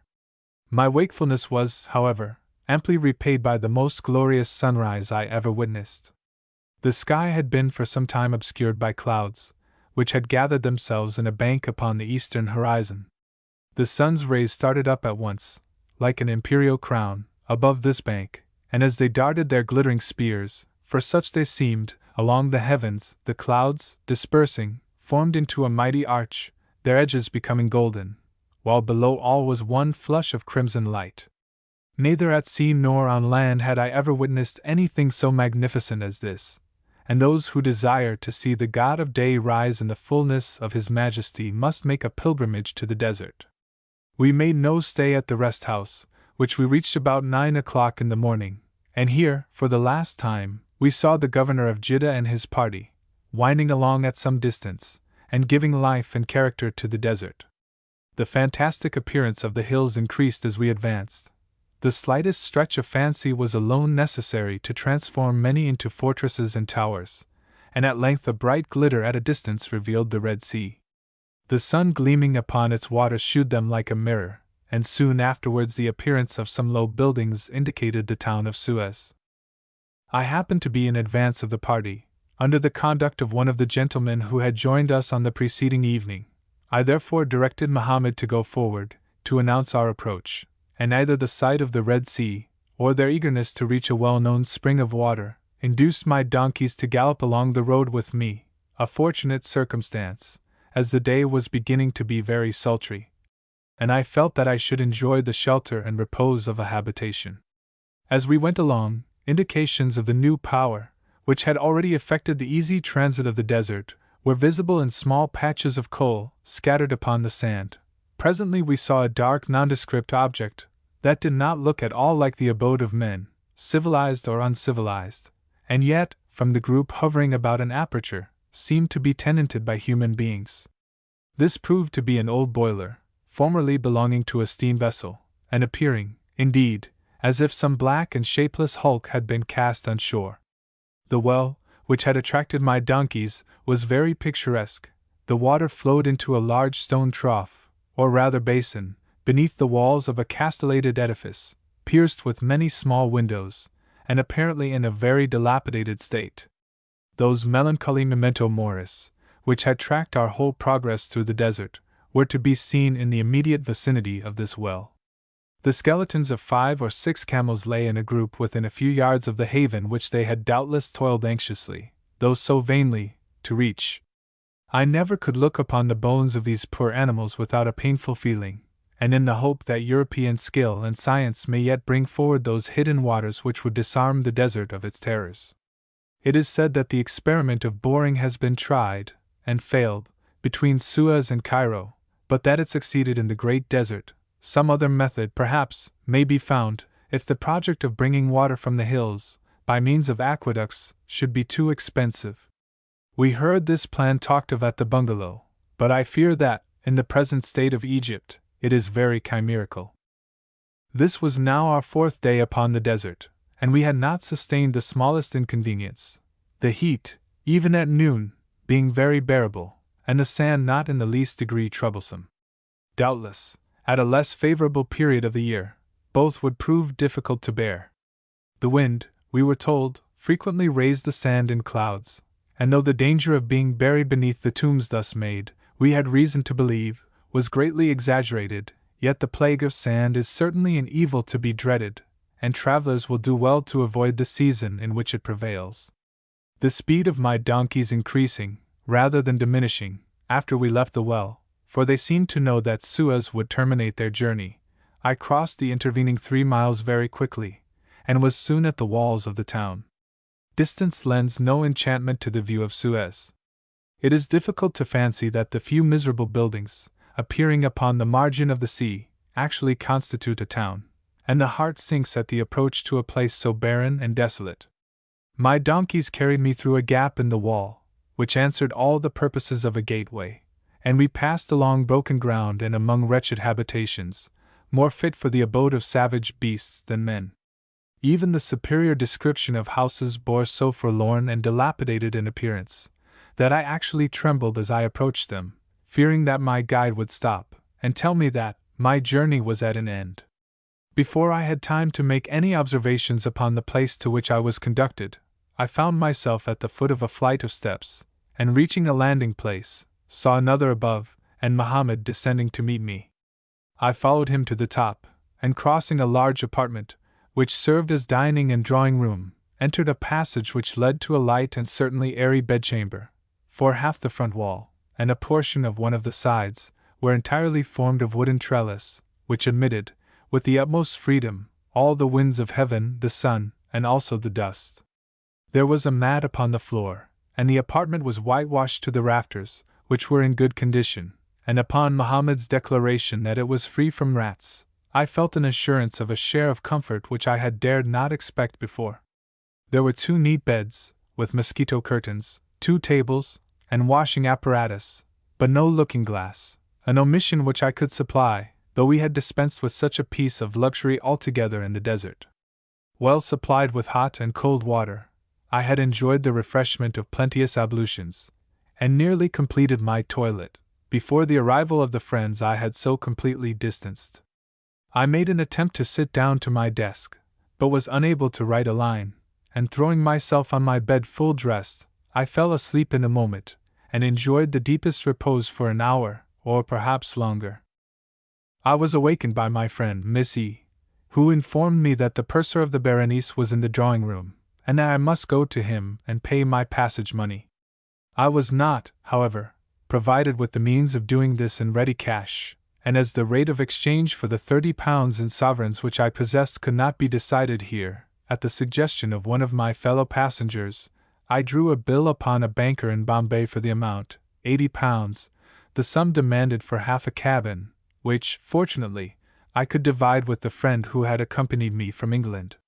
This transaction so completely roused me, that I found myself equal to the continuation of the journal which I had commenced at Cairo.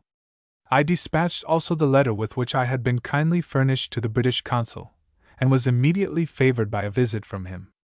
As we expressed some anxiety about our accommodation on board the steamer, he politely offered to take us to the vessel in his own boat, but to this arrangement the purser objected, stating that the ship was in confusion, and that one of the best cabins had been reserved for us. With this assurance we were accordingly content. We arrived at Suez on Wednesday, the 9th of October, and were told to hold ourselves in readiness to embark on Friday at noon. We were not sorry for this respite, especially as we found our hotel, which was kept by a person in the employment of Mr. Waghorn, more comfortable than could have been hoped for from its exterior. The greatest annoyance we sustained was from the dust, which was brought in by a very strong wind through the lattices. I endeavored to remedy this evil, in some degree, by directing the servants of the house to nail a sheet across the upper portion of the perforated woodwork. The windows of our chamber commanded as good a view of Suez as the place afforded. One at the side overlooked an irregular open space, which stretched between the house and the sea. At some distance opposite, there were 1 or 2 mansions of much better appearance than the rest, and having an air of comfort imparted to them by outside shutters, of new and neat construction. These we understood to be the abodes of officers in the Pasha's service. Mehemet Ali is said to be extremely unwilling to allow English people to build houses for themselves at Suez. While he freely grants permission to their residence at Alexandria and Cairo, he seems averse to their settling upon the shores of the Red Sea. Mr. Waghorn and Mr. Hill are, therefore, compelled to be content to fit up the only residences at their disposal in the best manner that circumstances will admit. I had no opportunity of forming any opinion respecting Mr. Hill's establishment, but am able to speak very well of the accommodation afforded by the hotel at which we sojourned. Judging from the exterior, for the desert itself does not appear to be less productive than Suez, there must have been some difficulty in getting supplies. Notwithstanding, we found no want of good things at our breakfast and dinner table, plenty of eggs and milk, fowl and fish being supplied, every article doing credit to the skill of the cook. Nor was the cleanliness that prevailed, in despite of all the obstacles opposed to it, less worthy of praise. The servants were civil and attentive, and the prices charged extremely moderate. All the guests of the hotel of course formed one family, assembling daily at meals, after the continental fashion. The dining room was spacious, and divided into 2 portions. The one ascended by a step was surrounded by divans, after the Egyptian fashion, and here were books to be found containing useful and entertaining knowledge. A few stray numbers of the Asiatic Journal, half a dozen volumes of standard novels, files of the Bombay Times, and works illustrative of ancient and modern Egypt, served to beguile the time of those who had nothing else to do. Meanwhile, travelers came dropping in, and the caravanserai was soon crowded. Chapter 7. Suez to Aden. Travelers assembling at Suez. Remarks on the Pasha's government. Embarkation on the steamer. Miserable accommodation in the Berenice, and awkwardness of the attendants. Government ships not adapted to carry passengers. Cause of the miserable state of the Red Sea steamers. Shores of the Red Sea. Arrival at Mocha. Its appearance from the sea. Arrival at Aden. Its wild and rocky appearance on landing. Cape Aden, the town. Singular appearance of the houses. The garrison expecting an attack by the Arabs. Discontent of the servants of Europeans at Aden. Complaints by Anglo-Indians against servants. Causes. Little to interest Europeans in Aden. Amongst the travelers who came dropping in at the hotel was the Portuguese governor of Goa and his suite, consisting of 4 gentlemen, the private and public secretaries, an aide-de-camp, and the 4th holding some other appointment. They came by the French steamer, which had left Marseilles on the day of our departure. The governor, a fine old soldier, and a perfect gentleman, proved a great acquisition to our party, and knowing the state of Goa, and the disappointment he would in all probability sustain upon arriving at the seat of his government in the present low condition to which it is reduced, we could not help feeling much interested in his welfare. This gentleman, who inherited the title of Baron, and was moreover an old general officer, had mixed in the very best society, and was evidently well acquainted with courts and camps. He spoke several languages, and in the course of his travels had visited England. His retinue were quiet gentlemanly men, and the young aide-de-camp, in particular, made himself very agreeable. There were 2 other travelers of some note at Suez, who had put up at Hill's Hotel. One, an American gentleman, who had come across the desert for the purpose of looking at the Red Sea. I saw him mounted upon a donkey, and gazing as he stood upon the shore at the bright but narrow channel, so interesting to all who have read the history of the Israelites, with reverential feelings. I felt a strong inclination to accost him, but refrained, being unwilling to disturb his reveries with what he might have thought an impertinent interruption. It was evidently a last look, for he was veiled for the journey, and at length, tearing himself away, he turned his donkey's head, and struck into the desert. The other traveler was a young Scotsman, who proposed to go as far as Aden in the Berenice, on his way to Abyssinia, trusting that a residence of some months in Egypt would enable him to pass for a Turk. He had no very precise object in view, but intended to make an attempt to explore the sources of the Nile. There was nothing in Suez that could make a longer stay desirable, and we quitted it without regret. My journey through Egypt had been much too rapid for me to presume to give any decided opinion concerning the strongly agitated question respecting the merits of the Pasha's government. It is very evident that he has not learned the most instructive lesson of political economy, nor has yet understood that the way to render himself powerful is to make his subjects rich. Nevertheless, though his exactions and monopolies may be felt at present as very serious evils, yet, in establishing manufactories, and in embodying a national force, there can be no doubt that he has sown the seeds of much that is good, and should his government, after his death, fall into the hands of people equally free from religious prejudices, we may reasonably hope that they will entertain more enlarged and liberal views, and thus render measures, now difficult to bear, of incalculable advantage to the future prosperity of the country. The British consul politely offered to conduct myself and my female friends on board the steamer. He accordingly called for us, and I bade, as I hoped, a last adieu to Suez, it being my wish and intention to return home by way of Cassir. Previous to our embarkation, a series of regulations had been placed in our hands for the engagement of passages in the Honorable Company's armed steamers, with instructions to passengers, and C. Upon repairing to our cabin, Miss E. and myself were surprised and disappointed at the miserable accommodation it afforded. The 3 cabins allotted to the use of the ladies had been appropriated, in 2 instances, to married couples, and we were obliged to put up with one of smaller size, which had the additional inconvenience of opening into the public saloon. There were no Venetian blinds to the door, consequently, the only means of obtaining a free circulation of air was to have it open. A locker with a hinged shelf, which opened like a shutter, and thus afforded space for one mattress to be placed upon it, ran along one side of the cabin, under the porthole, but the floor was the only visible means of accommodation for the second person crammed by government regulation into this den. There was not a place in which a wash-hand basin could be put, so awkwardly were the doors arranged, to one of which there was no fastening whatsoever. Altogether, the case seemed hopeless, and as cockroaches were walking about the vessel by dozens, the prospect of sleeping on the ground was anything but agreeable, especially with the feeling that we were paying at the rate of £4 a day for our accommodation. We were, however, compelled to postpone our arrangements by a summons to dinner, and in the evening, when repairing again to the cabin, I found my mattress placed upon 2 portmanteaus and a box.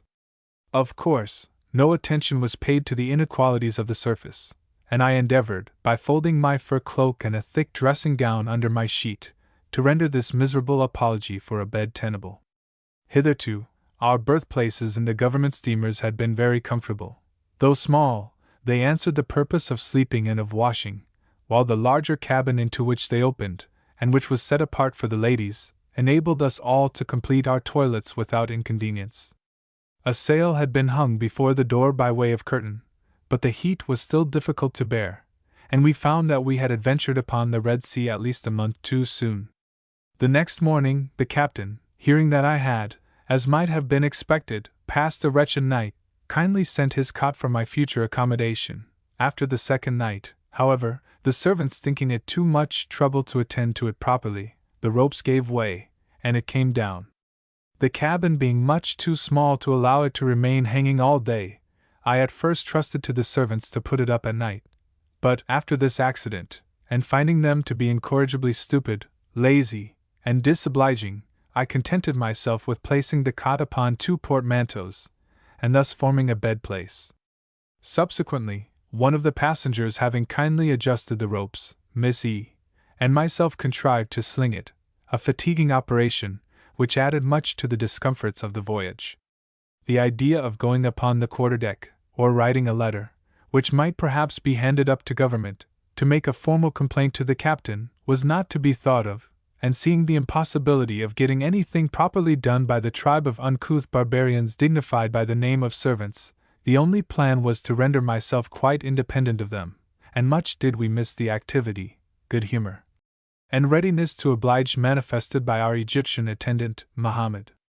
Where a wish to please is evinced, though wholly unattended by efficiency in the duties undertaken by a servant, I can very easily excuse awkwardness, forgetfulness, or any other fault.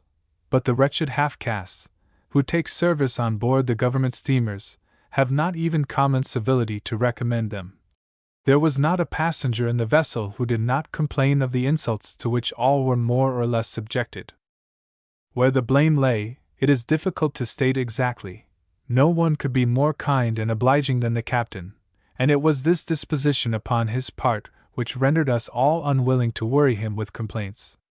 The charge of a steamer in the Red Sea seems quite enough to occupy the commandant's time and attention, without having the comforts of 7 or 28 passengers to look after, but these duties might have been performed by a clever and active steward. Whether there was a personage on board of that designation, I never could learn. I asked several times to speak with him, but he never in a single instance attended the summons. We had no reason to complain of want of liberality on the part of the captain, for the table was plentifully supplied, though the cooks, being unfortunately most worthy of the patronage of that potentate who is said to send them to our kitchens, generally contrived to render the greater portion uneatable. The advantage of rising from table with an appetite is one which I have usually tried on board ship, having only in few instances, during my numerous voyages, been fortunate enough to find food upon which I dared to venture. The more I have seen of government ships, the more certain I feel that they are not adapted to carry passengers. The authorities appear to think that people ought to be too thankful to pay an enormous price for the worst species of accommodation. The commandants have not been accustomed to attend to the minutiae which can alone secure the comfort of those who sail with them, while the officers, generally speaking, endeavor to show their contempt of the service in which they are sent, against their inclination, by neglect and even rudeness towards the passengers. While on board the Berenice, the following paragraph in a Bombay newspaper struck my eye, and as it is a corroboration of the statements which I deem it to be a duty to make, I insert it in this place. The voyager from Agra must not think his troubles at an end on reaching Bombay, or that the steam packets are equal to the passenger Indiaman in accommodation. In fact, I cannot conceive how a lady manages. We have, however, 5. There are only 7 very small cabins, into each of which 2 people are crammed, no room to swing cats. 8 other deluded individuals, of whom I am one, are given to understand that a cabin passage is included in permission to sleep on the benches and table of the cuddy. For this you pay Rs. 200 extra. The vessel is dirty beyond measure, from the soot, and with the difficulty of copious ablution and private accommodation, is almost worse, to a lover of Indian habits, than the journey to Bombay from Agra upon camels. No civility is to be got from the officers. If they are not directly uncivil, the passengers are luckier than we have been. They declare themselves disgusted with passenger ships, but do not take the proper way of showing their superiority to the duty. The only officer of the Berenice who dined at the captain's table was the surgeon of the vessel, and in justice to him it must be said that he left no means untried to promote the comfort of the passengers. It is likewise necessary to state that we were never put upon an allowance of water, although, in consequence of late alterations made in the dockyard, the vessel had been reduced to about half the quantity she had been accustomed to carry in iron tanks constructed for the purpose. Notwithstanding this reduction, we could always procure a sufficiency, either of hot or cold water, for ablutions, rendered doubly necessary in consequence of the atmosphere of coal dust which we breathed. Not that it was possible to continue clean for a single hour, nevertheless, there was some comfort in making the attempt. There were 8 cabins in the Berenice, besides the 3 appropriated to ladies. These were ranged 4 on either side of the saloon, reaching up 2/3 of the length. The apartment, therefore, took the form of a T, and the upper end or cross was furnished with horsehair sofas. Upon these, and upon the table, those passengers slept who were not provided with cabins. Many preferred the deck, but being washed out of it by the necessary cleaning process, which took place at daybreak, were obliged to make their toilets in the saloon. This also formed the dressing place for dinner, and the basins of dirty water, hairbrushes, and were scarcely removed from the side tables before the party were summoned to their repast. The preparations for this meal were a work of time, always beginning at 1:30. An hour was employed in placing the dishes upon the table, in order that everything might have time to cool. The reason assigned for not putting Venetian blinds to the cabin doors was this: it would injure the appearance of the cabin, an appearance certainly not much improved by the dirty sail which hung against our portal. The saloon itself, without this addition, was dingy enough, being paneled with dark oak, relieved by a narrow gilt cornice, and the royal arms carved and gilded over an armchair at the rudder case, the ornaments of a clock which never kept time. All the servants, who could not find accommodation elsewhere, slept under the table, thus adding to the abominations of this frightful place. And yet we were congratulated upon our good fortune, in being accommodated in the Berenice, being told that the Zenobia, which passed us on our way, had been employed in carrying pigs between Waterford and Bristol, and that the Hugh Lindsay was in even worse condition, the Berenice being, in short, the crack ship. Every day added to the heat and the dirt, and in the evening, when going upon deck to inhale the odors of the hen coops, the smell was insufferable. When to this annoyance coal dust, 1/2 inch deep, is added, my preference of my own cabin will not be a subject of surprise. With what degree of truth, I cannot pretend to say. All the disagreeable circumstances sustained on board the Berenice were attributed to the alterations made in the docks. Previously to these changes, we were told, the furnaces were supplied with coal by a method which obviated the necessity of having it upon deck, whence the dust was now carried all over the ship upon the feet of the persons who were continually passing to and fro. Occasionally, we suffered some inconvenience from the motion of the vessel, but generally speaking, nothing more disagreeable occurred than the tremulous action of the engines, an action which completely incapacitated me from any employment except that of reading. The only seats or tables we could command in our cabin consisted of our boxes, so that being turned out of the saloon at 1:30, by the servants who laid the cloth for dinner, it was not very easy to make an attempt at writing, or even needlework. Doubtless the passengers from Bombay could contrive to have more comforts about them. It was impossible, however, that those who had already made a long overland journey should be provided with the means of furnishing their cabins, and this consideration should weigh with the government when taking money for the accommodation of passengers. Cabins ought certainly to be supplied with bed places and a washing table, and not to be left perfectly dismantled by those occupants who arrive at Suez, and who, having previously fitted them up, have a right to all they contain. The miserable state of the Red Sea steamers, of course, often furnished a theme for conversation, and we were repeatedly told that their condition was entirely owing to the jealousy of the people of Calcutta, who could not endure the idea of the importance to which Bombay was rising, in consequence of its speedy communication with England. Without knowing exactly where the fault may lie, it must be said that there is great room for improvement. In all probability, the increased number of persons who will proceed to India by way of the Red Sea, now that the passage is open, will compel the merchants, or other speculators, to provide better vessels for the trip. At present, the price demanded is enormously disproportioned to the accommodation given, while the chance of falling in with a disagreeable person in the commandant should be always taken into consideration by those who meditate the overland journey.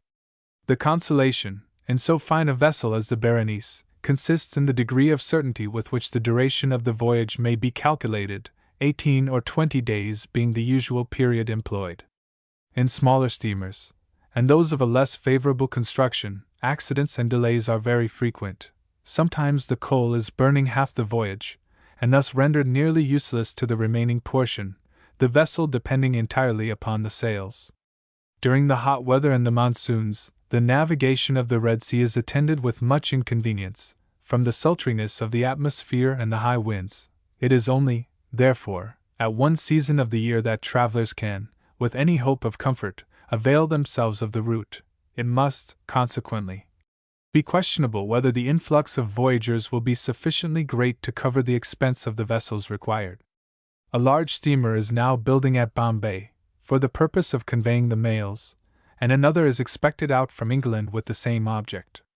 The shores of the Red Sea are bold and rocky, exhibiting ranges of picturesque hills, sometimes seceding from, at others approaching, the beach. A few days brought us to Mocha. The captain had kindly promised to take me on shore with him, but unfortunately, the heat and the fatigue which I had sustained had occasioned a slight attack of fever, and as we did not arrive before the town until nearly 12 o'clock, I was afraid to encounter the rays of the sun during the day. We could obtain a good view of the city from the vessel.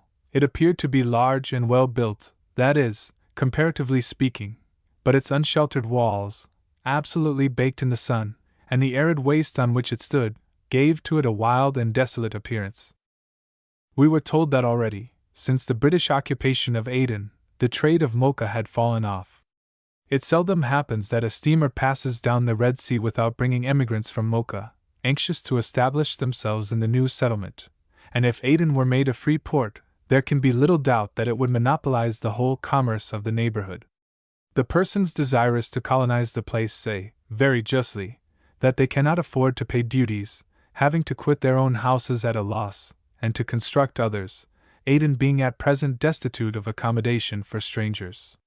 If, however, encouragement should be given them, they will flock thither in great numbers, and under proper management, there is every reason to hope that Aden will recover all its former importance and wealth, and become one of the most useful dependencies of the British Crown. We were to take in coals and water at Aden, and arriving there in the afternoon of Saturday, the 19th of October, everybody determined to go on shore, if possible, on the ensuing morning. By the kindness of some friends, we had palanquins in waiting at daybreak, which were to convey us a distance of 5 miles to the place now occupied as cantonments. Our road conducted us for a mile or two along the seashore, with high crags piled on one side, a rugged path, and rocks rising out of the water to a considerable distance. We then ascended a height, which led to an aperture in the hills, called the pass. Here we found a gate and a guard of sepoys. The scenery was wild, and though nearly destitute of vegetation, a few coarse plants occurring here and there scarcely deserving the name, very beautiful. It would, perhaps, be too much to designate the bare and lofty cliffs, which piled themselves upwards in confused masses, with the name of mountains, they nevertheless conveyed ideas of sublimity which I had not associated with other landscapes of a similar nature. The pass, narrow and enclosed on either side by winding rocks, brought us at length down a rather steep declivity to a sort of basin, surrounded upon 3 sides with lofty hills, and on the 4th by the sea. Cape Aden forms a high and rocky promontory, the most elevated portion being 1,776 feet above the level of the sea. This lofty headland, when viewed at a distance, appears like an island, in consequence of its being connected with the interior by low ground, which, in the vicinity of Coramux, is quite a swamp. Its summits assume the aspect of tit peaks, having ruined forts and watchtowers on the highest elevations. The hills are naked and barren, and the valley little better, the whole, however, presenting a grand, picturesque, and imposing appearance. The town of Aden lies on the east side of the cape, in the amphitheater before mentioned. A sketch of its history will be given, gathered upon the spot, in a subsequent paper, the place being sufficiently interesting to demand a lengthened notice. Meanwhile, a passing remark is called for on its present appearance. At first sight of Aden, it is difficult to suppose it to be the residence of human beings, and more especially of European families. The town, if such it may be called, consists of a few scattered houses of stone, apparently loosely put together, with pigeonholes for windows, and roofs which, being flat, and apparently surrounded by a low parapet, afford no idea of their being habitable. It is difficult to find a comparison for these dwellings, which appeared to be composed of nothing more than 4 walls, and yet, to judge from the apertures, contained 2 or more stories. The greater number were enclosed in a sort of yard or compound, the fences being formed of long yellow reeds. The less substantial dwellings were entirely made of these reeds, so that they looked like immense crates or cages for domestic fowls. My palanquin at length stopped at a flight of steps hewn out of the rock, and I found myself at the entrance of a habitation, half bungalow, half tent, and certainly, as the permanent abode of civilized beings, the strangest residence I had ever seen. The uprights and framework were made of reeds and bamboos, lined with thin mats, which had at one time been double, but the harbor thus afforded for rats being found inconvenient, the outer casing had been removed.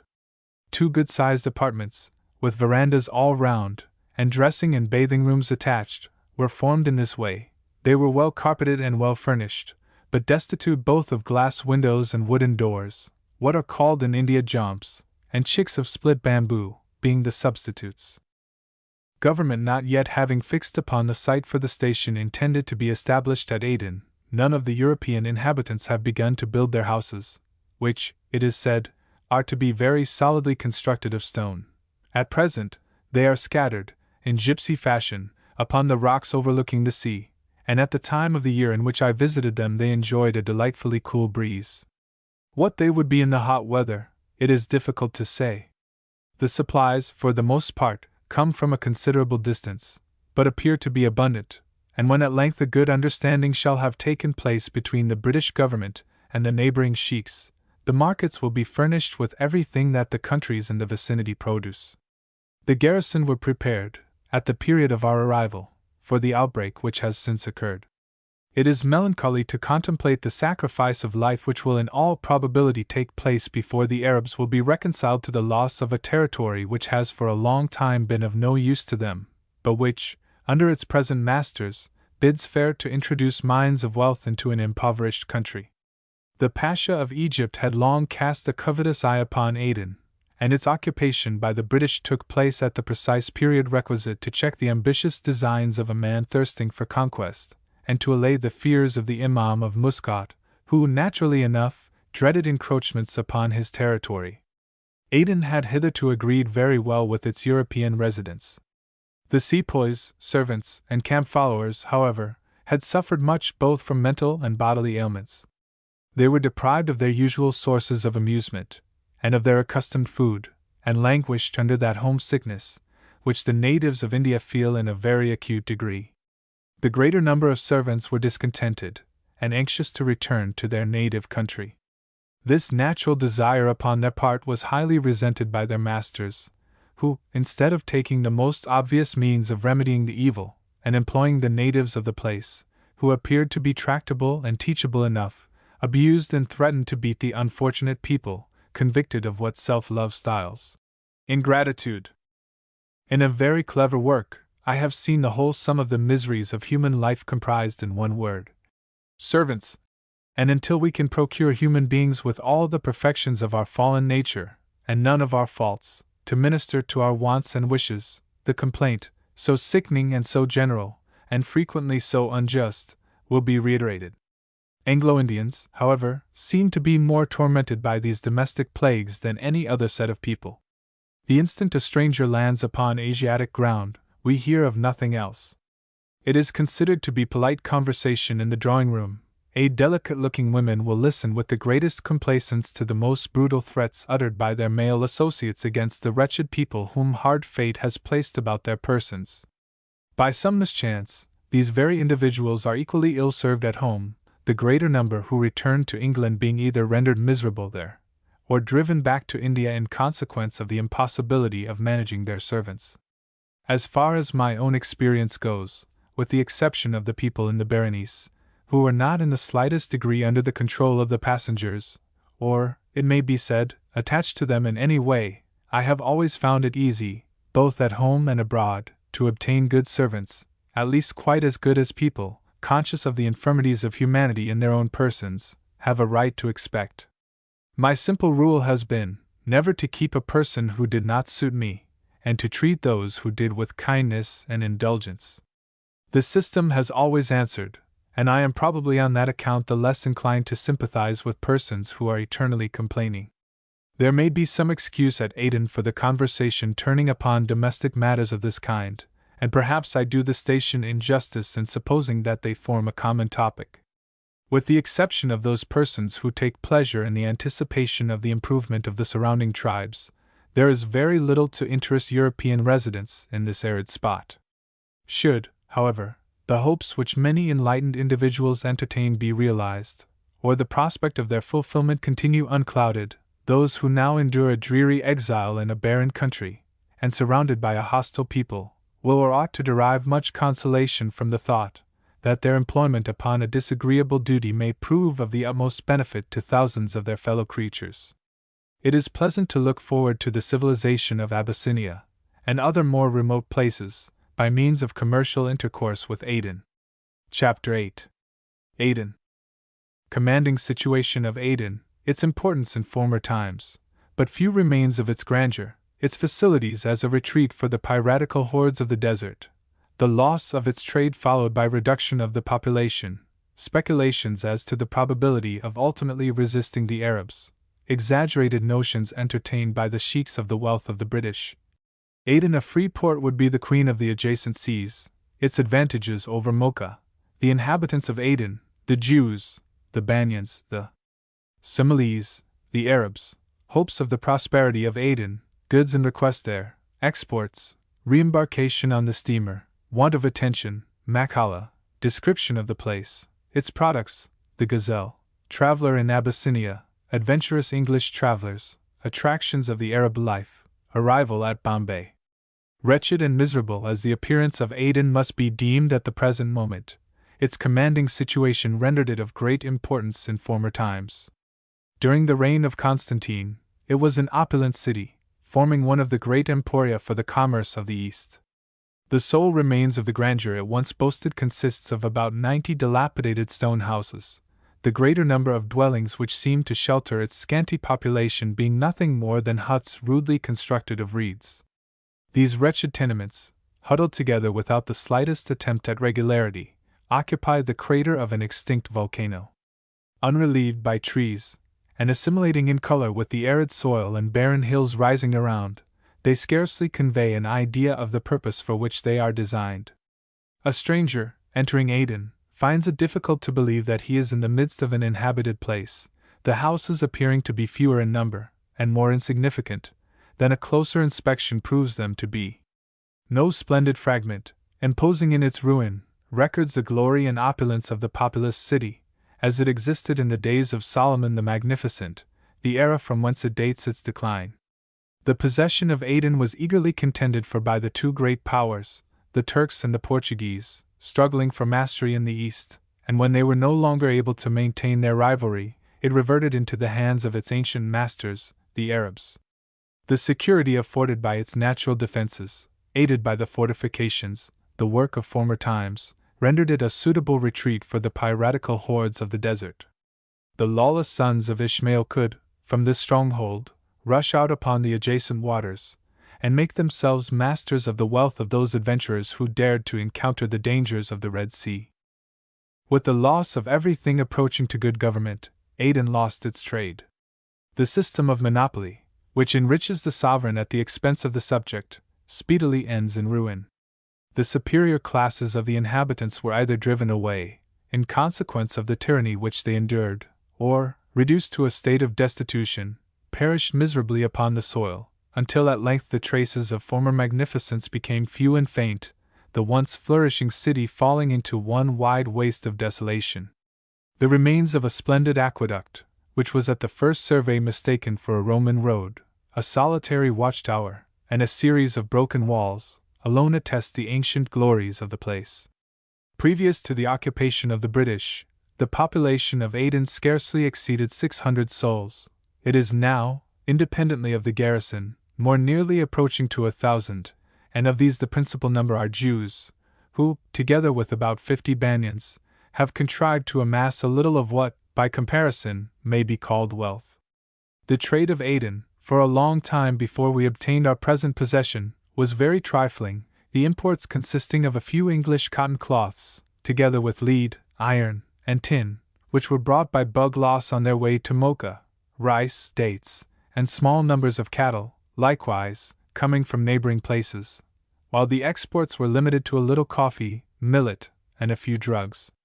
At the period of my visit to Aden, the garrison were in almost momentary expectation of an attack from the Arabs, who had gathered to the amount of 5,000 in the neighborhood, and kept the new occupants continually upon the alert. Of course, in such a state of affairs, great differences of opinion existed respecting the ultimate fate of this interesting place. Many acute persons considered the project of colonizing a barren spot, surrounded by hostile tribes, by a handful of soldiers from India, chimerical, especially in the teeth of predictions which have for so long a period been fulfilled to the letter.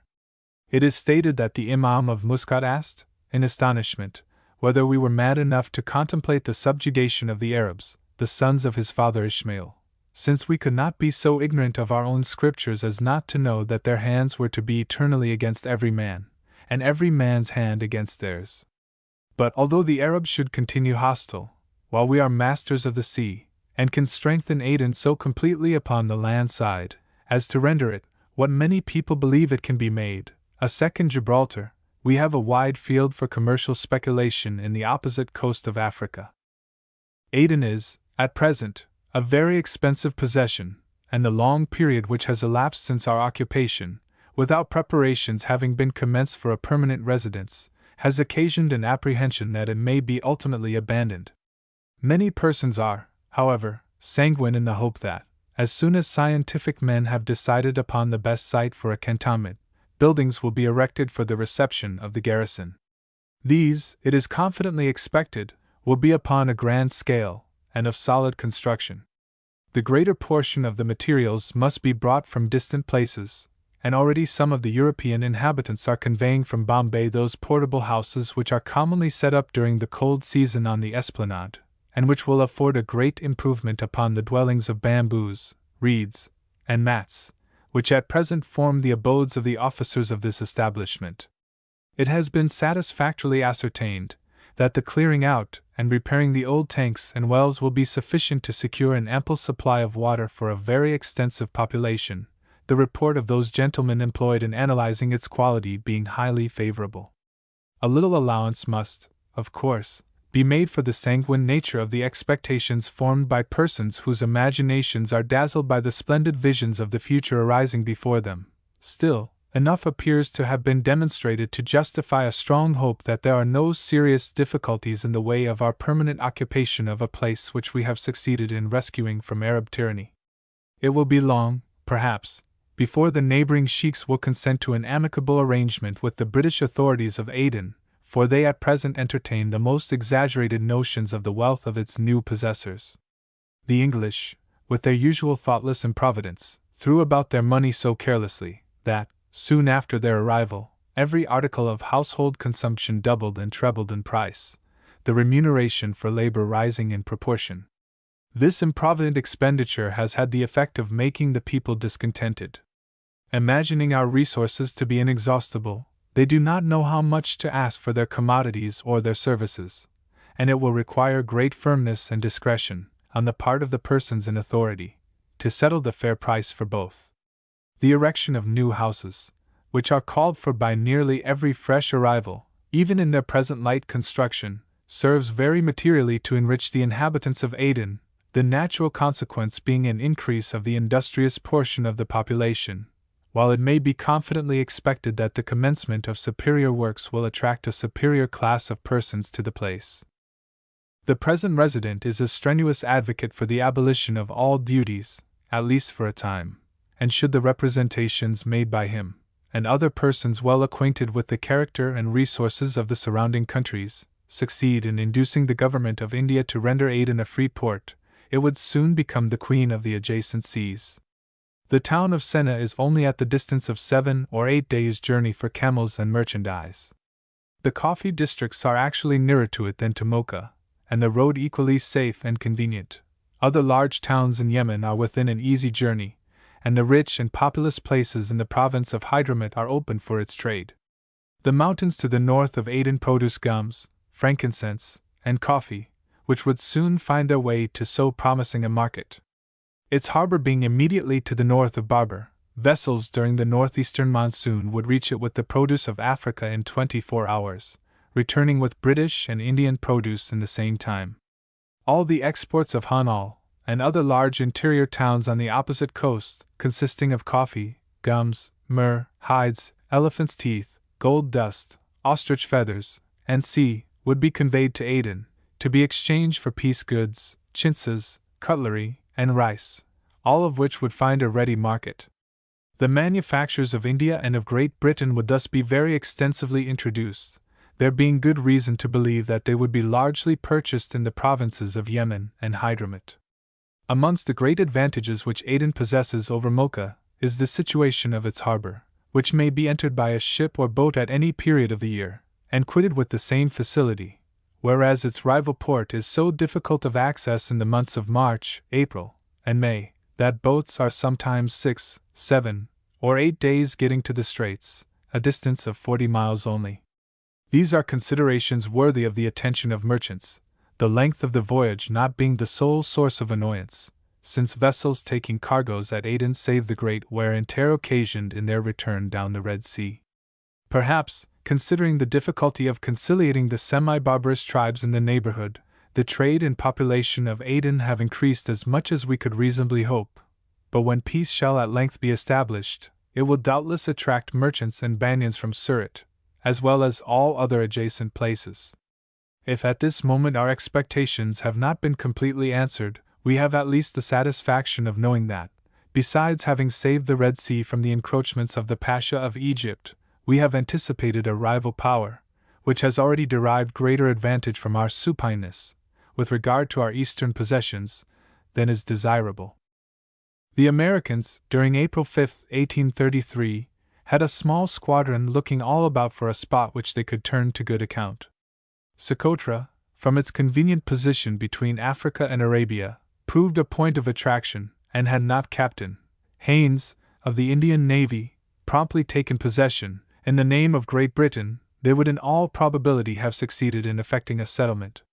With their usual attention to the interests of their commerce, the Americans have a resident permanently stationed at Zanzibar, and have made advantageous arrangements with the Imam of Muscat, whereby the trade with the United States has greatly increased. American ships are constantly arriving, with piece goods, glassware, and sea, and returning with profitable cargoes, the produce of Africa. The inhabitants of Aden appear to be a peaceable race, generally well affected to the government, from which they cannot fail to derive advantage. The Jews, as I have before mentioned, are the most important, both in consequence of their number and of their superior wealth. They belong to the tribe of Judah, and are very industrious, being the manufacturers of the place.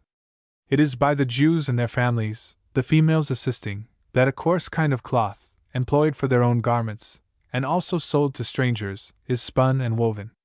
This cloth is in much esteem amongst the Arabs. When prepared for them, it is dyed blue, sometimes ornamented with red borders, indigo being employed, together with extracts from other plants. The women generally wear a single loose garment, covering the head with a handkerchief when they leave the house. They do not, however, conceal their faces. Previous to the occupation of Aden, the Jewesses were remarkable for the propriety of their manners, but as they are esteemed handsome, and moreover attract by their good temper and intelligence, it is to be feared that they will meet with many temptations to depart from the decorum they have hitherto maintained. Like their sex and peculiar race, they are fond of ornaments, adorning themselves with large silver earrings, bracelets, necklaces, and armlets. Hitherto, whatever wealth they possessed, they were obliged to conceal, the Arabs proving very severe and oppressive masters. Their prospects are now brightening, and they have already shown a disposition to profit by the new order of things, having opened shops in the bazaar, and commenced trading in a way they never ventured upon before. Nor is it in spinning and weaving alone that the Jews of Aden excel. Artisans in silver and copper are to be found amongst them, together with stonecutters, and other handicraftsmen. They have a school for the education of their male youth, the females not having yet enjoyed this advantage, in consequence of the intolerance of the Arabs, who view with prejudiced eyes every attempt to emancipate women from the condition to which they have been so long reduced. The means of instruction possessed by the Jews of Aden are not very extensive, a few printed Bibles and ms. Extracts forming the whole of their literature. It has been thought that missionaries would here find a fair field for their exertions, but, unfortunately, the most promising places in the East are, by some mistake, either of ignorance or ambition, left wholly destitute of Christian teachers. While the pledges of government are compromised in India, and its stability threatened, by the daring attempts to make converts at the presidencies, and other considerable places, where success is attended with great noise and clamor, many portions of the company's territories, in which much quiet good might be effected, are left entirely without religious aid. The Banyans, though small in number, rank next to the Jews in importance, and are, perhaps, more wealthy. They are not, however, so completely identified with the soil, for they do not bring their families with them when emigrating to Aden from the places of their birth. The greater number come from Kutch, arriving at an early period of life, and with the craft that usually distinguishes them, studying the character of the Arabs, and making the most of it. They are not esteemed such good subjects to the new government as the Jews, their expectations of benefit from a change of masters, in consequence of their having proved the chief gainers heretofore, being less sanguine. The Similes are natives of Barbara, and are in number about 200. They employ themselves in making baskets, mats, and fans, from the leaves of a species of palm tree.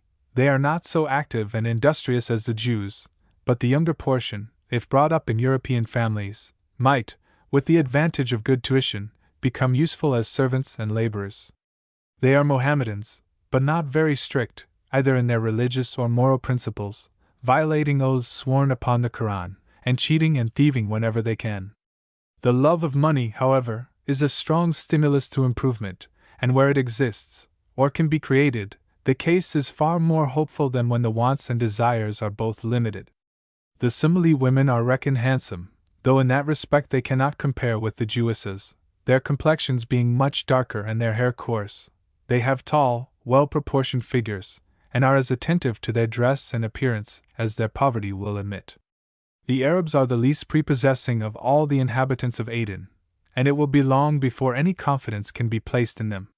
They religiously conceal their women, and are a bigoted, prejudiced race, disaffected of course to the new government, and shy of intercourse with the British occupants. That the hopes entertained of the prosperity of Aden have not been more speedily realized, may be attributed to the prevalent belief that its new masters could not maintain their ground against the hostile Arabs of the neighborhood. It is the opinion of a competent judge that, as soon as the inhabitants of distant countries feel convinced that our occupation of Aden is intended to be a permanent, and not a temporary measure, they will establish agencies there under our flag, in preference to any other, and open an extensive traffic. The same authority states that it is the opinion of the Banyans and Arabs that Aden will regain her former commercial renown. With respect to the goods at present in requisition, or likely to meet a sale, at Aden, we learn from the report above quoted that, of the manufactures of Europe, colored handkerchiefs and hardware are only in demand, though longcloths are procurable and are sometimes purchased by the Arabs. But these articles are priced so high as to prevent any great consumption of them. From what I observed of the Arab disposition and taste, I certainly believe that colored cotton goods of fast colors, and of patterns similar to those elsewhere specified, if offered at rates somewhat reasonable, would in a very short period meet with an extensive sale, and be rapidly introduced into common use amongst the Arabs of the interior. The novelty of the experiment would at first induce the Arabs to become purchasers, when, finding the articles good, it is but reasonable to anticipate an extensive demand. The colors should be particularly attended to, for the certainty of obtaining goods of fast colors would alone ensure the articles in question a speedy sale. The handkerchiefs that have already been introduced into Aden are of the worst sort relative to color, generally becoming after 2 or 3 washings white, or nearly so. Thus it cannot be wondered at if these goods meet with but a poor demand. The ravages committed by the army of the Pasha of Egypt, in the fertile districts of the neighborhood of Aden, have been prejudicial to the interests of the new settlement, and perhaps so long as the hope of plunder can be entertained by the petty princes, who rule the adjacent districts, they will be unwilling to wait for the slower advantages derivable from commerce. The apparently reckless expenditure of the British residents, and the princely pay given to the soldiers of the garrison, have offered so dazzling a prospect of gain, that they, the native chiefs, will have some difficulty in abandoning the hope of making themselves masters, at a single blow, of all the treasure brought to their shores. It is said that some Turks, deserters from Mehemet Ali, who took refuge in Aden, upon being made acquainted with the amount of pay given to the British troops, and the regularity with which it was issued, exclaimed, "God is great, and the English are immortal!" During the proper seasons, Aden is well supplied with fruit. Its trade in honey and wax might become very important, the adjacent countries yielding abundance of both, and of so fine a quality, as to compete with the produce of the hives of the Mediterranean. Drugs are procurable in equal abundance, together with perfumes and spices. The European inhabitants are, of course, compelled to send to Bombay for those luxuries which habit has rendered necessary. The constant communication with the Presidency renders them easily procurable, while the intercourse with India and England, by means of the steamers, relieves the monotony which would otherwise be severely felt. I could have spent 2 or 3 days with great pleasure at Aden, inquiring into its early history, present condition, and future prospects, and regretted much when a summons reached me to depart. We entertained a hope that the steamer would come round and take us off at the northern point. However, we were obliged to return the way we came. There are, and have been since its occupation, several English ladies living at Aden, but whether they have not shown themselves sufficiently often to render their appearance familiar, or the curiosity of the people is not easily satisfied, I cannot say. But I found myself an object of great attention to the women and children. The sun having declined, the whole of the population of Aden seemed to be abroad, and many well-dressed and good-looking women were seated on the rude steps and broken walls of the stone houses before mentioned. As they saw me smiling upon them, they drew nearer, salaamed, and laughed in return, and appeared to examine my dress as closely as the open doors of the palanquin would permit. Some of the very little children turned away in horror from a white face, but the greater number seemed much pleased with the notice taken of them. While waiting a few minutes for my party, my bearers wanted to drive them away, but this I would not permit, and we carried on a very amicable intercourse by signs, both being apparently mutually delighted with each other.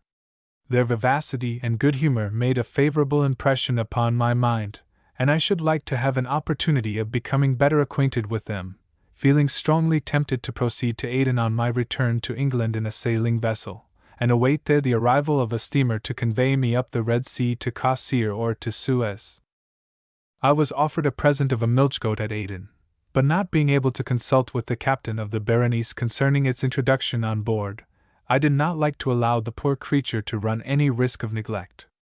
Its productiveness would soon have diminished on board a steamer, and it was so useful in a place like Aden that I could not feel justified in taking it away for my own gratification.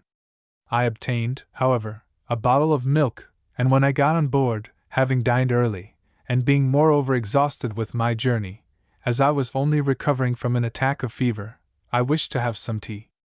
This was too great an indulgence to be granted by the petty authorities who ruled over the passengers.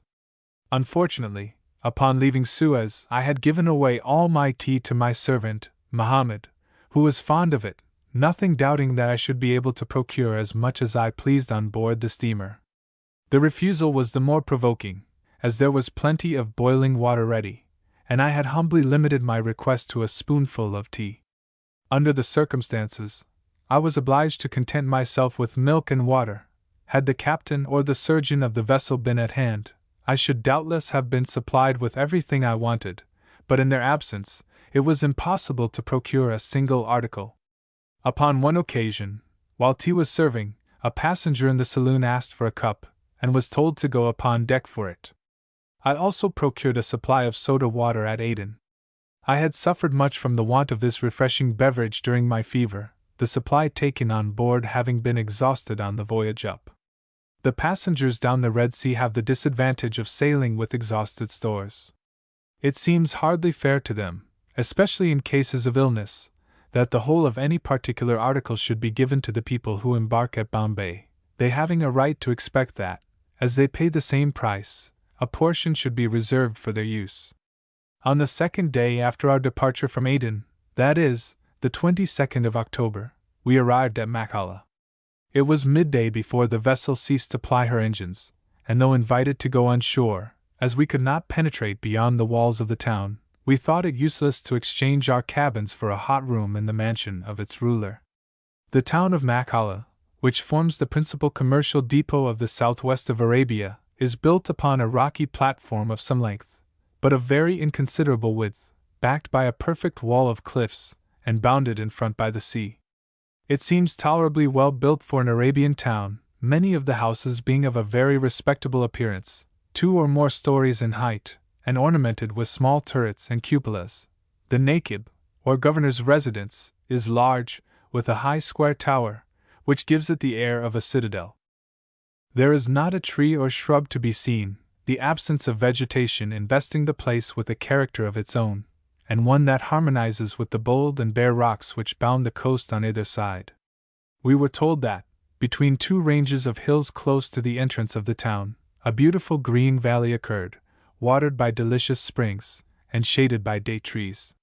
Had we arrived at an early period of the morning, we might have spent the day on this delightful place, proceeding to it on the backs of camels or donkeys, or even on foot, but it being impossible to get thither while the sun was in full power, we were obliged to content ourselves with a description of its beauties. Although a very good understanding exists between our government and that of Makalla, which has for some time been a depot of coal for the use of the steamers, it is not advisable for visitors to proceed very far from the town without protection. A midshipman belonging to the Indian Navy having gone on shore for the purpose of visiting the valley before mentioned, and straying away to some distance, attracted by the beauty of the scenery, was suddenly surrounded by a party of Bedouins, who robbed him of all he possessed, cutting off the buttons from his clothes, under the idea that they were of gold, an impression which obtains all over the coast, and which inspired the people who made the last assault upon Aden with the hope of a rich booty. The population of Makalla is estimated at about 4,600 people, of various tribes and countries, the chief portion being either of the Beni Hassan and Yafi tribes, together with Banyans, Kurakis, and emigrants from nearly all parts of the adjacent coasts. It carries on rather a considerable trade in gums, hides, and drugs, which, with coffee, form the exports, receiving in return iron, lead, manufactured cloths, earthenware, and rice, from Bombay, and all the productions of the neighboring countries, slaves included, in which the traffic is said to be very great. The gentlemen who went on shore purchased very pretty and convenient baskets, wrought in various colors, and also quantities of sweetmeats, which are much in esteem in India. These are composed of honey and flour, delicately made, the honey being converted into a soft kind of paste, with a coating of the flour on the outside. These sweetmeats were nicely packed in straw baskets, of a different manufacture from those before mentioned, and were very superior to the common sort which is brought from the coast in small coarse earthenware basins, exceedingly unattractive in their appearance. The interior of the country is said to be very beautiful, abundantly watered by refreshing springs, and shaded by groves of date trees. Amongst its animal productions, the most beautiful is the gazelle, which, properly speaking, is only to be found in Arabia, a delicate and lovely creature, with the soft black eye which has been from time immemorial the theme of poets. The gazelle is easily tamed, becoming in a short time very familiar, and being much more gentle, as well as more graceful, than the common antelope. Its movements are the most airy and elegant imaginable. It is fond of describing a circle in a succession of bounds, jumping off the ground on 4 legs, and touching it lightly as it wheels round and round. At other times, it pirouettes upon the 2 forefeet, springing round at the same time like an opera dancer. In fact, it would appear as if Taglioni, and all our most celebrated artistes, had taken lessons from the gazelle, so much do their chefs d'oeuvre resemble its graceful motions. When domesticated, the gazelle loves to feed upon roses, delighting apparently in the scent as well as the taste. It is the fashion in the East to add perfume to the violet, and I found these gazelles would eat with much cess roses that had been plentifully sprinkled with their extract, the gulabi pani, so greatly in request. The gazelle is also very fond of crisply toasted bread, a taste which must be acquired in domestication. It is a courageous animal, and will come readily to the assault, butting fiercely when attacked.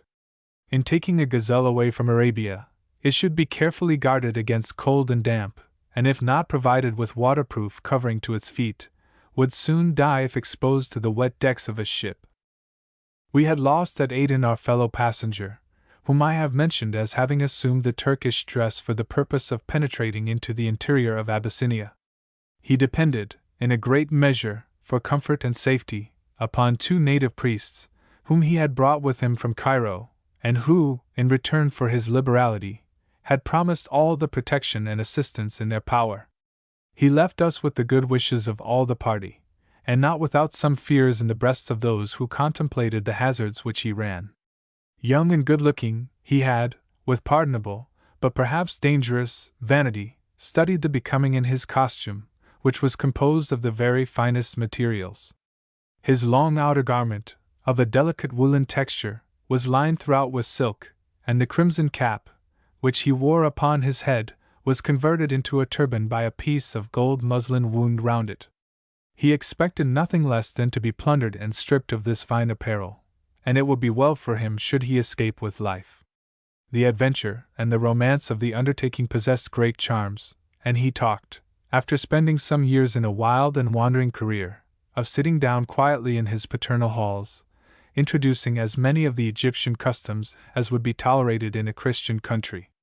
A short residence in Cairo proves very captivating to many Englishmen.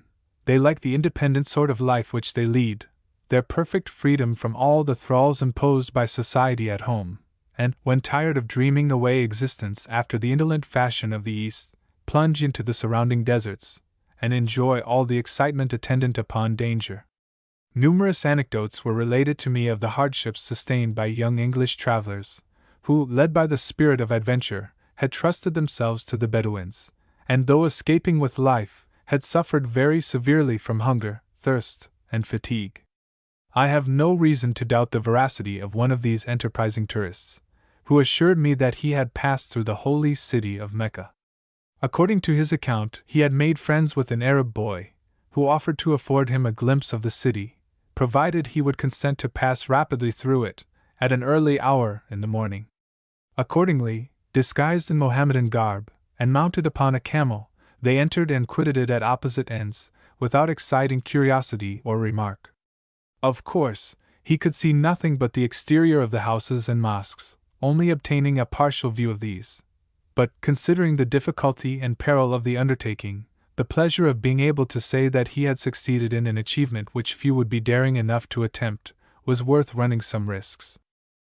Notwithstanding the intolerant spirit generally manifested by the Arabs, those English strangers who embraced their way of life for a time frequently attached them very strongly to their persons, obtaining concessions from them which could scarcely be expected from a people so bigoted in their religious opinions, and entertaining so contemptible an opinion of those who are followers of other creeds.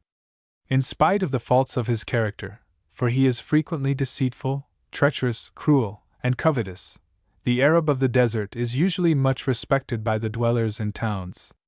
His independent spirit is admired by those who could not exist without the comforts and conveniences of life, which he disdains. It is no uncommon sight, either at Cairo or Alexandria, to see a handsome young Bedouin, splendidly attired, lodging in the open street by the side of his camel, for nothing will persuade him to sleep in a house. He carries the habits of the desert into the city, and in the midst of congregated thousands, dwells apart. We, who merely crossed the desert from Cairo to Suez, could form little idea of the pleasures which a longer sojourn and more extended researches would afford, the poetry of the life which the Arab leads. Nothing, I was told, could exceed the enjoyments of the night, when, after a day of burning heat, the cool breezes came down from elevated valleys, occurring between the ranges of hills which I had observed with so much interest. This balmy air brings with it perfumes wafted from sweet-scented flowers, which spring spontaneously in the green spots known to the gazelle, who repairs to them to drink. Although the dews are heavy, the Arab requires no more protection than that afforded by his blanket, and he lies down under the most glorious canopy, the broad vault of heaven with its countless spangles, no artificial object intervening throughout the large circle of that wide horizon. Here, his ablutions, prayers, and evening meal concluded, he either sinks into profound repose, or listens to the tales of his companions, of daring deeds and battles long ago, or the equally interesting though less exciting narratives of passing events, some love story between persons of hostile tribes, or the affection of a betrothed girl for a stranger, and its melancholy consequences. Notwithstanding the slight estimation in which the sex is held by the fierce and jealous Arab, jealous more from self-love than from any regard to the object that creates this feeling, there is still much of the romantic to be found in his domestic history. English travelers, who have acquired a competent knowledge of the language, may collect materials for poems as tragical and touching as those which Lord Byron loved to weave. I could relate several in this place, picked up by my fellow travelers, but as they may at some period or other desire to give them to the public themselves, it would be scarcely fair to anticipate their intention. We now began to look out with some anxiety for the arrival of the steamer at Bombay, speculating upon the chances of finding friends able to receive us. As we drew nearer and nearer, the recollection of the good hotels which had opened their hospitable doors for us in the most unpromising places, caused us to lament over the absence of similar establishments at the scene of our destination. Bombay has been aptly denominated the landing place of India. Numbers of persons who have no acquaintance upon the island pass through it on their way to Bengal, or to the provinces, and if arriving by the Red Sea, are totally unprovided with the means of making themselves comfortable in the tents that may be hired upon their landing. A tent, to a stranger in India, appears to be the most forlorn residence imaginable, and many cannot be reconciled to it, even after long custom. To those, however, who do not succeed in obtaining invitations to private houses, a tent is the only resource. It seems scarcely possible that the number of persons, who are obliged to live under canvas on the esplanade, would not prefer apartments at a respectable hotel, if one should be erected for the purpose, yet it is said that such an establishment would not answer. Bombay can never obtain the preeminence over Calcutta, which it is so anxious to accomplish, until it will provide the accommodation for visitors which the City of Palaces has afforded during several years past. However agreeable the overland journey may be, it cannot be performed without considerable fatigue. The voyage down the Red Sea, in warm weather especially, occasions a strong desire for rest. Even those persons, therefore, who are so fortunate as to be carried off to friends' houses, immediately upon their arrival, would much prefer the comfort and seclusion of a hotel, for the first day or two at least. The idea of going amongst strangers, travel-soiled and travel-worn, is anything but agreeable, more particularly with the consciousness that a week's baths will scarcely suffice to remove the coal dust collected in the steamers of the Red Sea. For my own part, I contemplated with almost equal alarm the prospect of presenting myself immediately upon the termination of my voyage, or of being left, on the charge of 8 rupees per diem, to the tender mercies of the vessel. We entered the harbor of Bombay in the evening of the 29th of October, too late to contemplate the beauty of its scenery, there being unfortunately no moon. As soon as we dropped anchor, a scene of bustle and excitement took place. The boxes containing the mails were all brought upon deck, the vessel was surrounded with boats, and the first news that greeted our ears, news that was communicated with great glee, was the damage done by fire to the Atlanta steamer. This open manifestation, by the officers of the Indian Navy, of dislike to a service to which they belong, is, to say the least of it, ill-judged. A rapid increase in the number of armed steam vessels may be calculated upon, while the destruction of half of those at present employed would scarcely retard the progress of this mighty power, a power which may alter the destinies of half the world. The hostility, therefore, of persons who cannot hope by their united opposition to effect the slightest change in the system, becomes contemptible. It is a wise proverb which recommends us not to show our teeth unless we can bite. To expose the defects of steamers may produce their remedy, but to denounce them altogether is equally useless and unwise, since, however inconvenient they may be, no person, with whom dispatch is an object, will hesitate to prefer them to a sailing vessel, while every officer, who takes the Queen's or the Company's pay, should consider it to be his duty to uphold the service which tends to promote the interests of his country. Chapter 9. Bombay. Contrast between landing at Bombay and at Calcutta. First feelings those of disappointment. Aspect of the place improves. Scenery of the island magnificent, abounding with fine landscapes. Luxuriance and elegance of the palms. Profusion and contrast of the trees. Multitude of large houses and gardens. Squalid, dirty appearance of the native crowd. Costume of the natives, inferior to the costume of Bengal. Countenances not so handsome. The drive to the fort. The Burra Bazaar, Parsi houses. God shops. Of the Jains, general use of chairs amongst the natives. Interior of the native houses. The sailor's home. The native town. Improvements. The streets animated and picturesque. Number of vehicles. The native females. The Parsi women. The esplanade. Tents and bungalows. The fort. The China Bazaar. A native school. Visit to a Parsi warehouse. Seal ornamental chinaware. Apprehension of fire in the fort. Houses fired by rats. Illumination of native houses. Discordant noise of native magic. The great variety of religions in Bombay productive of lamp lighting and drumming. The bunder, or pier, where passengers disembark upon their arrival in Bombay, though well built and convenient, offers a strong contrast to the splendors of Chandpal Ghat in Calcutta. Either are the bunder boats at all equal in elegance to the budros, bolias, and other small craft, which we find upon the Hooghly. There is nothing to indicate the wealth or the importance of the presidency to be seen at a glance. The Scottish Church, a whitewashed building of no pretensions, being the most striking object from the sea. Landward, a range of handsome houses flank so dense a mass of buildings, occupying the interior of the fort, as to make the whole appear more like a fortified town than a place of arms, as the name would denote.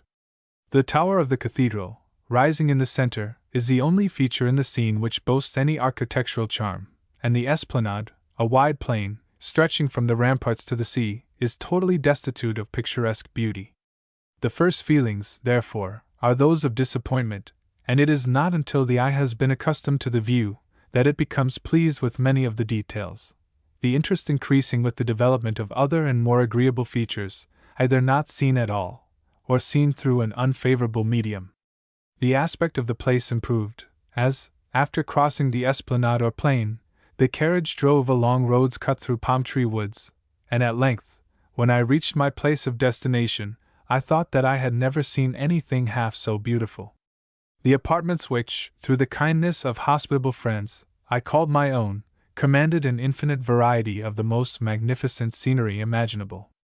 To the left, through a wide vista between two hills, which seemed cleft for the purpose of admitting the view, lay the placid waters of the ocean, landlocked, as it were, by the bold bluff of distant islands, and dotted by a fairy fleet of fishing boats, with their white sails glittering in the sun in front. Over a beautifully planted foreground, I looked down upon a perfect sea of palms, the taller palmyras lifting their proud heads above the rest, and all so intermingled with other foliage, as to produce the richest variety of hues. This fine wood, a spur of what may be termed a forest further to the right, skirted a broad plain which stretched out to the beach, the bright waters beyond expanding and melting into the horizon, while to the right it was bounded by a hilly ridge feathered with palm trees, the whole bathed in sunshine, and forming altogether a perfect paradise. Every period of the day, and every variation in the state of the atmosphere, served to bring out new beauties in this enchanting scene, and the freshness and delicious balm of the morning, the gorgeous splendor of midday, the crimson and amber pomps of evening, and the pale moonlight, tipping every palm tree top with silver, produce an endless succession of magical effects. In walking about the garden and grounds of this delightful residence, we are continually finding some new point from which the view appears to be more beautiful than before. Upon arriving at the verge of the cleft between the two hills, we look down from a considerable elevation over rocky precipitous ground, with the village, Mazagon, skirting the beach, while the prospect, widening, shows the whole of the harbor, with the high Ghauts forming the background. Turning to the other side, behind the hill which shuts out the sea, the landscape is of the richest description, roads winding through thick plantations, houses peeping from embowering trees, and an umbrageous forest beyond. The whole of Bombay abounds with landscapes which, if not equal to that from Chintapugli Hill, which I have, vainly I fear, attempted to describe, boasts beauties peculiarly their own, the distinguishing feature being the palm tree. It is impossible to imagine the luxuriance and elegance of this truly regal family as it grows in Bombay, each separate stage, from the first appearance of the different species, tufting the earth with those stately crowns which afterwards shoot up so grandly, being marked with beauty. The variety of the foliage of the cocoanut, the brab, and others, the manner of their growth, differing according to the different directions taken, and the exquisite grouping which continually occurs, prevent the monotony which their profusion might otherwise create, the general effect being, under all circumstances, absolutely perfect. Though the principal, the palm, is far from being the only tree, and while frequently forming whole groves, it is as frequently blended with two species of cypress, the peepul, mango, banyan, wild cinnamon, and several others. In addition to the splendor of its wood and water, Bombay is embellished by fragments of dark rock, which force themselves through the soil, roughening the sides of the hills, and giving beauty to the precipitous heights and shelving beach. Though the island is comparatively small, extensively cultivated and thickly inhabited, it possesses its wild and solitary places, its rains deeply seated in thick forests, and its lonely hills covered with rock, and thinly wooded by the eternal palm tree, hills which, in consequence of the broken nature of the ground, and their cavernous recesses, are difficult of access. It is in these fastnesses that the hyenas find secure retreats, and the Parses construct their towers of silence. There is little, or indeed nothing, in the scenery that comes under the denomination of jungle, the island being intersected in every part with excellent roads, macadamized with the stone that abounds so conveniently for the purpose. These roads are sometimes skirted by walls of dark stone, which harmonize well with the trees that never fail to spread their shade above, at others, with beautiful hedgerows, while across the flats and along the esplanade, a watercourse or a paling forms the enclosures. The multitude of large houses, each situated in the midst of gardens or ornamented grounds, gives a very cheerful appearance to the roads of Bombay. But what the stranger on his first arrival in India is said to be most struck with is the number and beauty of the native population. Probably, had I never seen Bengal, I might have experienced similar delight and astonishment, but with the recollections of Calcutta fresh in my mind, I felt disappointed. Accustomed to multitudes of fine-looking, well-dressed people, with their ample and elegant drapery of spotless white muslin, I could not help contrasting them with the squalid, dirty appearance of the native crowd of Bombay. Nor is it so easy at first to distinguish the varieties of the costume through the one grand characteristic of dirt, nor, with the exception of the peculiar Parsi turban, which is very ugly, the Persian cap, and the wild garb of the Arab, do they differ so widely as I expected. For instance, the Hindus and Mohammedans are not so easily recognized as in Bengal. The vest in ordinary wear, instead of being fitted tightly to the figure, and having that peculiarly elegant cut which renders it so graceful, seems nothing more than a loose bedgown, coarse in materials and tasteless in shape. This forms the most common costume. The higher classes of Parsis wear an ample and not unbecoming dress. The upper garment of white cambric muslin fits tightly to the waist, where it is bound round with a sash or cummerbund of white muslin. It then descends in an exceedingly full skirt to the feet, covering a pair of handsome silk trousers. A Parsi group, thus attired, in despite of their mean and unbecoming headdress, make a good appearance. The Arabs wear handkerchiefs or shawls striped with red, yellow, and blue, bound round their heads, or hanging in a fanciful manner over their turbans. The Persian dress is grave and handsome, and there are, besides, Nubians, Chinese, and many others. But the well-dressed people must be looked for in the carriages. Few of the same description are to be seen on foot, which gives to a crowd in Bengal so striking an appearance. In fact, a Bengali may be recognized at a glance by his superior costume, and in no place is the contrast more remarkable than in the halls and entrances of Anglo-Indian houses. The servants, if not in livery, and it is difficult to get them to wear one, the dignity of caste interfering, are almost invariably ill-dressed and slovenly in their appearance. We see none of the beautifully plaited and unsullied white turbans, none of the fine muslin dresses and well-folded cummerbunds, the garments being coarse, dirty, scanty, and not put on to advantage. Neither are the countenances so handsome or the forms so fine, for though a very considerable degree of beauty is to be found of person and feature amid many classes of Parsis, Jews, Hindus, and Mohammedans, it is not so general as in Bengal, where the features are usually so finely cut, and the eyes so splendid. Nevertheless, although my admiration has never been so strongly excited, and I was in the first instance greatly disappointed, every time I go abroad I become more reconciled to this change, and more gratified by the various objects which attract my attention, and there are few things that please me more than a drive to the fort. It is very difficult, perhaps impossible, to convey any idea of the lively scene which is presented in this excursion, or the great variety of features which it embraces. Enclosures sprinkled over with palm trees, and filled with a herd of buffaloes, occur close to a farmhouse, which looks absolutely English. Then we come to a cluster of huts of the most miserable description, occupying some low situation, placed absolutely on the ground, and scantily thatched with palm branches. Stately mansions now arise to view, and then there is a row of small but apparently comfortable dwellings, habitations being thickly scattered over fields and gardens, until we reach what has been denominated the Black Town, but which is now generally known as the Burra Bazaar. This is now a broad street, and without exception, one of the most curious places I have ever beheld. It is said to have been much improved during late administrations, and forming the high road to the fort, is the avenue most frequented in the native town by Europeans. The buildings on either side are very irregular, and of various descriptions. Some consist of ranges of small shops, with a story above in a very dilapidated and tumble-down condition. Then comes a row of large mansions of 3 floors, which look very much like the toy baby houses constructed for children in England, the windows being so close together, and the interiors so public. Others intervene, larger, more solid, and irregular, but exceedingly picturesque. Most of the better kind of houses are ascended by a flight of steps, which leads to a sort of veranda, formed by the floor above projecting over it, and being supported by wooden pillars or other framework in front. In the Parsi houses of this kind, there is usually a niche in this lower portion for a lamp, which is kept always burning.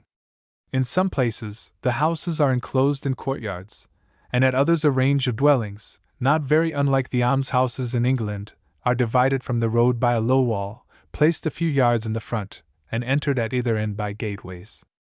These houses have a very comfortable appearance, and the shading of a few palm trees completes a rather pretty picture. There are 2 mosques, one on either side of this street, which are handsomely constructed, and would be great embellishments to the scene, were they not so painfully whitewashed. A peculiar class of Hindus, the Jains, have also what have not been inappropriately termed god shops, for they certainly have not the slightest appearance of temples. These pagodas, if they may be so styled, are nothing more than large houses, of 3 floors, with balconies running in front, the heavy wooden framework that supports them being painted a dark dingy red, and the walk adorned with representations of deities, executed in a variety of colors, and of the most nondescript character. The interiors appear to be decorated in the same manner, as they are seen through the open windows and by the light of many lamps suspended from the ceilings. The ringing of bells, and the full attendance of priests and worshippers of an evening, show the purpose to which these houses are dedicated, and superstition is here exhibited in its most revolting aspect, for there is no illusion to cheat the fancy, no beautiful sequestered pagoda, with its shadowing trees and flower-strewed courts, to excite poetical ideas, all being coarse, vulgar, and contemptible. Great numbers of artisans are to be seen at work in their respective shops in this bazaar, coppersmiths particularly, who seem an industrious race, toiling by lamplight long after the day has completely closed.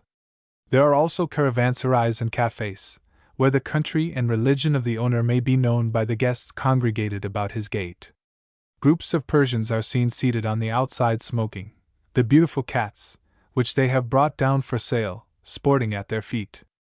A few yards farther on, the Arab horse dealers, in front of their stables, are equally conspicuous, and it is easy to perceive, by the eager glances with which some of these men survey the English carriages bearing fair freights of ladies along, that they have never visited an European settlement before. My former visit to India enabling me to observe the differences between two of our presidencies, I was particularly struck, on my arrival at Bombay, with the general use of chairs among the natives. None but the very meanest description of houses seemed to be entirely destitute of an article of furniture scarcely known in the native habitations of Bengal. And these seats seemed to be preferred to the more primitive method of squatting on the ground, which still prevails, the number of chairs in each mansion being rather circumscribed, excepting in the best houses, where they abound. Sofas and divans, though seen, are not so common as in Egypt, and perhaps the divan, properly speaking, is not very usual. The cheapness of oil, and in all probability the example shown by the Parsis, render lamps very abundant. The common kind of hall lamp of England, of different sizes and different colors, is the prevailing article. These are supplied with a tumbler half filled with water, having a layer of oil upon the top, and 2 cotton wicks. As I lose no opportunity whatever of looking into the interiors of the native houses, I have been often surprised to see one of these lamps suspended in a very mean apartment of a cottage, boasting few other articles of furniture, which, nevertheless, in consequence of its cleanliness, and the excellence of the light afforded, possessed an air of comfort. In fact, many of the houses, whose exteriors are anything but promising, are very well fitted up in the inside. Many of the apartments are paneled with wood, handsomely carved, and have ceilings and floors of the same, either painted of a dark color, or highly polished. In the evening, the windows being all open, and the lamps lighted, a full view may be obtained of these apartments. Many of the houses appear to be kept entirely for show, since in all my peregrinations I have never seen any human being in the upper chambers, although illuminated every night. In others, there can be no doubt concerning the fact of their having inhabitants, since the owners do not scruple to go to bed with the windows open and the lamps burning, not disturbed in their repose by the certainty of being seen by every passer-by, or by the noise and bustle of the street. The bazaar ends at the commencement of the esplanade, in a large building, wooden-fronted, of a circular form, and not unhandsome, which is decorated with a flag upon the roof, and is called the Sailor's Home. Its verandas and open windows often display our jovial tars enjoying themselves in an asylum which, though evil has been spoken against it, is said to be well conducted, and to prevent a very thoughtless class of persons from falling into worse hands. The native town extends considerably on either side of the principal avenue, one road leading through the coconut gardens, presenting a great variety of very interesting features. That to the left is more densely crowded, there being a large and well-frequented cloth bazaar, besides a vast number of shops and native houses, apparently of considerable importance. Here the indications shown of wealth and industry are exceedingly gratifying to an eye delighting in the sight of a happy and flourishing population. There are considerable spaces of ground between these leading thoroughfares, which, by occasional peeps down intersecting lanes, seem to be covered with a huddled confusion of buildings, and until the improvements which have recently taken place, the whole of the town seems to have been nearly in the same state. The processes of widening, draining, pulling down, and rebuilding appear to have been carried on very extensively, and though much, perhaps, remains to be done in the back settlements, where buffaloes may be seen wading through the stagnant pools, the eye is seldom offended, or the other senses disagreeably assailed, in passing through this populous district. The season is, however, so favorable, the heat being tempered by cool airs, which render the sunshine endurable, that Bombay, under its present aspect, may be very different from the Bombay of the rains or of the very hot weather. The continual palm trees, which, shooting up in all directions, add grace and beauty to every scene, must form terrible receptacles for malaria. The fog and mist are said to cling to their branches and hang round them like a cloud, when dispersed by sun or wind elsewhere, the very idea suggesting fever and ague. Though, as I have before remarked, the contrast between the muslin millions of Bengal and the less tastefully clad populace of Bombay is unfavorable, still the crowds that fill the streets here are animated and picturesque. There is a great display of the liveliest colors, the turbans being frequently of the brightest of yellows, crimsons, or greens. The number of vehicles employed is quite extraordinary, those of the merely respectable classes being chiefly bullock carts. These are of various descriptions, the greater number being of an oblong square, and furnished with seats across, after the fashion of our tax carts, in which 12 persons, including women and children, are frequently accommodated. It is most amusing to see the quantity of heads squeezed close together in a vehicle of this kind, and the various contrivances resorted to in order to accommodate a more than sufficient number of personages in other conveyances, not so well calculated to hold them. 4 in a buggy is a common compliment, and 6 or 9 persons will cram themselves into so small a space, that you wonder how the vehicle can possibly contain the bodies of all the heads seen looking out of it. The carts are chiefly open, but there are a few covered ruts, the conveyances probably of rich Hindu or Mohammedan ladies, who do not content themselves, like the Parsas, with merely covering their heads with the veil. Young Parsi women of the better class are frequently to be seen in carriages with their male relations, nor do they object to appear publicly in the streets following wedding processions. They are the only well-dressed or nice-looking women who drive or walk about the streets or roads. The lower classes of females in Bombay are the most unprepossessing people I ever saw. In Bengal, the sari, though rather too scanty, is a graceful costume, and at a little distance appears to be a modest covering. Here it is worn very differently, and without the slightest attempt at delicacy or grace, the drapery being in itself insufficient, and rendered more offensive by the method of its arrangement. The Parsi women are, generally speaking, of fair complexions, with small features, and a very sweet expression of countenance. Many of them are exceedingly pretty, and they all dress gracefully and becomingly. Very respectable females of this class are to be seen walking about, showing by their conduct that propriety of behavior does not consist in seclusion, or the concealment of the face.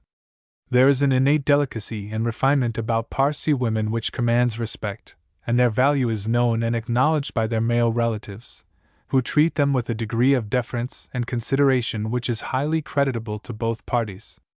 Though the men are found in service in every European family, they do not allow their wives and daughters to become domestics to foreigners, and they are only permitted to become servants to their own people. The higher classes of natives have adopted European equipages, and are the owners of the handsomest carriages and horses in Bombay. Chariots, barouches, britchkas, and buggies appear in great numbers, filled with Mohammedan, Hindu, or Parsi gentlemen. The less fashionable use the palanquin carriage, common in Bengal, but which at this place is called a shurgram. These are often crammed full of servants and children. Upon emerging from the bazaar, we enter upon the wide plain called the Esplanade. To the left, across an extensive parade ground, appears the fort, which is seen to the best advantage from this point. The walls are low, and afford an ample view of a range of 3-storied houses, having verandas all the way up, called Rampart Row, and from which 1 or 2 very splendid mansions stand out conspicuously. To the right, there is a whole encampment of tents, these canvas dwellings being the sole refuge for the destitute. They may be hired in any number and of every degree of elegance, none, however, quite reaching to the refinements of Bengal, or being supplied with glass doors and windows. Beyond the tents, and quite close to the beach, is the space allotted for the temporary bungalows erected during the cold season, singular places, which will be more fully described under the head of Anglo-Indian residences. In front, and close to the wharf or bunder, are immense irregular piles of cotton in bales, which at a distance appear like fortifications, and upon a nearer approach assume somewhat of a picturesque air. The fort is surrounded on the land side with a moat, and is entered through some very shabby gateways. The interior of this extensive work presents a busy, bustling scene, its numerous houses being arranged with some degree of regularity in streets and open places. Those who content themselves, however, with driving through the European portion, will have very little idea of the true character of the place. Rampart Row, the avenues leading into a large open space, in which stand the cathedral, the town hall, the mint, a cavalry barrack, and C.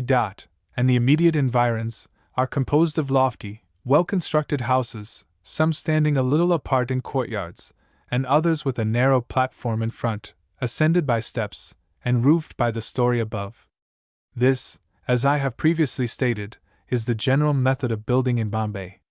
These streets have somewhat of an European, though not an English, air, but are for the most part tenanted by natives, who may be seen at the windows of every floor, and who apparently are better lodged, at least according to our idea, than the same class in Calcutta. In this part of the fort there are several shops, or rather warehouses, for the sale of European goods, dingy places, having a melancholy assortment of faded articles in dim glass cases, freshness and variety in the merchandise depending upon shipping arrivals. Earthenware, glass, and cutlery are abundant, but altogether there is nothing at present to compare with the first-rate establishments of Calcutta, such as Tulloa's, for instance, the whole style being dirty and slovenly. A very civil native, named Muncherji, who calls himself a milliner, has, I am informed, very frequently well-chosen investments to dispose of, but upon my visits I have seen nothing wearable in the shape of bonnets and caps. An English milliner resides in his neighborhood, who possesses both skill and taste, and makes up her silks and gauzes after the best French models, but necessarily, perhaps, the purchases made at her rooms are rather expensive. There is quite enough of bustle and animation in this quarter of the fort to engage the attention, but it seems silent and deserted when compared with the crowd of the more exclusively native portions. Here the streets literally swarm with life, men, women, children, and bullocks, filling them almost to suffocation. Ranges of open shops appear on each side, raised a foot or two from the ground, the occupant being seated upon a ledge in front, in the midst of his wares. Here, too, immense quantities of English glass and crockery ware are exhibited, which may be purchased at a much cheaper rate than in shops styled, par distinction, European. One or two opportunities offering for a visit to what is called the China Bazaar, I gladly availed myself of them, and was much amused, as the carriage made its slow way through the multitudes that thronged the streets, to observe the employments of the people, buying, selling, manufacturing their goods, or, for want of something else to do, dragging little children in carts, which, by some contrivance, ran back across the floor of the narrow apartment, and were then impelled forward again by means of a string. This I found to be a favorite occupation, and I never in any place saw more fondness manifested towards children by their parents than in Bombay, or a greater desire to associate them in all their amusements. At length, the carriage stopped at a gateway, and upon alighting, I found myself in the midst of a crowd of little children, an infant school, in fact, composed indiscriminately of boys and girls. They were, generally speaking, very pretty, and all well dressed, many being adorned with very handsome jewels. The pedagogue, a Parsee and rather a young man, with the barbarity common to his class, was in the act of inflicting corporal punishment upon a poor little creature, whom he beat upon the feet, ornamented, by the way, with rich anklets, with a rod of split bamboo. I commanded him to forbear, but speaking half in English and half in Hindustani, made myself better understood by look and gesture than by words. The unhappy infant seemed to know that I interfered in its behalf, for it gazed upon me with a piteous but grateful expression. It could not have been more than 3 years old, and was really very pretty and interesting in its tears. It was evidently the child of wealthy parents, being dressed in a silk shirt embroidered and trimmed with silver, a cap of the same upon its head, and numerous jewels besides. The whole of the Lilliputian assembly uttered their lesson as I passed, all raising their voices at the same time, and rendering it, I imagine, rather difficult to determine whether each pupil repeated his or her part correctly. I would fain have lingered for a few minutes, but my attendants officiously showing the way, I walked across a paved yard and up 2 flights of steps to the shop of which I came in search, which was kept by a good-looking Parsee.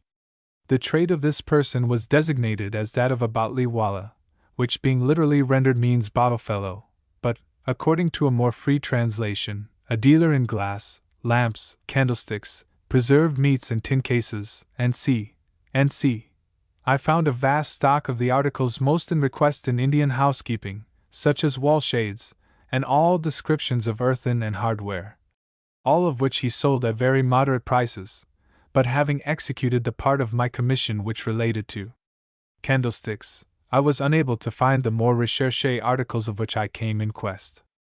I had been told that a great variety of ornamental china, the real product of the Celestial Empire, was to be seen in the native shops in Bombay. Though showy in appearance, this sort of china is of little value, except to mark how much the manufacture has degenerated since Europeans have learned to make their own teacups. I wished to obtain a few specimens, but could not succeed. My friend, the Batli Wala, though very civil, could not afford me the information I required, nor have I yet been able to obtain it.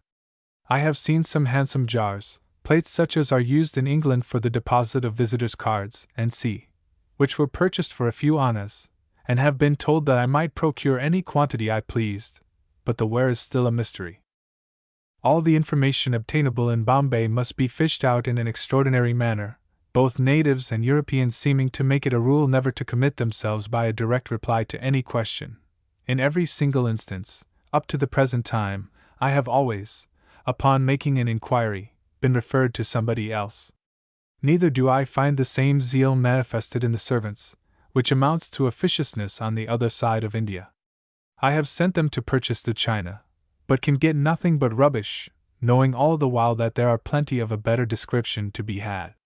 Upon my return, the Batli Wala accompanied me to the carriage in waiting, and as I paused to notice some of the children in the school, introduced me to a group of his own sons and daughters, well decked out in jewels, and otherwise richly dressed. The instruction given at these schools I understood to be merely oral, the repetition of a few verses, intended rather to pass away the time and keep the children out of mischief, than as a foundation of more useful studies. I hope that the system will be improved, for the pupils seem to be extremely intelligent, and capable of better things.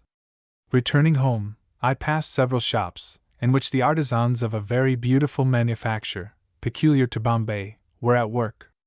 Desks, dressing cases, workboxes, card cases, inkstands, and a variety of other ornamental fancy articles, are made of sandalwood, covered and inlaid with ivory, ebony, and a material resembling silver.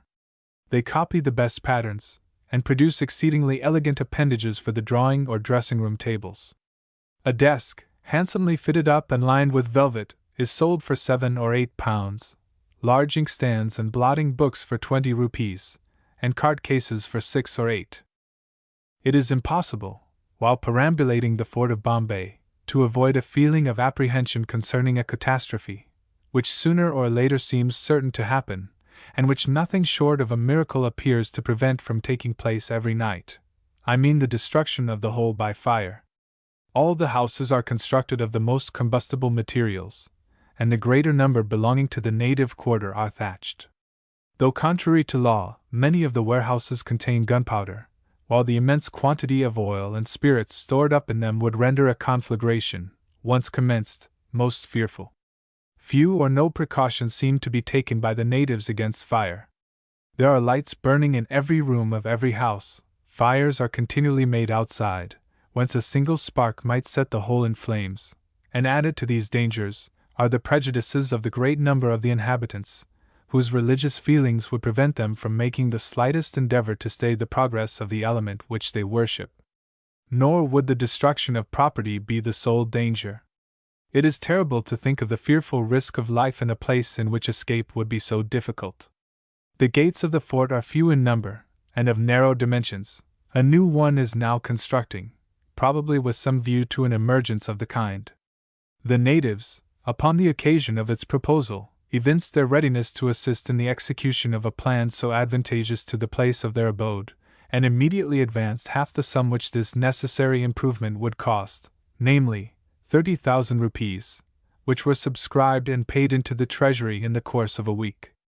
In 1803 or 1804, a very destructive conflagration actually took place in the fort of Bombay, and upon that occasion, in order to save the castle, which did then, and does now, contain an immense quantity of gunpowder, the authorities were obliged to bring out cannon to batter down the surrounding houses, for the purpose of arresting the progress of the flames.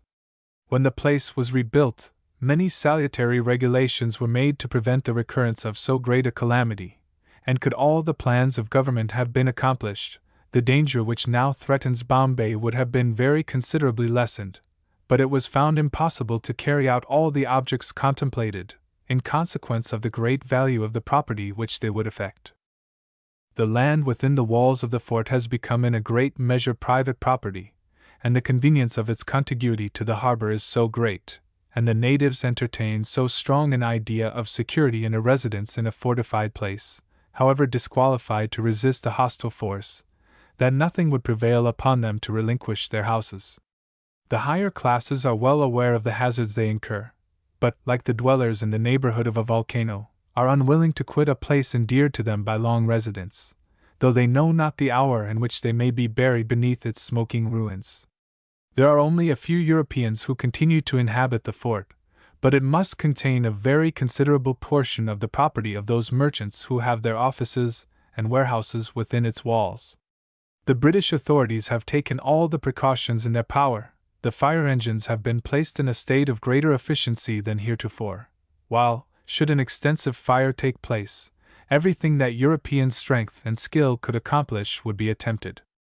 Amongst the various accidents to which houses in Bombay are subjected, the one to be most apprehended, that of fire, is often brought about by rats.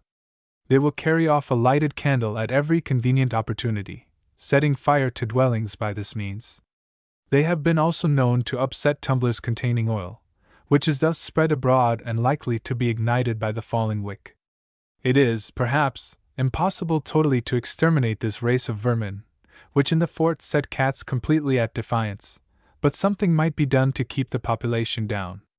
I have been told that there are places in the more crowded portion rendered perfectly impassable at night in consequence of the effluvia arising from the immense quantities of musk rats, which, together with the common sort, and bandicoots of an incredible size, abound, the narrow close lanes being apparently built for the purpose of affording accommodation to vermin of every description. Nevertheless, some of the native houses of the fort would form very agreeable residences to persons accustomed to the utmost refinement. Being exceedingly lofty, the upper apartments have the advantage of every breeze that blows, while the views both of sea and land are splendid. The immense size of these houses, and the elegance of their decorations, evince the spirit and wealth of their owners. They become absolutely beacons at night, in consequence of the frequency and the extent of their illuminations. Numerous are the occasions, either of holidays or other rejoicings, in which the natives of Bombay light up their houses. Rows of lamps hung along the wide fronts of the verandas, upon every floor, produce a good effect, which is often heightened by the flood of light poured out of apartments decorated with chandeliers and lamps of every description. In passing through the bazaar at night, every third or fourth house is lit up upon some festive occasion. One favorite and very pretty method consists of a number of small lamps, arranged to resemble bunches of grapes, and hung up in the trees of a courtyard. Sometimes in the evening, a sort of market is held in the native town beyond the esplanade, and every stall is profusely lighted. The hawkers, who carry about their goods in a more humble way upon their heads in baskets, have them stuck with candles, and the wild shadowy effects produced, amid the quaint buildings thus partially lighted, afford a continual phantasmagoria. They must be destitute of imagination, indeed, who cannot find pleasure in the contemplation of the night scenes of Bombay, either from its native crowds, or the delicious solitudes of its sylvan shades. The ear is the only organ absolutely unblessed in this sunny island, the noises being incessant and most discordant.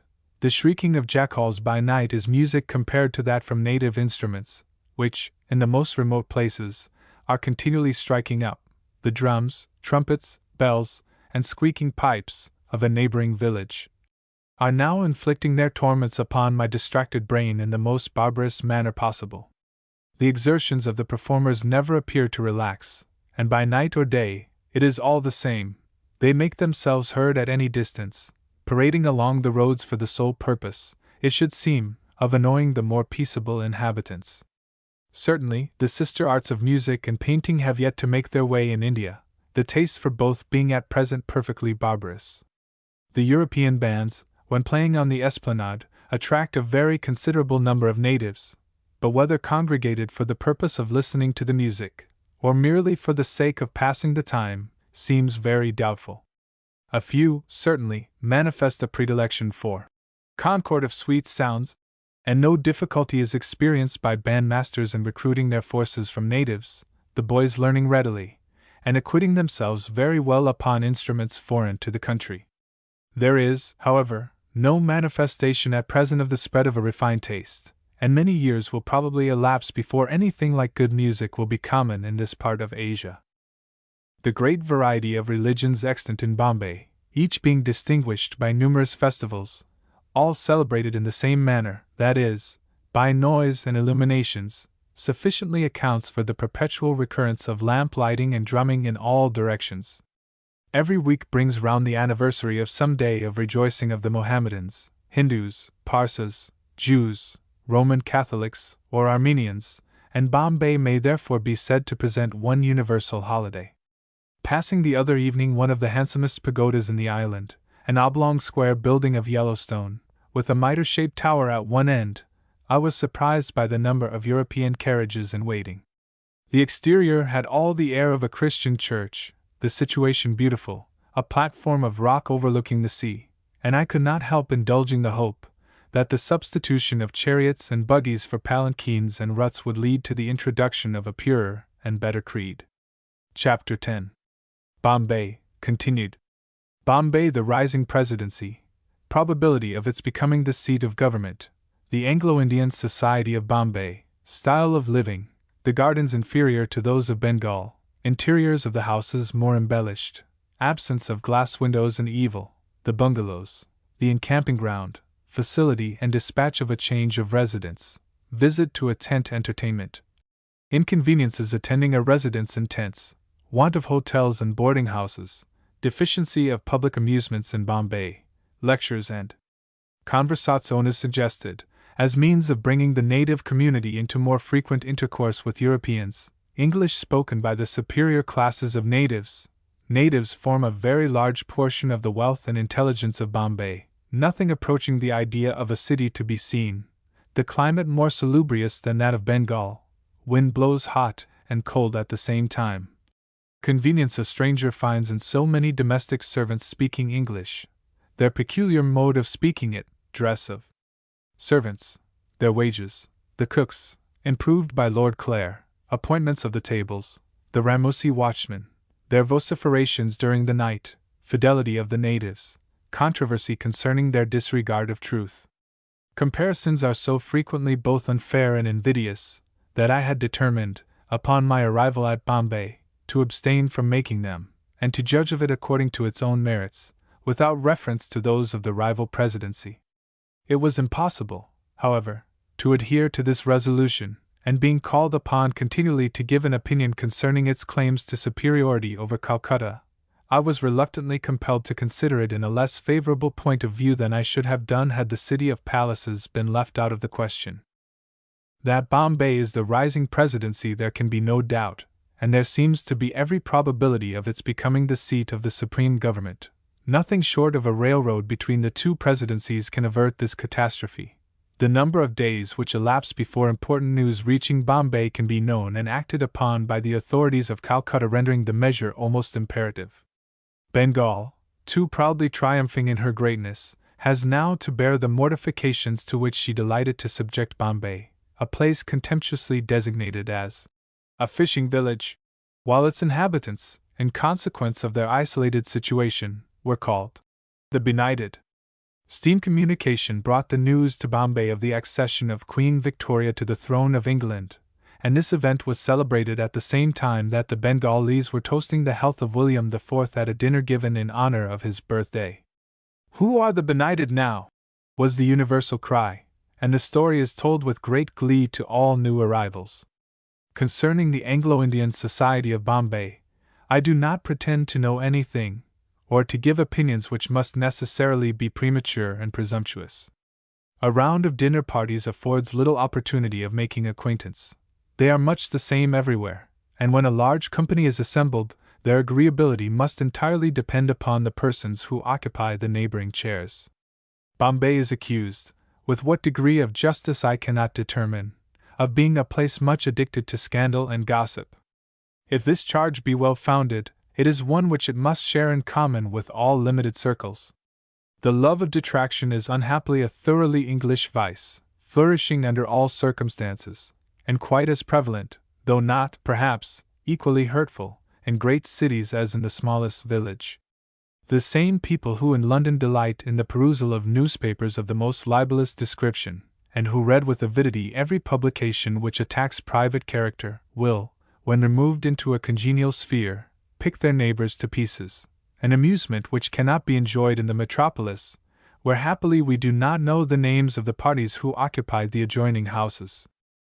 We are proud of our virtues, not unjustly giving ourselves credit for many that elevate and refine the human character. But even the most solid and the most dazzling can scarcely compensate for that one universal sin, that want of charity, which leads English people upon all occasions to undervalue and disparage their most intimate acquaintance.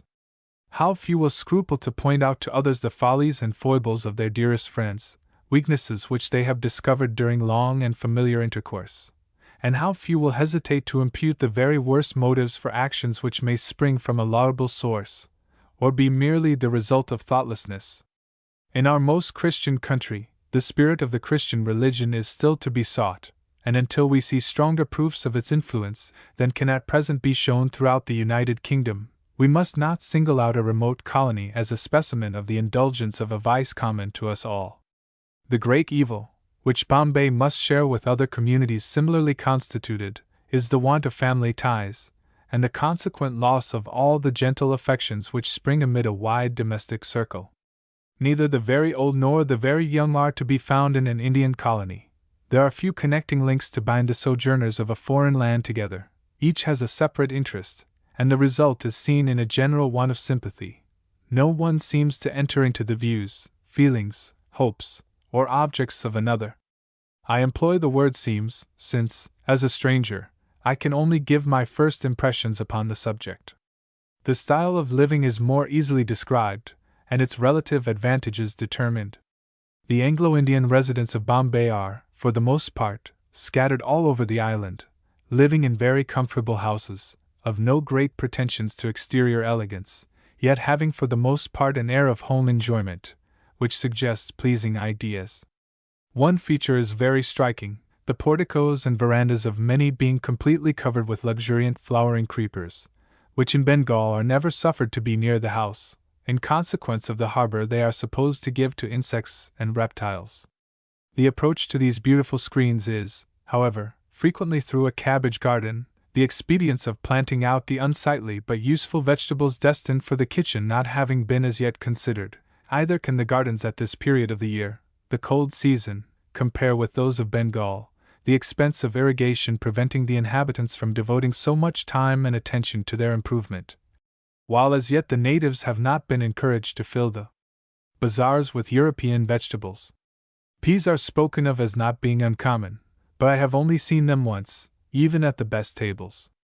Neither have cauliflowers, French beans, or asparagus made their appearance, vegetables common at Christmas all over the Bengal Presidency. The interiors of the houses are, generally speaking, more embellished than those of Calcutta. The greater part have handsome ceilings, and the doorways and windows are decorated with mouldings, and otherwise better finished. The walls also are colored, and often very tastefully picked out with white or some other harmonizing tint. The reception rooms, therefore, have not the barn-like air which detracts from the magnitude of those of Bengal, and the furniture, if not always equally splendid, is shown off to greater advantage, but here I should say the superiority ends. Some of the small bungalows are very neatly fitted up with boarded ceilings, a great improvement upon the cloth which conceals the rafters in those of Bengal.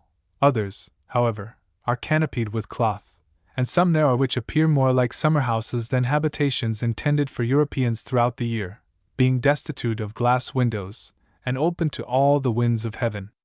The frequent changes of the atmosphere which occur in Bombay, and the danger of a touch of the land wind, render the absence of glass windows a very serious evil. They are, however, unknown in the temporary bungalows erected upon the esplanade, which seem to be favorite residences of people who could lodge themselves more substantially if they pleased. The barn-like thatched roofs of these dwellings make them rather unsightly objects, though some are redeemed by a thick drapery of creepers. But the interiors of many are of a very pavilion-like description, and the singularity of all renders them interesting to a stranger. These houses usually consist of 2 or more principal apartments, united with each other by means of verandas, and formed chiefly of wooden framework paneled with canvas, with here and there a partition of wattle and dab. They have generally large porticos of trellis work in front, sufficiently spacious to allow a carriage to drive under them, which is thus screened from the sun, these porticos being mantled with flowering creepers of many beautiful kinds. A sort of garden is also formed by plants in tubs, and there is sometimes a cultivated oval or circular space, which, in such a climate, a very few weeks will render luxuriant. The fronts of these bungalows face the sea, and have all the benefit of its breezes, while the intervening space between the fort forms the parade ground of the garrison, and the most esteemed evening drive. Those who inhabit these bungalows, and who do not rise before the sun, are subjected to all the inconveniences attending upon field practice, the firing of musketry and the war of cannon close to their ears, and though favorite residences, they seem better suited to persons well accustomed to all the vicissitudes of Anglo-Indian life than to a stranger. For my own part, I confess a prejudice in favor of brick and mortar, glass windows, and chimneys, and though perfectly content, while traveling, to put up with any accommodation that may offer, would never willingly settle down for a season in a mansion of canvas, mat, and bamboo, where the rats have free ingress, and the atmosphere is filled with innumerable winged insects. Before the general setting in of the rains, these bungalows, I am informed, assume a very damp and tatterdemalion appearance, and when the skies open their floodgates, they are obliged to be taken down and warehoused until the following year. Some of these bungalows are private property, others are erected by the natives and let to their tenants at a monthly rent. In some, the sleeping and sitting apartments are under different roofs. All have a considerable piece of ground enclosed round them, the allotments to each party being made by government, and appertaining to certain appointments in the service. Beyond these bungalows is the encamping ground, in which certain temporary sojourners in Bombay either pitch or hire a tent or tents, the accommodation differing according to the expense incurred. The superior tents, such, for instance, as that engaged by the late Admiral, are spacious and convenient, a handsome suite of apartments, consisting of anteroom, drawing-room, and dining-room, partitioned off by canvas curtains, which could be rolled up at pleasure, were lighted by chandeliers suspended from the cross-poles and girandoles against those that supported the roof. The walls were handsomely lined, the floors covered with thick mats and carpets, nothing being wanted to render this canvas dwelling equal in comfort and elegance to the tents of Bengal, excepting glass doors. The weather, during the cold season in this part of India, is not nearly so inclement as in Calcutta and the northwestern provinces. Nevertheless, it is very desirable to shut out the keen and cutting wind, which frequently blows during the night. The people here, however, seem fond of living in tents, and it often happens that gentlemen especially, who have had good houses of their own over their heads, go to very considerable expense for the purpose of enjoying the free air of a camp. I had an opportunity of seeing the facility and dispatch with which such a change of residence is managed in Bombay. Driving one evening round the foot of a conical hill overlooking the sea, we met a party of gentlemen who said that they were looking out for a good place to pitch their tents, and invited us to dine with them on the following evening at 7 o'clock. As the hill was in our neighborhood, We ascertained at 11 o'clock the next morning that there was not a symptom of habitation upon it. However, we were determined to keep our engagement, and accordingly arrived at the appointed hour at the point of the road at which a rude pathway opened. It was perfectly dark, but we found the place indicated by a cluster of lamps hanging like a bunch of grapes from a tree. A palanquin was also in waiting to carry the ladies up the hill in turn. I preferred walking, and though my shoes and the hem of my gown were covered with prickles and thorns, which interweaved themselves in an extraordinary manner through a satin dress, I enjoyed the walk amazingly.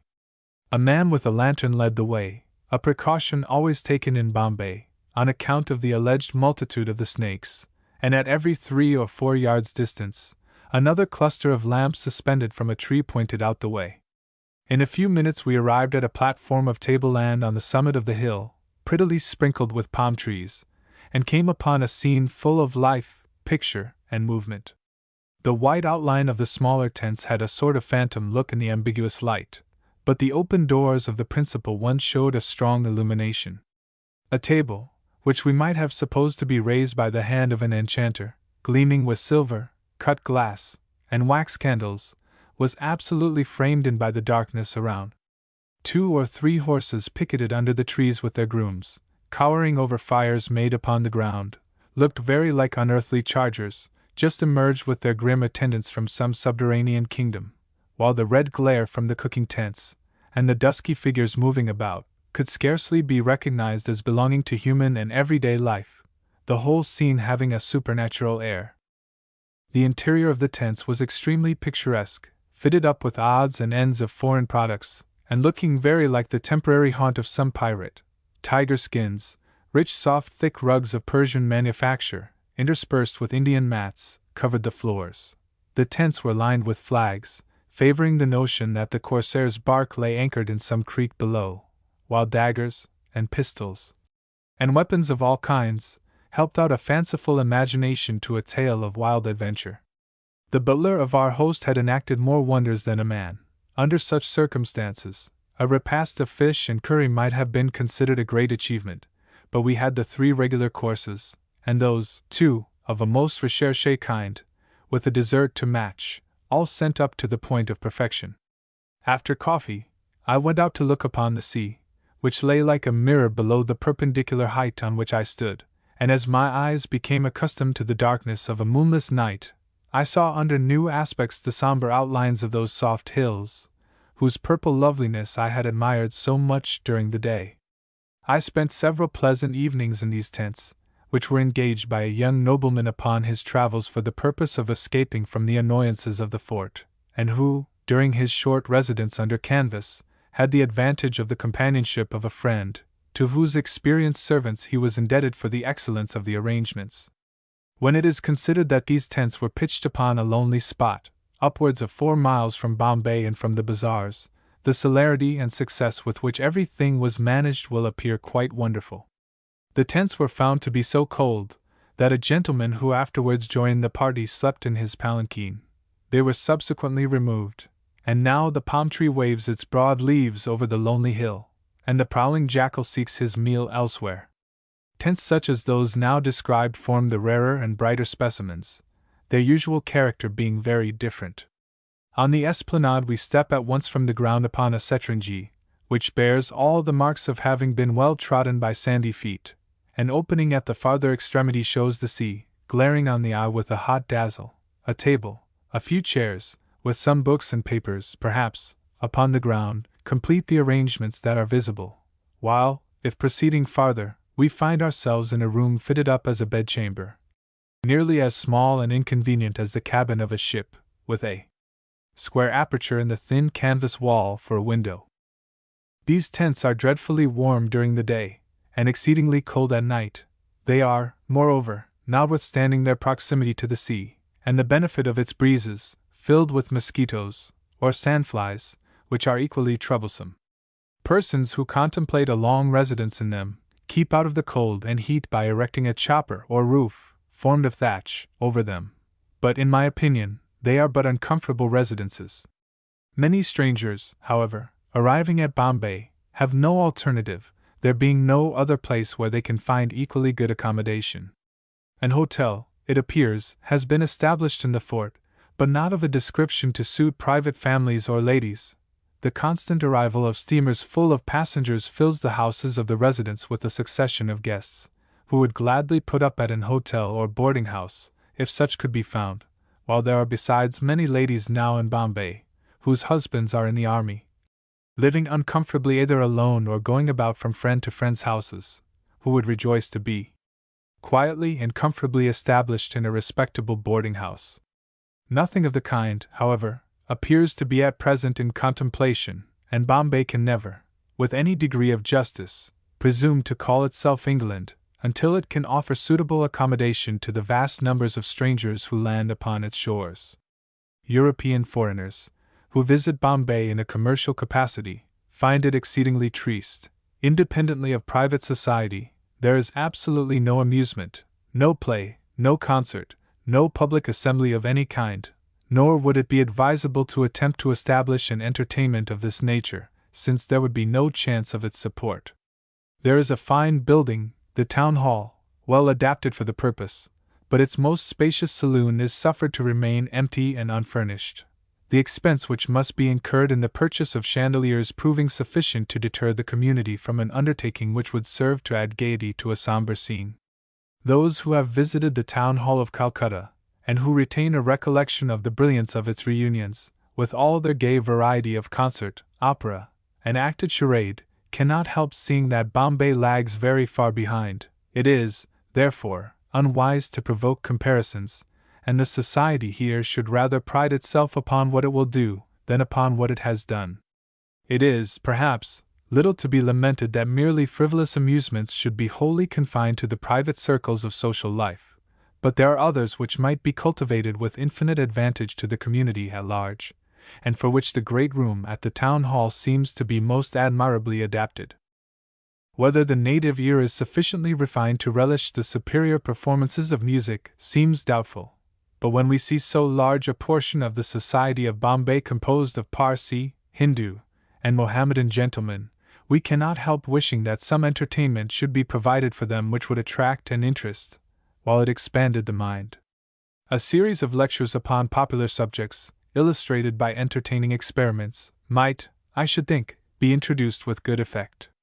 The wonders of the microscope, laid open to the eyes of intelligent persons who perfectly understand and speak English, could scarcely fail to delight and instruct, while the secrets of phantasmagoria, the astonishing effects produced by electricity, the movements of the heavenly bodies exhibited in an orrery, and indeed, all the arcana of science, agreeably laid open, would furnish inexhaustible funds of amusement, and lead to inquiries of the most useful nature.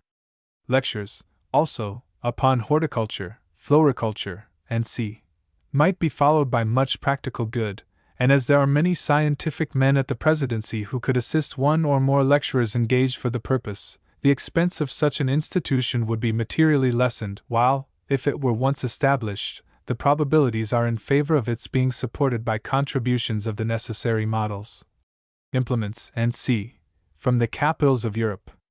It is certainly very pleasing to see the numbers of native gentlemen of all religious persuasions, who enter into the private society of Bombay, but I could wish that we should offer them some better entertainment than that of looking on at the eternal quadrille, waltz, or galop. They are too much accustomed to our method of amusing ourselves to view it in the light in which it is looked upon in many other parts of India. Still, they will never, in all probability, reconcile it to their ideas of propriety, and it is a pity that we do not show ourselves capable of something better. Conversation at these parties is necessarily restricted to a few commonplaces. Nothing is gained but the mere interchange of civility, and the native spectators gladly depart, perhaps to recreate themselves with more debasing amusements, without having gained a single new idea. If meetings once a fortnight, or once a month, could be held at the town hall, for the purpose of diffusing useful knowledge in a popular manner, they would not only afford amusement at the time, but subjects also of conversation for the future. Such meetings would give no offense to that part of the community who are averse, upon religious principles, to cards and dancing, or dramatic amusements, and if not rendered too abstruse, and consequently tiresome and incomprehensible to the general auditor, must necessarily become a favorite method of passing time now too frequently lost or misspent. The literary and scientific conversazione given by Lord Auckland, in Calcutta, afford a precedent for an institution of the kind. The successful features might be copied, and if there should have been any failures, the experience thus gained would prevent similar hazards. There seems to be no good reason why ladies should be excluded, since the more general and extensive a plan of the kind could be made, the greater chance there would be of a beneficial exercise of its influence over society. There is a very good library attached to the town hall, and the germ of a museum, which would furnish materials for much intellectual entertainment, and there can be little doubt that, if the proposition were judiciously made, and properly supported, the wealthy portion of the native community would subscribe very liberally towards an establishment so eminently calculated to interest and amuse the youth of their families. The greater number of the sons of respectable natives are now receiving their education at the Elphinstone College, and these young people would understand and appreciate the advantages of a literary and scientific institution, for the discussion and illustration of subjects intimately connected with the end and aim of their studies. In the course of a few years, or even less, many of these young men would be qualified to take a leading part in the establishment, and perhaps there would be no greater incentive to the continuation of studies now frequently abandoned too early, for the sake of some money getting pursued, than the hope that the scientific acquirements attained at college might be turned to useful account. A small salary would allure many natives, who, in consequence of the necessity which they are under of gaining their own bread, are obliged to engage in some, perhaps not very lucrative, trade, and who, engrossed in the gathering together of petty gains, lose all the advantages they might otherwise have derived from a liberal education. The difficulties which in other parts of our Asiatic territories stand in the way of the participation of natives in the studies and amusements of Anglo-Indian residents, in consequence of the difference of language, are not felt in Bombay. All the superior classes of natives speak excellent English, the larger portion expressing themselves with great fluency, and even elegance. English is spoken in every shop frequented by Europeans, and there are generally 1 or 2 servants in every family who can make themselves understood in it. The natives form, in fact, a very large portion of the wealth and intelligence of Bombay, and become, consequently, an important part of its society. They are the owners of nearly all the best houses in the island, which are not commonly either built or purchased, as in Calcutta, by their European tenants. Many rich native merchants, who reside usually in the fort, possess splendid country mansions, to which they retire occasionally, or which are used merely for the purpose of giving parties to their friends. These mansions are to be recognized by the abundance of ornament, by gateways surmounted by nondescript monsters, after the fashion of the lions or bears of carved stone, which are sometimes seen at the entrance of a nobleman's grounds in England. At others, they are gaily painted in a variety of colors, while a profusion of many-colored lamps, hanging in the veranda and porticos on the occasion of every fete, shed great brilliance on the evening scene. These residences are scattered all over Bombay, the interiors being all richly furnished, and many fitted up with infinite taste and elegance. Although, as I have before remarked, these scattered houses impart an air of rural enjoyment to the island, yet their being spread over its whole surface prevents Bombay from appearing to be so important a place as it is in reality.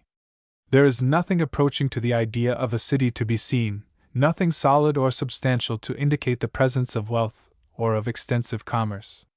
Calcutta, on the contrary, offers to the stranger's eye an aspect so striking and imposing, brings so strongly to the mind the notion that its merchants are princes, and that it ranks crowned heads amongst its vassals and its tributaries, that we see at once that it must be the seat of a powerful and permanently established government. Nor does it seem possible, even in the event of Bombay taking the ascendance as the capital of British India, that the proud city of palaces shall upon that account dwindle and sink into decay. Stranger things, and even more melancholy destinies, have befallen the mighty Babylons of the earth, but with all its faults of situation and of climate, I should at least, for one, regret the fate that would render the glories of a city so distinct in its character, and so proudly vying with the capitals of Europe, a tale of the past. A new direction in the course of the Ganges may reduce it to a swamp, and its palaces and pleasant places may be left to desolate creatures, but it will never be rivaled by any modern creation. The days of Anglo-Indian magnificence are gone by, and though we may hope for all that is conveyed by the words comfort and prosperity, splendor will no longer form a feature in the scene. The climate of Bombay is said to be superior in point of salubrity to that of Bengal. What is termed the cold season, however, can scarcely merit the name, there being nothing like the bracing weather experienced at the same period of the year in the neighboring presidency. One peculiarity of Bombay consists in the wind blowing hot and cold at the same time, so that persons who are liable to rheumatic pains are obliged to wrap themselves up much more warmly than is agreeable. While enduring a very uncomfortable degree of heat, a puff of wind from the land or the sea will produce a sudden revulsion, and in these alternations the whole day will pass away, while at night they become still more dangerous. It is said that the hot season is not so hot as in Bengal, and the absence of punkahs in the drawing rooms and bedchambers favors the statement. But if the atmosphere be much more sultry in the hot season than it is in what is by courtesy called cold, it must be rather difficult to bear.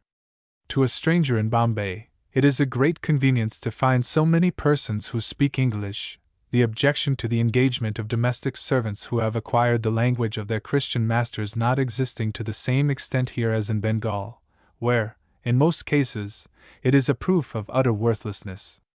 Numbers of very respectable servants, who are found in old established families at this presidency, speak English, and the greater portion take a pride in knowing a little of their master's language. These smatterers are fond of showing off their acquirements upon all occasions, replying in English, as far as they are able, to every question asked in Hindustani, and delivering their messages in all the words that they can muster. With few exceptions, the pronunciation of the language they have acquired is correct. These exceptions consist in the prefix of e to all words beginning with an s, and the addition of the same letter to every termination to which it can be tacked. Thus they will ask you to take some fali stew, and if you object to anything, say they will bring you another e. Though very respectful when addressing their superiors in their native language, the same degree of propriety is not maintained under the disadvantage of an incompetent acquaintance with English. Instead of the kanatir hi, dinner is ready, they will very unintentionally substitute an abrupt summons. I was much amused one day, when, being rather late at my toilette, a servant made his appearance at the door of my apartment, just as I was quitting it, and said, "You come to dinner." He had been sent to tell me that it was served, and had not the least idea that he had not delivered his message with the greatest propriety. Though, generally speaking, well-behaved and attentive, the domestics of a Bombay establishment are very inferior in style and appearance to those of Bengal, the admixture of Portuguese and Parsas, with Mohammedans and Hindus, forming a motley crew, for all dress in their national costume, it being impossible to prevail upon people having so many and such different religious prejudices to assume the same livery. The Parsas who engage as domestic servants seldom dress well. The ugly chintz cap will always be a disfigurement, and it is not often redeemed by the ample robe and handsome shawl which distinguish the better classes. The Mohammedans do not wear the beautifully plaited turbans and well-fitting vests so common in Bengal, while the sailors' jackets and trousers, almost universally worn by the Portuguese, a few only assuming the swallow-tailed coat, are anything rather than handsome or becoming. The inferiority of dress exhibited is the more inexcusable, since the wages of servants in Bombay are much higher than those of the same class in Bengal, while the difference in point of number does not make up for the difference in the rate.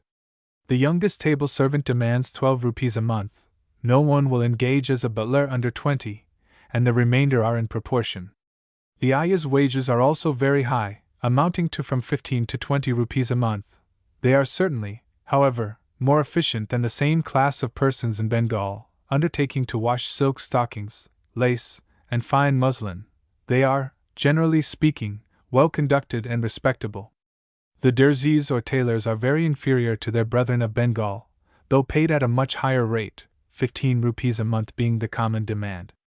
Whenever a Bengal tailor happens to come round, he is eagerly seized upon, the reputation of workman from the rival presidency being deservedly high. Tailors are indiscriminately Parsas, Mohammedans, or Hindus, the latter name being the least desirable, as they will neither eat, drink, nor cook in a European manner, and are always eager to get away by 4:30 in the afternoon.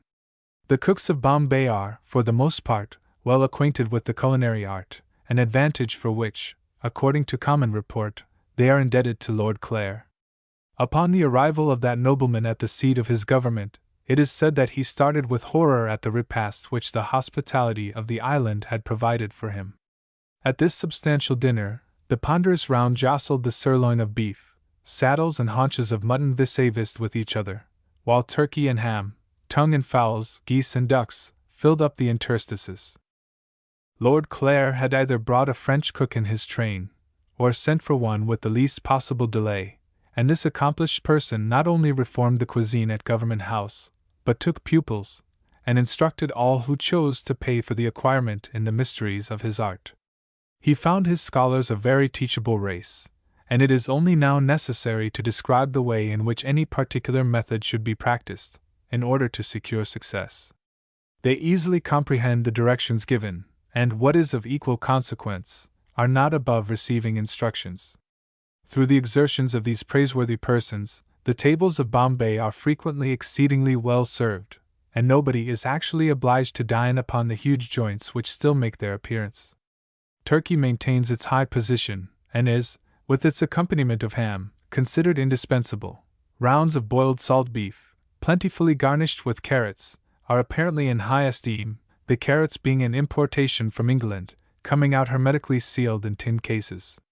What are considered the dainties of the table consist chiefly of fresh salmon, preserved by the patent process, Highland mutton, partridges stuffed with truffles, and these things, in consequence of their rendering the dinner more expensive as well as more recherché, being in great request.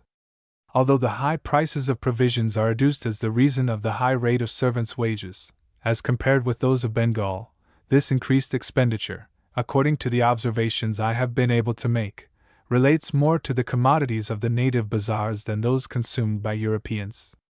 The necessity of bringing in supplies from a distance for the consumption of the island occasions the increase of the price of grain, and while probably the demand for beef, mutton, fowls, and not being so great as in Calcutta, these articles are sold at a lower rate. Buffalo meat is occasionally eaten by Europeans, a thing unheard of in Bengal, but it is not in any esteem.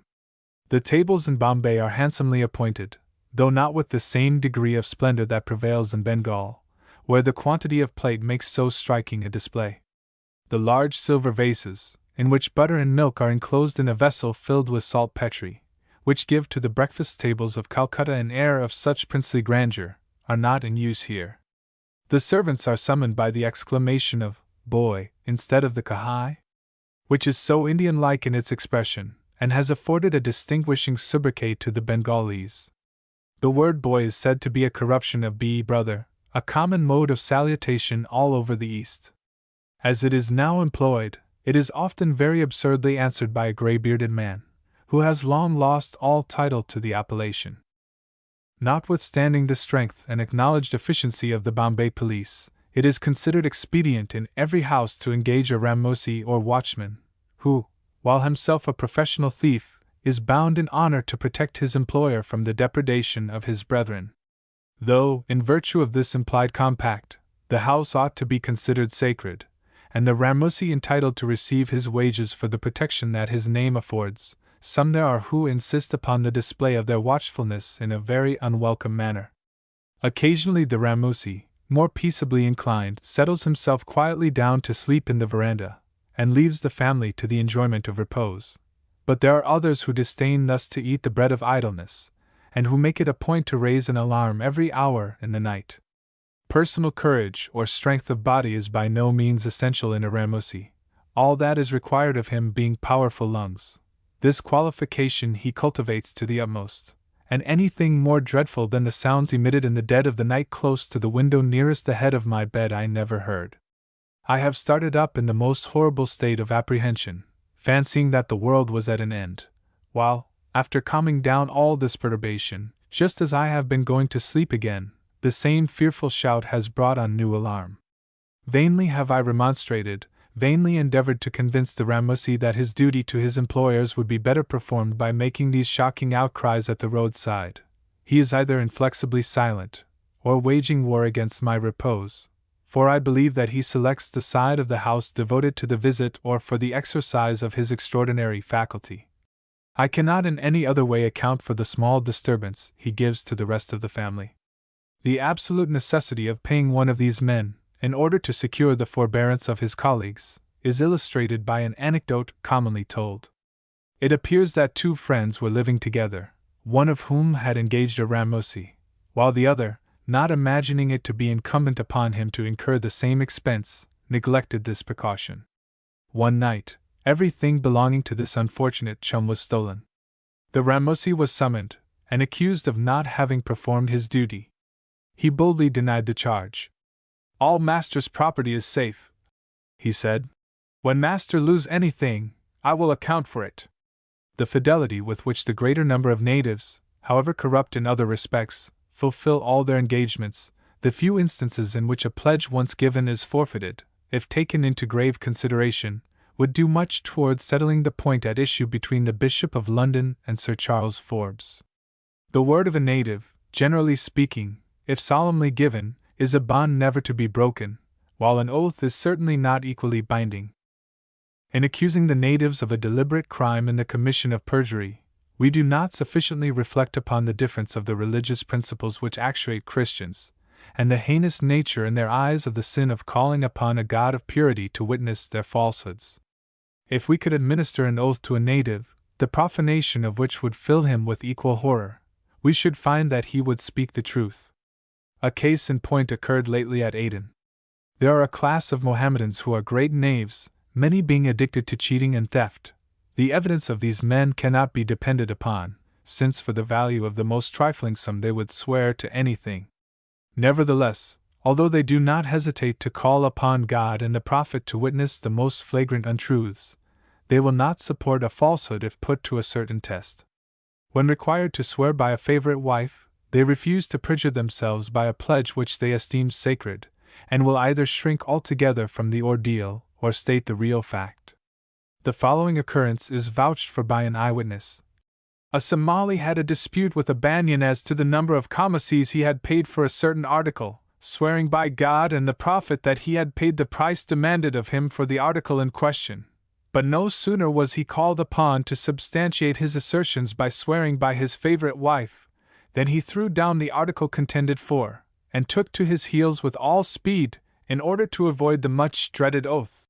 It will appear, therefore, that there is scarcely any class of persons in India so utterly destitute of principle as to be incapable of understanding the obligation of an oath, or the necessity of speaking truth when solemnly pledged to do so, the difficulty being to discover the asseveration which they consider binding. In nearly every transaction with servants in India we find them most unscrupulous respecting the truth of any account which they give, and yet at the same time they will fulfill every engagement they enter into with a conscientiousness almost unknown in Christian countries. The lowest servant of the establishment may be trusted with money, which will be faithfully appropriated to the purpose for which it was intended, but certainly they entertain little or no respect for abstract truth. The controversy at home concerning the general disregard to accuracy manifested by the natives of India has caused much consternation here, and will, I trust, be productive of good. It will show at least to the large portion of the native community, who can understand and appreciate the value of the good opinion of the country of which they are fellow subjects, the necessity of a strict adherence to veracity, in order to maintain their pretensions to morality, and it will evince the superiority of that religion which, as one of its precepts, teaches a regard for truth. Willing as I feel to bear testimony to many excellent points in the native character, I regret to say that, although they do not deserve the sweeping accusations brought against them, the standard by which they are guided is very low. At the same time, it must be said that the good faith which they observe, upon occasions in which persons guided by superior lights would be less scrupulous, shows that they only require a pure religious system to regard truth as we have been taught to regard it. Chapter 11. Bombay, continued. Residences for the governor, Parel, its gardens, profusion of roses, receptions at Government House, the evening parties, the grounds and gardens of Parel inferior to those at Barakpur, the Duke of Wellington partial to Parel, anecdotes of His Grace in India, Sir James Mackintosh, his forgetfulness of India, the Horticultural Society, Malabar Point, a retreat in the hot weather, the sea view beautiful, the nuisance of fish, serious effects at Bombay of the stoppage of the trade with China, ill condition of the poorer classes of natives, frequency of fires, houses of the Parsas, Parsi women, masculine air of the other native females of the lower orders who appear in public, bangle shops, liquor shops, drunkenness amongst natives not uncommon here, from the temptations held out, the sailors' home, Arabs, Greeks, Chinamen, the latter few and shabby, Portuguese padres. Superiority of the native town of Bombay over that of Calcutta, statue of Lord Cornwallis, bullock carriages, high price and inferiority of horses in Bombay, haystacks, novel mode of stacking. There are 3 residences for the accommodation of the governor of Bombay. 1. The castle, situated within the fort, has been long disused, and appropriated to government offices. A second, at Malabar Point, is intended as a retreat for the hot weather. The third, being the mansion most usually occupied. Though not built in a commanding position, Parel is very prettily situated in the midst of gardens, having a rich background of wood, while, from the upper windows, the eye, after ranging over these luxuriant groves, catches a view of the sea, and is carried away to more remote regions by the waving outline of distant hills, melting into the soft haze until it effaces all their details. Parel was originally a college of Jesuits, and, after so many alterations and improvements, that its original occupants would be puzzled to recognize it, is now rendered worthy of the purpose to which it is dedicated. The house is an irregular structure, without pretension to architectural design or ornament, but having something noble in its appearance, which is helped out by a fine portico and battlement roof. The interior is handsome and convenient. 2 flights of marble stairs, 12 feet broad, lead into a very spacious drawing room, with galleries on either side, and 3 smaller drawing rooms beyond. The terrace over the portico, at the other end, separated from this suite of apartments by a veranda, is easily convertible into a 4th reception room, it being roofed in by an awning, and furnished with blinds, which in the daytime give a very Italian air to the whole building. Though I have never been in Italy, the acquaintance gained of it through the medium of illustrating pens and pencils makes me fancy that the island of Bombay, and Parel especially, at this season of the year, the cold weather, may bear a strong resemblance to that fair and sunny land. The gardens of Parel are perfectly Italian, with their fountains and cypress trees. Though regular, they are not sufficiently symmetrical to offend the eye. The nature of the ground and of the building, which runs out at right angles, preventing the formality from being carried beyond its just limit. Price, the most judicious of landscape gardeners, would scarcely have desired to alter arrangements which have quite enough of the varied and the picturesque to satisfy those who do not contend for eternal labyrinthine mazes and perpetually waving lines. There is one straight avenue in front, but the principal carriage road has just the kind of curve most desirable, sweeping round some fine trees which group themselves for the purpose of affording an agreeable diversity. A broad terrace, overlooking a large tank, runs along one side of the garden, and beyond, upon a rising hill, are seen the new horticultural gardens, and a part of the picturesque village of Matunga, while the rest is laid out in small lawns, interspersed with rounds and ovals, fountains in the center, surrounded by flower beds, and flanked by tall, slender cypresses, and the more rare, delicate, and elegant species of palms. All this is set off by clumps of mangoes, now covered with blossoms of dark gold burnishing their green leaves. It is, indeed, a fair and stately garden, enriched with many native and foreign productions, both of tree and flower, of great beauty. In one place, 2 large trees, on either side a broad gravel walk, are united by a splendid festoon, formed by a creeper, which bears in the greatest profusion bell-shaped flowers, at least 4 inches long, and of the most beautiful pearly whiteness and fragrant scent. I regret that my want of botanical knowledge incapacitates me from giving its name and family. That species of palm which is called the traveler's tree, and which, growing in sandy places, contains in its leaves an ample supply of fresh water, is to be found here. It resembles the banana or plantain, in its broad leaves, springing immediately from the stem, but attains a much greater height, and is altogether very striking and singular in its appearance. The wealth of roses at the gardens of Perel seems to exceed all computation, bushels being collected every day without any apparent diminution. Indeed, it may be questioned whether there is in any part of the world so great a consumption of this beautiful flower as in Bombay. The natives cultivate it very largely, and as comparatively few employ it in the manufacture of rosewater, it is gathered and given away in the most lavish profusion. At Perel, every morning, one of the gardeners renews the flowers which decorate the apartments of the guests. Bouquets are placed upon the breakfast table, which, though formal, are made up after the most approved Parisian fashion, the natives being exceedingly skillful in the arrangement of flowers. Vases filled with roses meet the eye in every direction, flowers which assume their supremacy over all other daughters of Flora, though there are many beautiful specimens, the common productions of the gardens, which are rarely found even in hothouses in England. The society of Bombay enjoys the great advantage arising from the presence of the ladies of the governor's family, who have rendered themselves most deservedly popular by the frequency and the agreeableness of their entertainments, and the kind attention which they pay to every invited guest. The slight forms that are kept up at Government House are just sufficient to give a somewhat courtly air to these parties without depriving them of their sociability. Morning visitors are received once a week, and upon these occasions Perel assumes a very gay appearance. The band, which is an excellent one, is stationed in the hall below, playing occasionally the most popular compositions of the day, while its pillared veranda is filled with liveried servants, handsomely dressed in scarlet, white, and gold. The ample staircases are lined with flowers, and as the carriages drive up, the aides-de-camps and other military resident guests are in readiness to receive the visitors, and to usher them upstairs, and introduce them to the ladies of the family.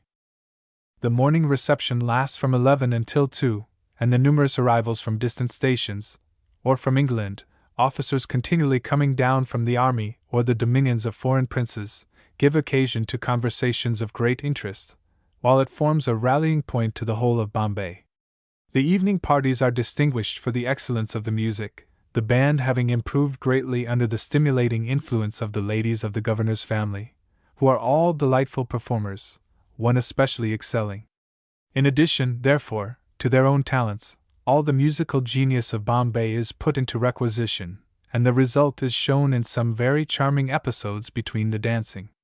At these evening parties, the brilliance of the lights, and the beauty of the flowers, which in the supper room especially are very tastefully displayed, rendered the scene extremely attractive.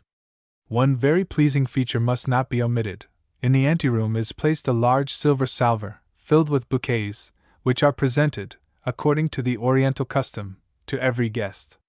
The number and variety of the uniforms, and the large proportion of native gentlemen, add much to the gaiety of the appearance of these parties, and the eye most accustomed to European splendor may find pleasure in roaming over these spacious, well-filled, and brilliantly illuminated apartments. Nor is it the interior alone that attracts. On the still moonlight nights, which are so beautiful in India, the scenery viewed from the windows assumes a peculiar and almost magical appearance, looking more like a painting than living reality. The trees, so motionless that not a leaf stirs, present a picture of such unbroken repose, that we can scarcely imagine it to be real. The sky seems to be drawn closer to us, while the whole breathes of divine art, suggesting poetry and music and thoughts of paradise. In England I remember feeling a longing desire to breathe the delicious balm, and gaze upon the exquisite effects of an Indian night again, with its tone of soft beauty and the silvery mystery of its atmosphere, which adds so great a charm to the rich magnificence of the foliage.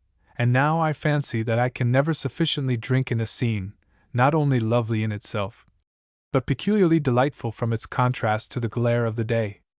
The grounds and gardens of Perel, in extent and splendor, will bear no comparison with those of Barakpur, which are, perhaps, some of the finest in the world, and which must be explored in carriages or on horseback, while the plantations and parterres at this place offer nothing more than agreeable walks, which perhaps, after all, afford superior gratification, at least to those who prefer a feeling of home to the admiration elicited by great splendor. Not one of the least pleasing sensations excited by a residence at Perel is the recollection of the distinguished persons who have inhabited the same chambers, and sat in the same halls. The Duke of Wellington is said frequently to have expressed a partiality for Perel, and to look back to the days of his sojourn within its walls with pleasure. Here he reposed after those battles in which he laid the foundation of his future glory, and to which, after long experience, and so many subsequent triumphs as almost to eclipse their splendor, he recurs with peculiar satisfaction. So far from underrating, as is the fashion with many of the military servants of the Crown, the merits of a successful campaign in India, the great captain of the age, than whom there can be no better judge, rates the laurels that he gathered in his earliest fields as highly as those wrested from the soldiers of France, glorying in the title given him by Napoleon, of the Sepoy General. Few things can be more agreeable than listening to anecdotes told at the dinner table at Perel of the Duke of Wellington by officers who have formerly sat at the same board with him, who have served under his command in India, and who delight in recording those early traits of character which impressed all who knew him with the conviction that he was destined to become the greatest man of the age.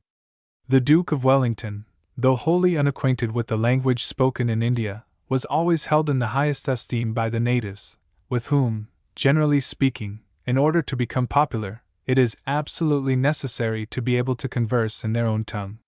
He obtained, however, a perfect knowledge of their modes of feeling, thinking, and acting, and by a liberal policy, never before experienced, endeared himself to all ranks and classes.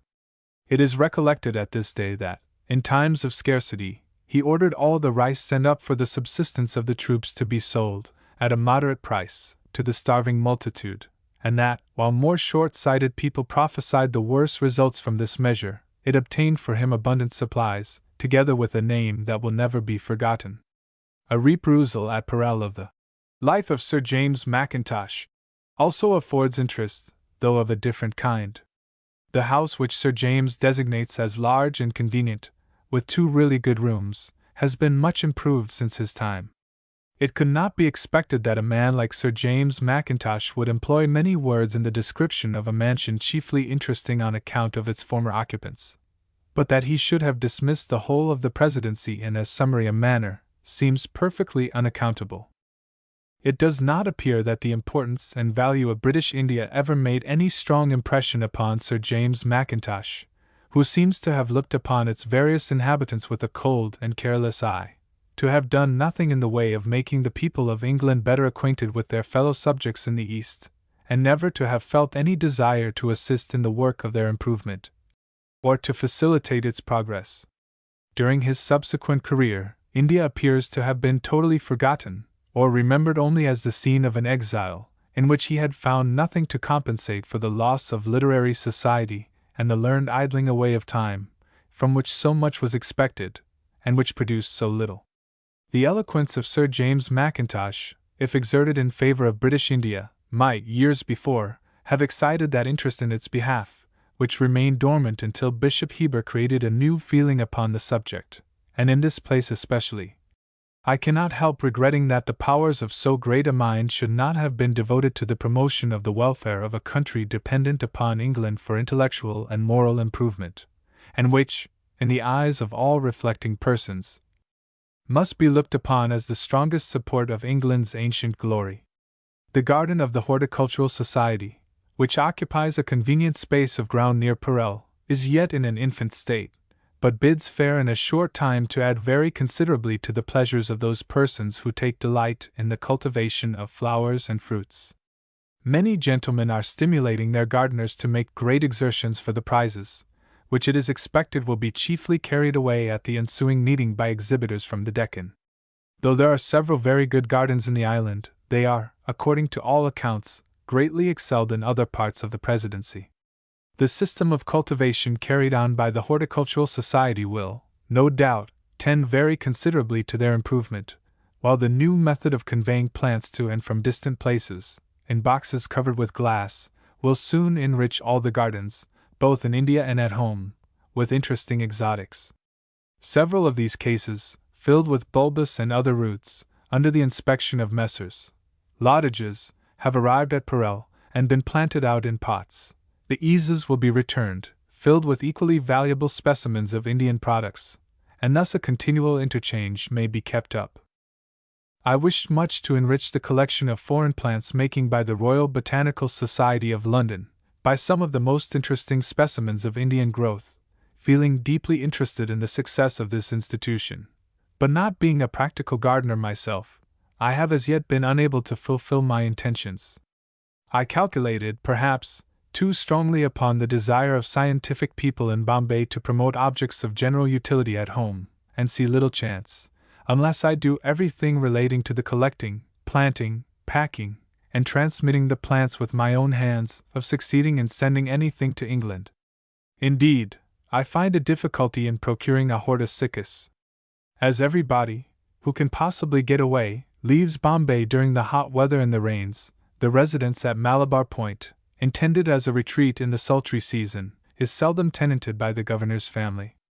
The house, however, is not very often empty, being generally occupied by some great person and his suite, such as newly arrived commanders-in-chief, who are accommodated at this establishment until they can provide for themselves. The principal residence, and several bungalows attached to it, are erected on the side of a hill overlooking and washed by the sea. The views are beautiful, the harbor affording at all times a scene of great liveliness and interest, while the aerial summits of the hills in the distance, and their purple splendors, complete the charm. The numerous fairy-like skiffs, with their white sails, catching the sunlight, give life and movement to the picture, while the cottages of the fishermen are often placed with happy effect upon the neighboring shore. There are, unfortunately, serious drawbacks to the enjoyment which the eye derives from the gliding boats and palm-crowned huts, the amusement of yachting being seriously impeded by the method of spreading nets, for the purpose of capturing the finny tribes, while, in consequence of the immense quantity which is caught, the whole island occasionally smells of fish. The fishermen have certain places secured to them by law, in which they drive immense stakes, usually the trunks of palm trees, and between these stakes they fasten their nets, any damage done to them by passing boats being punishable by a fine. The navigation of the harbor, to those who wish to visit its beautiful islands, is, in consequence, rather difficult, and would scarcely admit of being carried on by those small steamers, which render every place in the neighborhood of Calcutta so accessible. The boats here, with the exception of private yachts, which are not numerous, are a disgrace to a civilized place. Nothing can be easily imagined to be worse than the patamars usually employed for the conveyance of troops and travelers to distant points. They are dirty, many so low in the roof that the passengers cannot stand upright in them, and filled with insects and vermin. The abundance and cheapness of fish render it the common food of the lower classes, and consequently its effluvia sometimes pervade the whole atmosphere. The smell of frying fish, with its accompaniment of oil, is sufficiently disagreeable. But this is not all. A much more powerful odor arises from fish drying for future use, while, as it is commonly spread over the fields and employed as manure, the scents wafted by the breezes upon these occasions breathe anything but perfume. There are many very delicate kinds of fish, which are held in great esteem, to be seen at European tables. But to a stranger, the smell of the refuse allowed to decay is quite enough, and habit must reconcile the residents of Bombay to this unpleasant assailant of the olfactory nerves, before they can relish the finest specimens of pomfret or other favorite. As it can always be purchased freshly caught, fish appears at dinner as well as at the breakfast table in Bombay. The list of shellfish includes oysters, which, though not so tempting in their appearance as those of England, are of excellent quality. The fishermen, like those of Europe, leave the sale of their fish to their wives, who are said to be a busy, bustling, active race, quite equal to the tasks which devolve upon them, and in consequence of the command which their occupation gives them over the pecuniary receipts of the house, exerting a proportionate degree of authority. Fishermen's huts, though very picturesque, are not usually remarkable for their neatness or their cleanliness, and those of Bombay form no exception to their general appearance. They are usually surrounded by a crowd of amphibious animals, in the shape of tribes of children, who for the most part are perfectly free from the encumbrance of drapery. Many, who have not a single rag to cover them, are, notwithstanding, adorned with gold or silver ornaments, and some ingeniously transform a pocket handkerchief into a toga, or mantle, by tying two ends round the throat, and leaving the remainder to float down behind, so that they are well covered on one side, and perfectly bare on the other. Amid the freaks of costume exhibited at Bombay, an undue preference seems to be given to the upper portion of the person, which is frequently well covered by a warm jacket with long sleeves, while the lower limbs are entirely unclad.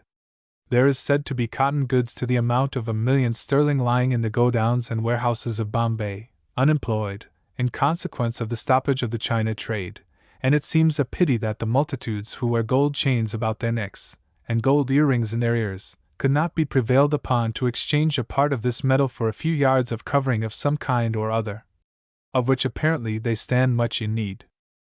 Great numbers of the poorer classes seem to be ill-fed, ill-lodged, and worse clothed, yet scantiness in this particular is certainly not always the result of poverty, as the redundance of precious ornaments above mentioned can witness.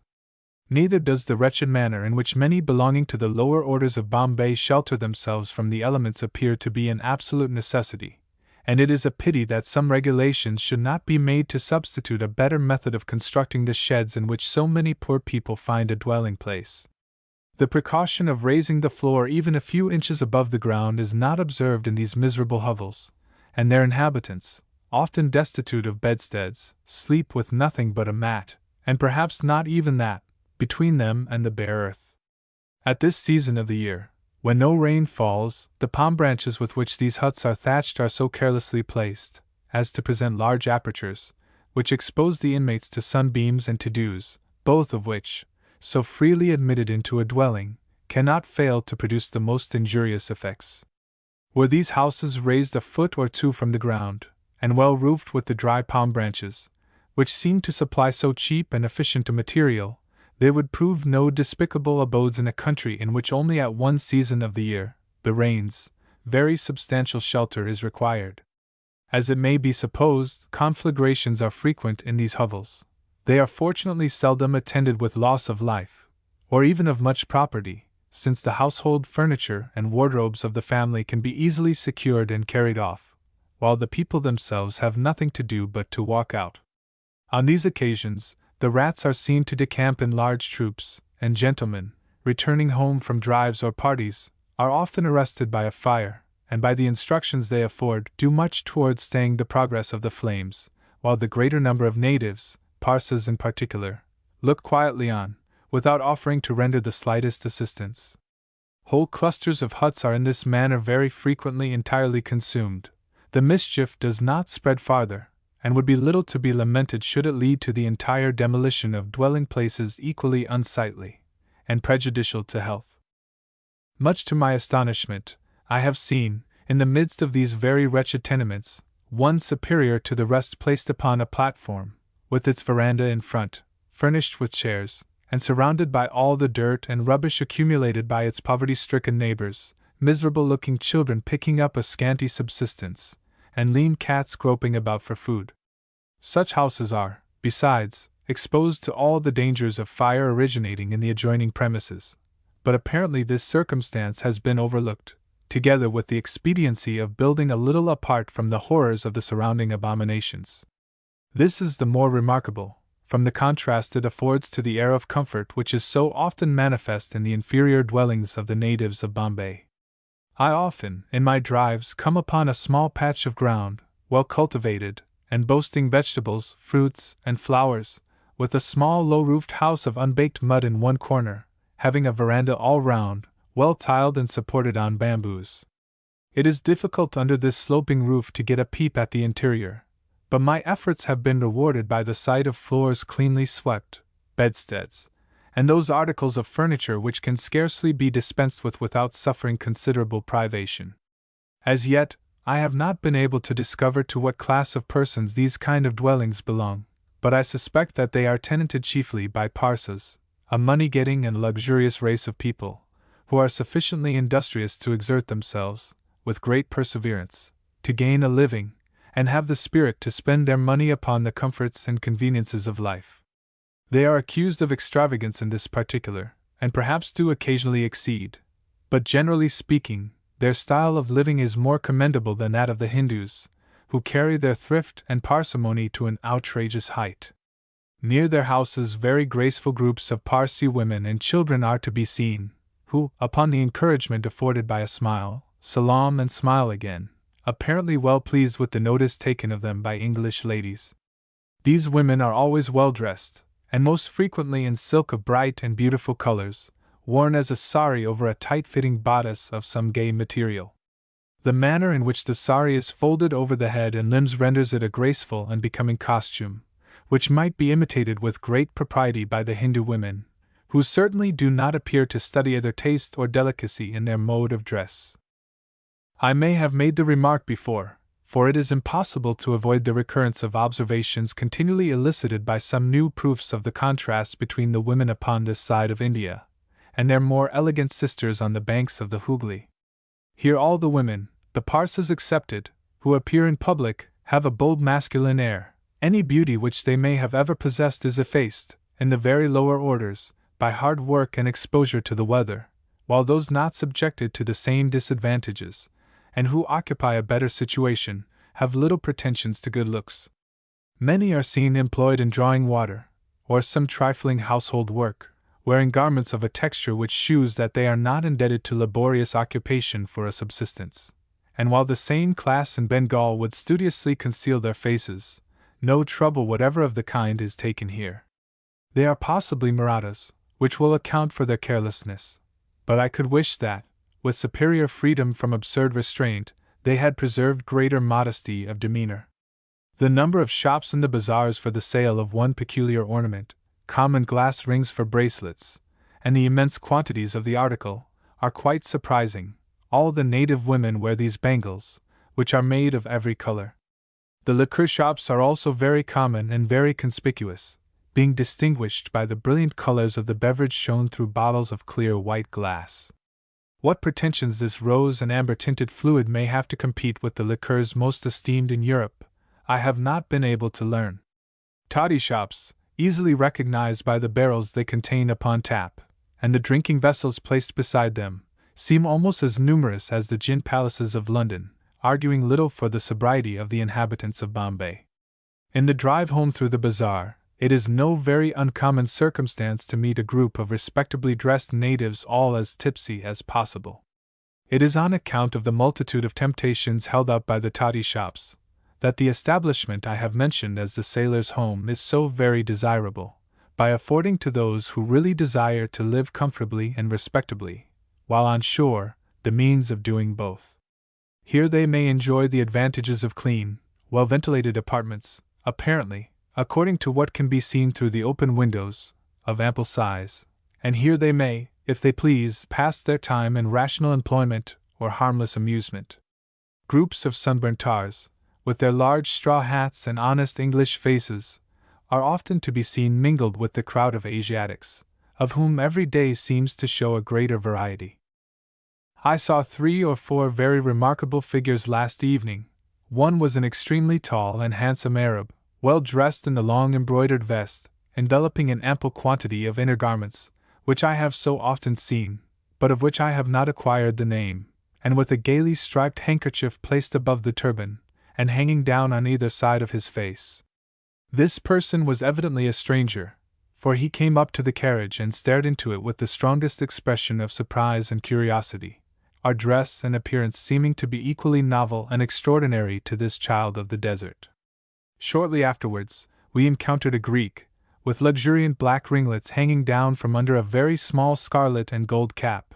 The others were Jews, very handsome, well-dressed men, profusely enveloped in white muslin, and with very becoming and peculiar caps on their heads.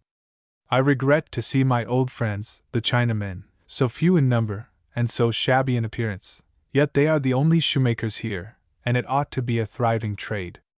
Their signboards are very amusing, one designating himself as Old Jackson, while a rival, close at hand, writes Young Jackson upon his placard, thus dividing the interest, and endeavoring to draw custom from the more anciently established firm.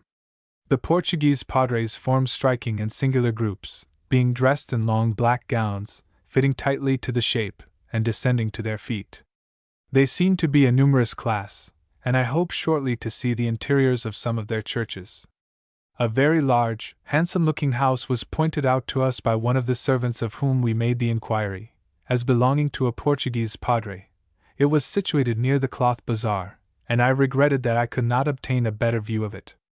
My predilection for exploring the holes and corners of the native town is not shared by many of the Anglo-Indian residents of Bombay, who prefer driving to the esplanade to hear the band play, or to a place on the seashore called the Breach.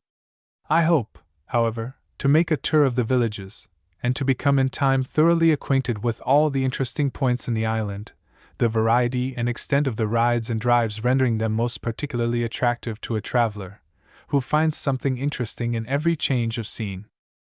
I have accomplished a second drive through the coconut gardens on the Gurgaon Road, a name by which this quarter of the native town is more commonly known. The view thus obtained only excited a desire to penetrate farther into the cross lanes and avenues. But as I do not ride on horseback, I have little chance of succeeding, since I could not see much from a palanquin, and tanjons, so common in Calcutta, are scarcely in use here. The more I see of what is called the native town in Bombay, the more satisfied I am of its great superiority over that of Calcutta, and I gladly make this admission, since I have found, and still continue to find, so great a falling off in the style of the dress, whether it relates to form, material, or cleanliness. I have lately observed a very handsome turban, which seems worn both by the Mohammedans and Hindus, of red muslin, with gold borders, which is an improvement. A taste for flowers seems universal, plants in pots being continually to be seen on the ledges of the porticos and verandas. These are sometimes intermingled with less tasteful ornaments, and few things have struck me as more incongruous than a plaster bust of a modern English author, perched upon the top of a balustrade over the portico of a house in the bazaar. Mustachios have been painted above the mouth. The head has been dissevered from the shoulders, and is now stuck upon one side in the most grotesque manner possible, looking down with half-tipsy gravity, the attitude and the expression of the countenance favoring the idea, upon the strange groups thus oddly brought into juxtaposition. The exhibition is a droll one, but it always gives me a painful feeling. I do not like to see the effigy of a time-honored sage abased.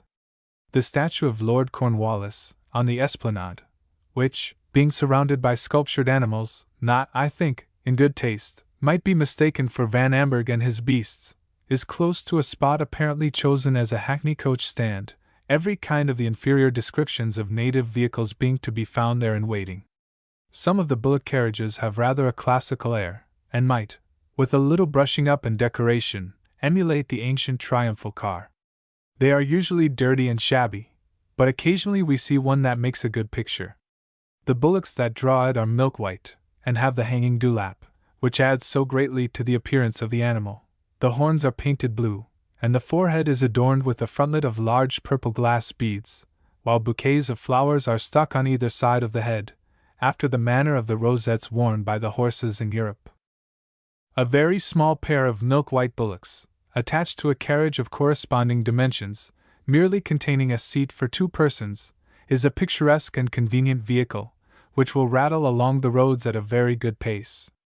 These bullocks usually have bells attached to their harness, which keep up a perpetual and not disagreeable jingle. The distances between the European houses are so great, and the horses able to do so little work, that it seems a pity that bullocks should not be deemed proper animals to harness to a shirgram belonging to the Sable Logue. But fashion will not admit the adoption of so convenient a means of paying morning visits, and thus sparing the horses for the evening drive. Great complaints are made about the high price and the inferiority of the horses purchasable in Bombay, a place in which the Arab is not so much esteemed as I had expected. Some difficulty was experienced in obtaining very fine specimens of this far-famed race for the Queen, who gave a commission for them. I had the pleasure of seeing 4 that are going home in the pageant, destined for Her Majesty's stables. The Imam of Muscat lately sent a present of horses to Bombay, but they were not of high caste, those I have mentioned, as intended for the Queen, being of a much finer breed. They are beautiful creatures, and are to be put under the care of an English groom, who has the charge of some English horses purchased in London for a native Parsee gentleman. From the extent of the Arab stables, and the number of Arab horse merchants in Bombay, it would appear easy to have the choice of the finest specimens, but this is not the case, while various circumstances have combined to reduce the numbers of native horses, which were formerly readily procurable. Thus, the fine breed of Cattiwar is not now attainable, and the same value does not appear to be set upon horses from Kutch and the Deccan, which in other parts of India are esteemed to be so serviceable. Persian horses are little prized, and those imported from England, though very showy and handsome, will not do much work in this climate, and are therefore only suited to rich people, who can keep them for display. The stud horses bred near Pune do not come into the market so freely as in the Bengal Presidency, where they are easily procurable, and are sought after as buggy and carriage horses. Old residents, I am told, prefer the Arabs, the good qualities of these celebrated steeds requiring long acquaintance to be justly appreciated, while persons new to the country can see nothing but faults in them. A novel feature in Bombay, to persons who have only visited the other side of India, is found in the haystack, the people having discovered the advantage of cutting and drying the grass for future use. Immense numbers of carts, drawn by bullocks and loaded with hay, come every day into the island. This hay is stacked in large enclosures built for the purpose, and can be purchased in any quantity. There are large open spaces, near tanks or wells, on the roadside, which give the idea of a hay market, the carts being drawn up, and the patient bullock, always an accompaniment to an Indian rural scene, unyoked, reposing on the ground. The drivers, apparently, do not seek the shelter of a roof, but kindle their cooking fires on the flats on the opposite side of the road, and sleep at night under the shelter of their carts. The causeway which unites the island of Bombay with its neighbor, Salsette, affords a safe and convenient road, greatly facilitating the carriage of supplies of various kinds necessary for the consumption of so populous a place.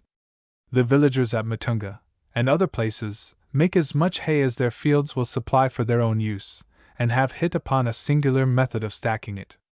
They choose some large tree, and lodge the hay in its branches, which thus piled up, assumes the appearance of an immense beehive. This precaution is taken to preserve the crop from the depredations of cattle, and if more troublesome, is less expensive than fencing it round. From the miserably lean condition of many of the unfortunate animals, which their Hindu masters worship and starve, it would appear that, notwithstanding its seeming abundance, they are very scantily supplied with hay. It is a pity that some agriculturist does not suggest the expedience of feeding them upon fish, which, as they are cleanly animals, they would eat while fresh. Chapter 12. Bombay, continued. The climate of Bombay treacherous in the cold season, the land wind injurious to health, the air freely admitted into rooms, the climate of the Red Sea not injurious to silk dresses, advice to lady passengers on the subject of dress, the shops of Bombay badly provided, speculations on the site of the city, should the seat of government be removed hither, the esplanade, exercise of sailors on shore and on shipboard, mock fight, departure of Sir Henry Fane, visit to a fair in Mahim Wood, prophecy, shrine of Mugdori Sahib, description of the fair, visit to the mansion of Amun's his family, crowds of vehicles returning from the fair, tanks, festival of the Diwali, visit to a Parsi, singular ceremony. The women of India impede the advance of improvement, they oppose every departure from established rules, effect of education in Bombay yet superficial, cause of the backwardness of native education. Every day's experience of the climate of Bombay assures me that, in what is called the cold season, at least, it is the most treacherous in the world, and that, moreover, its dangers are not sufficiently guarded against by the inhabitants.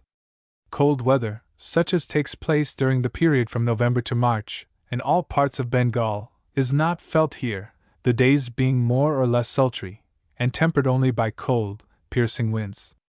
The land wind, which blows alternately with the sea breezes, comes fraught with all the influences most baneful to health, cramps, rheumatic pains, even headaches and indigestion, brought on by cold, are the consequences to susceptible persons of exposure to this wind, either during the day or the night. So severe and so manifold are the pains and aches which attend it, that I feel strongly inclined to believe that Bombay, and not the Vex Bermudes, was the island of Prospero, and that the plagues showered upon Caliban still remain. Though the progress of acclimation can scarcely fail to be attended by danger to life or limb, the process, when completed, seems to be very effectual, since little or no pains are taken by the old inhabitants to guard against the evil. Some of the withdrawing rooms of Bombay are perfectly open at either end, and though the effect is certainly beautiful, a charming living landscape of wood and water, framed in by the pillars at the angles of the chamber, yet it is enjoyed at too great a risk. Dining rooms are frequently nearly as much exposed, the aim of everybody apparently being to admit as great a quantity of air as possible, no matter from what point of the compass it blows. Strangers, therefore, however guarded they may be in their own apartments, can never emerge from them without incurring danger, and it is only by clothing themselves more warmly than can be at all reconciled with comfort, that they can escape from rheumatic or other painful attacks. These land winds are also very destructive to the goods and chattels exposed to them. Desks are warped and will not shut, leather gloves and shoes become so dry that they shrink and divide, while all unseasoned wood is speedily split across. It is said that the hot weather is never so fierce in Bombay as in Bengal, the sea breezes, which sometimes blow very strongly, and are not so injurious as those from the land, affording a daily relief. It may be necessary, for the advantage of succeeding travelers, to say that, in passing down the Red Sea, in the autumn and winter months, no danger need be apprehended from the effects of the climate upon colored silks. It was not possible for me to burthen myself with tin cases, and I was obliged to put my wearing apparel, ribbons, and into portmanteaus, with no other precaution than a wrapper of brown paper. Nothing, however, was injured, and satin dresses previously worn came out as fresh as possible, a circumstance which never happens in the voyage round the Cape. And now, while upon the subject of dress, I will further say that it is advisable for ladies to bring out with them to Bombay everything they can possibly want, since the shops, excepting immediately after the arrival of a ship, are very poorly provided, while the packs, for few have attained to the dignity of tin boxes, brought about by the hawkers, contain the most wretched assortment of goods imaginable. The moment, therefore, that the cargo of a vessel had been purchased by the retail dealers, all that is really elegant or fashionable is eagerly purchased, and the rejected articles, even should they be equally excellent, when once consigned to the dingy precincts of a Bombay shop, lose all their luster. The most perfect bonnet that Mahradan ever produced, if once gibbeted in one of Muncharji's glass cases, could never be worn by a lady of the slightest pretensions. Goods to the amount of £300 were sold in one morning, it is said, in the above-mentioned worthy's shop, and those who were unable to pay it a visit on the day of the opening of the cases, must either content themselves with the leavings, or wait the arrival of another ship. It is but justice to Miss Lindsay, the English milliner, to say that she always appears to be well provided, but as her establishment is the only one of the kind in Bombay, there must necessarily be a sameness in the patterns of the articles made up.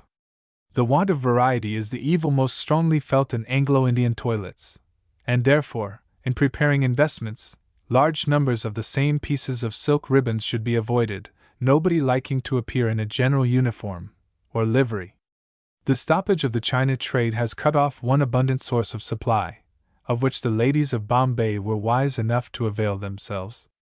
It is difficult now to procure a morsel of China silk in the shops, and there appears to be little chance of any goods of the kind coming into the market, until the present differences between Great Britain and the Celestial Empire shall be adjusted.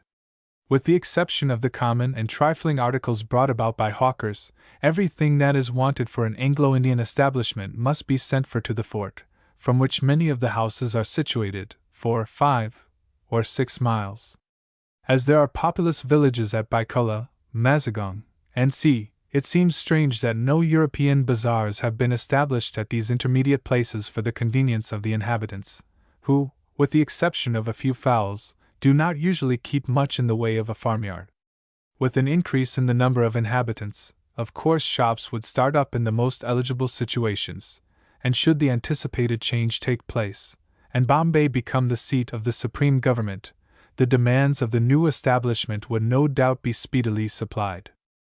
It is impossible, however idle the speculation may be, not to busy the mind with fancies concerning the site of the city which it is supposed would arise in the event of the Governor-General being instructed to take up his abode at Bombay. The Esplanade has been mentioned as the most probable place, although in building over this piece of ground the island would, in a great measure, be deprived of its lungs, and the enjoyment of that free circulation of air, which appears to be so essential to the existence of Anglo-Indians, who seem to require the whole expanse of heaven in order to breathe with freedom. The happy medium between the want of air and its excess will not answer the demand, and accordingly the esplanade, no matter how strongly the wind blows, is a favorite resort. Although its general features are unattractive, it occasionally presents a very animated scene. The review of the troops in the garrison is seen to great advantage, and forms a spectacle always interesting and imposing. This mustering of the troops is occasionally varied by military exercises of a more novel nature. The sailors of the flagship are brought on shore, for the purpose of perfecting themselves in the manual and platoon exercise, and in the performance of such military evolutions as would enable them to cooperate successfully with the land force, or to act alone with greater efficiency upon any emergency. Though not possessing much skill in military affairs, I was pleased with the ease and precision with which they executed the different movements, their steadiness in marching, and the promptness with which the line was dressed. They brought field pieces on shore with them, which, according to my poor judgment, were admirably worked. These parades were the more interesting, in consequence of the expected war with China, a war in which the sailors of the Wellesley will, no doubt, be actively engaged. I had also an opportunity of witnessing from the deck of that vessel, when accompanying the governor's party on board, the maneuvering of the ship's boats, while landing a force. The mock fight was carried on with great spirit, and the most beautiful effect, the flashing from the guns in the bows of the boats and the musketry, amid the exquisite blue smoke issuing from the smaller species of artillery, producing fireworks which, in my opinion, could not be excelled by any of the most elaborate construction. The features of the landscape, no doubt, assisted to heighten the effect of the scene, a background of lovely purple islands, a sea, like glass, calmly, brightly, beautifully blue, and the flotilla of boats, grouped as a painter would group them, and carrying on a running fire, which added much to the animation of their evolutions, the smoke occasionally enveloping the whole in vapor, and then showing the eager forms of men, as it rolled off in silvery clouds towards the distant hills. As I gazed upon this armament, and upon the palmwoods that fringed the shore, I could not help calling to mind the lawless doings of the buccaneers of old, and the terror spread through towns and villages by the appearance of a fleet of boats, manned by resolute crews, and armed with the most deadly weapons of destruction. The sight realized also the descriptions given in modern novels of the capture of towns, and I could easily imagine the great excitement which would lead daring men to the execution of deeds, almost incredible to those who have never felt their spirits stirred and their arms nerved by danger, close, imminent, and only to be mastered by the mightiest efforts. When any tamasha, as the natives call it, is going on upon the esplanade, near the beach, they add very considerably to the effect of the scene, by grouping themselves upon the bales of cotton, piled near the wharf for exportation. Those often appear to be a mass of human beings, so thickly are they covered with eager gazers. Upon the occasion of the departure of Sir Henry Fane to England, there appeared to be a general turnout of the whole of Bombay, and the effect was impressive and striking. The road down to the bunder, or place of embarkation, was lined with soldiers, the bands of the different regiments playing while the cortege passed. All the ladies made their appearance in open carriages, while the gentlemen mounted on horseback, and joined the cavalcade. A large party of native gentlemen assembled on foot at the bunder, for the purpose of showing a last mark of respect to a distinguished officer, about to leave the country forever. Sir Henry, accompanied by his staff, but all in plain clothes, drove down the road in a barouche, attended by an escort of cavalry, and seemed to be much affected by the tokens of esteem which he received on every hand. He left the shore amidst the waving of handkerchiefs, and a salute of 17 guns, and would have been greeted with hearty cheers, did military discipline allow of such manifestation of the feelings. Sights and scenes like these will, of course, always attract numerous spectators, while on the evenings in which the band plays, there is a fair excuse for making the esplanade the object of the drive. But Bombay affords so many avenues possessing much greater beauty, that I am always delighted when I can diversify the scene by a visit to places not nearly so much in request, but which are to me infinitely more interesting, as developing some charm of nature, or displaying the habits and manners of the people of the country. With these views and feelings, I was much pleased at receiving an invitation to accompany some friends to a fair held in Mahim Wood, that sea of palm trees, which I had often looked down upon from Chintaputsli Hill with so much pleasure. The fair was held, as is usual in Oriental countries, in honor of a saint, whose canonized bones rest beneath a tomb apparently of no great antiquity, but which the people, who are not the best chronologists in the world, fancy to be of very ancient date. The name of the celebrated person thus enshrined was Mugdori Sahib, a devotee, who added the gift of prophecy to his other high qualifications, and amongst other things has predicted that, when the town shall join the wood, Bombay shall be no more. The accomplishment of what in his days must have appeared very unlikely ever to take place, namely, the junction of inhabited dwellings with the trees of Mahim, seems to be in rapid course of fulfillment. The land has been drained, many portions formerly impassable filled up, and rendered solid ground, while the houses are extending so fast that the Bur Bazaar will in no very long period, in all probability, extend to Mahim. Those who attach some faith to the prophecy, yet are unwilling to believe that evil and not good will befall the rising presidency, are of opinion that some change of name will take place when it shall be made the seat of the supreme government. Thus the saint's credit will be saved, and no misfortune happen to the good town of Bombay. The superstitious of all persuasions, the Christians perhaps excepted, though many of the Portuguese Christians have little more than the name, unite in showing reverence to the shrine of the saint, while Mugdori Sahib is held quite as much in estimation by the Hindus as by the followers of his own corrupted creed, the Mohammedans of Bombay being by no means orthodox. Many respectable natives have built houses for themselves at Mahim, on purpose to have a place for their families during the time of the fair, while others hire houses or lodgings, for which they will pay as much as 20 rupees for the few days that it lasts. A delightful drive brought us to the confines of the wood. The whole way along, we passed one continuous string of bullock carriages, filled with people of all tribes and castes, while others, who could not afford this mode of conveyance, were seen in groups, trudging on foot, leading their elder children, and carrying their younger in their arms. The road wound very prettily through the wood, which at every turn presented some charming bits of forest scenery, shone to great advantage in the crimson light of evening, which, as it faded, produced those wild, shadowy illusions, which lend enchantment to every view. Parasitical plants, climbing up the trunks of many of the trees, and flinging themselves in rich garlands from bough to bough, relieved the monotony of the tall, straight palm trees, and produced delicious green recesses, the dearest charm of woodland scenery. I have frequently felt a strong desire to dwell under the shade of forest boughs, for there is something in that sylvan kind of life so redolent of the hunter's merry horn, the mating song of birds, and the gurgling of secret rills, as to possess indescribable charms to a lover of the picturesque. Now, however, experience and sober realities having dispelled the illusions of romance, I should choose a cottage in some cleared space by the woodside, though at this dry season of the year, and mid the perpetual sunshine of its skies, the heart of Mahim would form a very agreeable residence.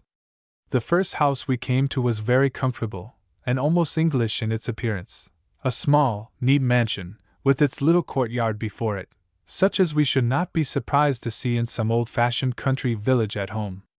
Straggling huts on either side brought us to the principal street of Mahim, and here we found the houses lighted, and lamps suspended, in imitation of bunches of grapes, before all that were ambitious of making a good appearance. After passing the shops belonging to the village, the grain sellers, the pan sellers, and other vendors of articles in common demand, we came to a series of booths, exactly resembling those used for the same purpose in England, and well supplied with both native and foreign products. The display was certainly much greater than any I had expected to see. Some of the shops were filled with French, English, and Dutch toys, others with china and glass ornaments. Then came one filled with colored glass bangles, and every kind of native ornament in talc and tinsel, all set off with a profusion of lights. Instead of gingerbread, there were immense quantities of methai, or sweetmeats, of different shapes and forms, and various hues, sugar rockwork, pink, white, and yellow, with all sorts and descriptions of cakes. The carriage moved slowly through the crowd, and at length, finding it inconvenient to proceed farther in it, we alighted. Our party had come to Mahim upon the invitation of a very respectable Moonsee, who had his country house there, and who was anxious to do the honors of the fair to the English strangers, my friends, like myself, being rather new to Bombay. We met the old gentleman at an opening in the village, leading to the tomb of the saint, and his offer to conduct us to the sacred shrine formed a farther inducement to leave the carriage, and venture through the crowd on foot. The tomb, which was strongly illuminated, proved to be a whitewashed building, having a dome in the center, and 4 minarets, one at each angle, standing in a small enclosure, the walls of which were also newly whitewashed, and approached by a flight of steps, leading into a portico. Upon either side of the avenue from the village were seated multitudes of men and women, who, if not beggars by profession, made no scruple to beg on this occasion. I felt at first sorry that I had neglected to bring any money with me, but when I saw the crowd of applicants, whom it would have been impossible to satisfy, and recollected that my liberality would doubtless have been attributed to faith in the virtues of the saint, I no longer regretted the omission. The steps of the tomb were lined with these beggars, all vociferating at once, while other religious characters were singing with all the power of their lungs, and a native band, stationed in the veranda of the tomb, were at the same time making the most hideous discord by the help of all kinds of diabolical instruments. Having a magistrate of our party, we were well protected by the police, who, without using any rudeness, kept the people off. So far from being uncivil, the natives seemed pleased to see us at the fair, and readily made way, until we came to the entrance of the chamber in which, under a sarcophagus, the body of the saint was deposited. Here we were told that we could proceed no farther, unless we consented to take off our shoes, a ceremony with which we did not feel disposed to comply, especially as we could see all that the chamber contained through the open door, and had no intention to pay homage to the saint. The sarcophagus, according to custom, was covered with a rich pall, and the devout pressed forward to lay their offerings upon it. These offerings consisted of money, cloths, grain, fruit, and sea. Nothing coming amiss, the priests of the temple being quite ready to take the gifts which the poorest could bestow. The beggars in the porch were more clamorous than ever, the Mam Sahibs being especially entreated to bestow their charity. Having satisfied my curiosity, I was glad to get away into the fair, where I found many things more interesting.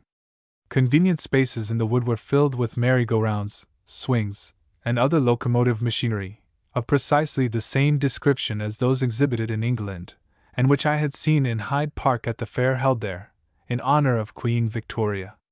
Mahim would boasted no theaters or wild beast shows, either were we treated with the sight of giants or dwarfs.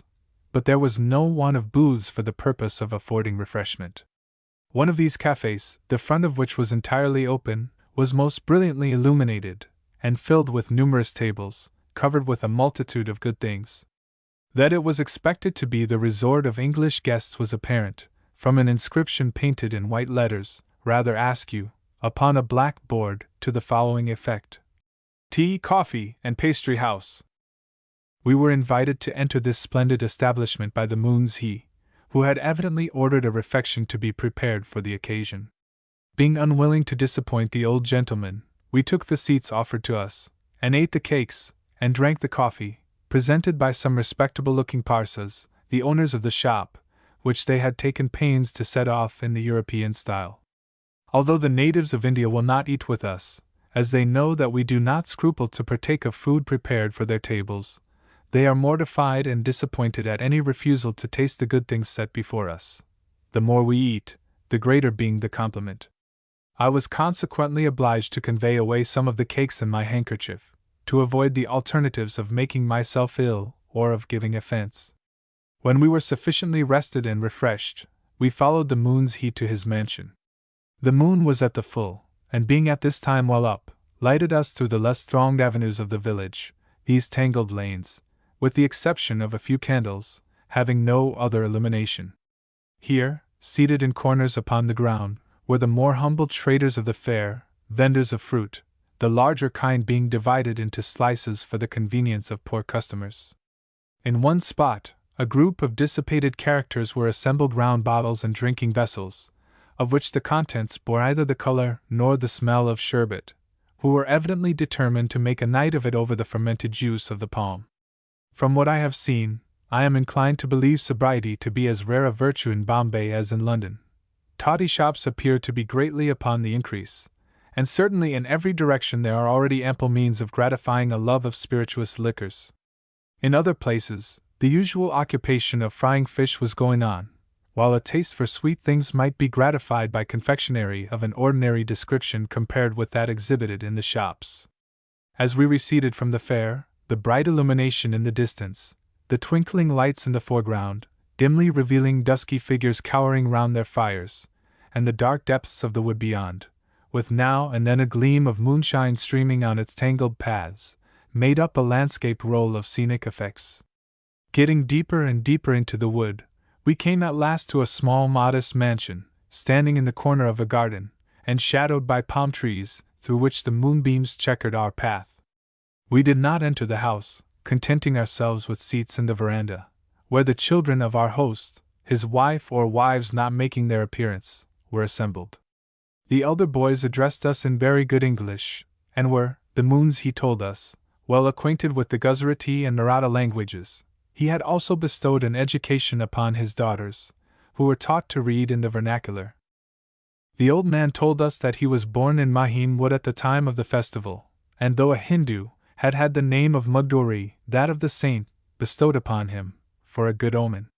Having a great affection for his native place, he had, as soon as he could command the means, built the house which we now saw, and in which he always resided during the fair, which was called Oris, or the Mugdori Sahib's Oris, at Mahim. After sitting some time with the old man, and admiring the effect of the moonlight among the palm trees, we rose to depart.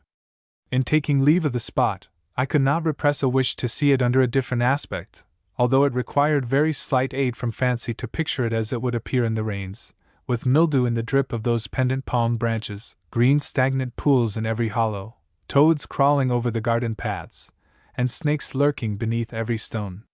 Returning to the place in which we had left the carriage, we found the fair more crowded than ever, the numbers of children, if possible, exceeding those to be seen at English places of resort of the same nature. The upper rooms of the superior houses, many of which seemed to be large and handsome, were well lighted and filled with company, many of the most respectable amongst the Hindus, Mohammedans, and Parsis, repairing to Mahim, to recreate themselves during the festival. The shops had put on even a gayer appearance, and though there was no rich merchandise to be seen, the character of the meeting being merely that of a rustic fair, I was greatly surprised by the elegance of some of the commodities, and the taste of their arrangement. It was evident that all the purchasers must be native, and consequently I could not help feeling some astonishment at the large quantities of expensive European toys with which whole booths were filled. Dolls, which were to me a novelty in my late visit to Paris, with real hair dressed in the newest fashion, were abundant, and so were those excellent representations of animals from Germany, known by the name of barking toys. The price of these things, demanded of our party at least, was high.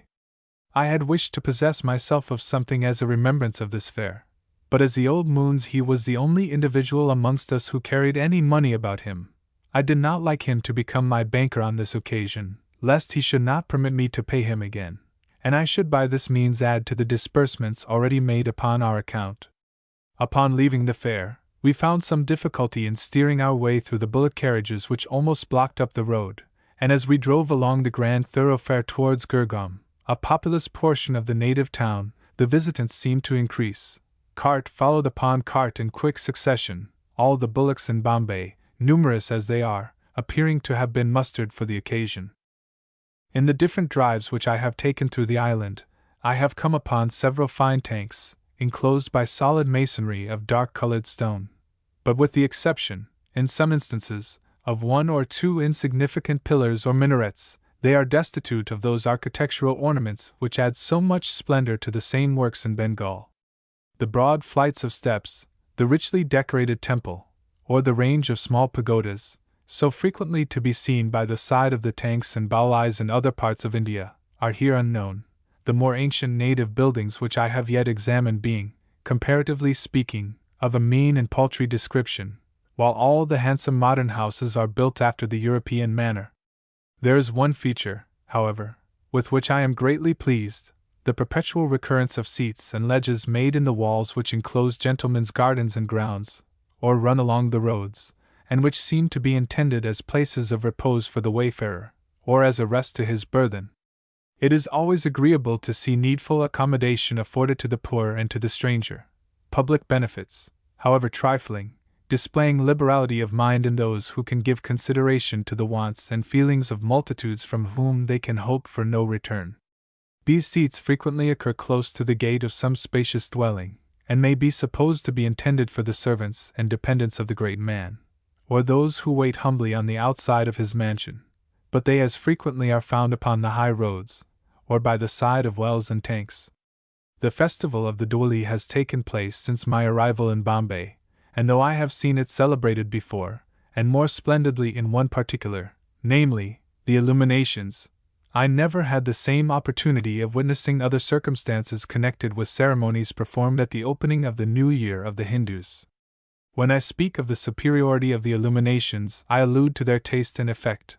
There were plenty of lights in Bombay, but they were differently disposed, and did not mark the outline of the buildings in the beautiful manner which prevails upon the other side of India, every person lighting up his own house according to his fancy.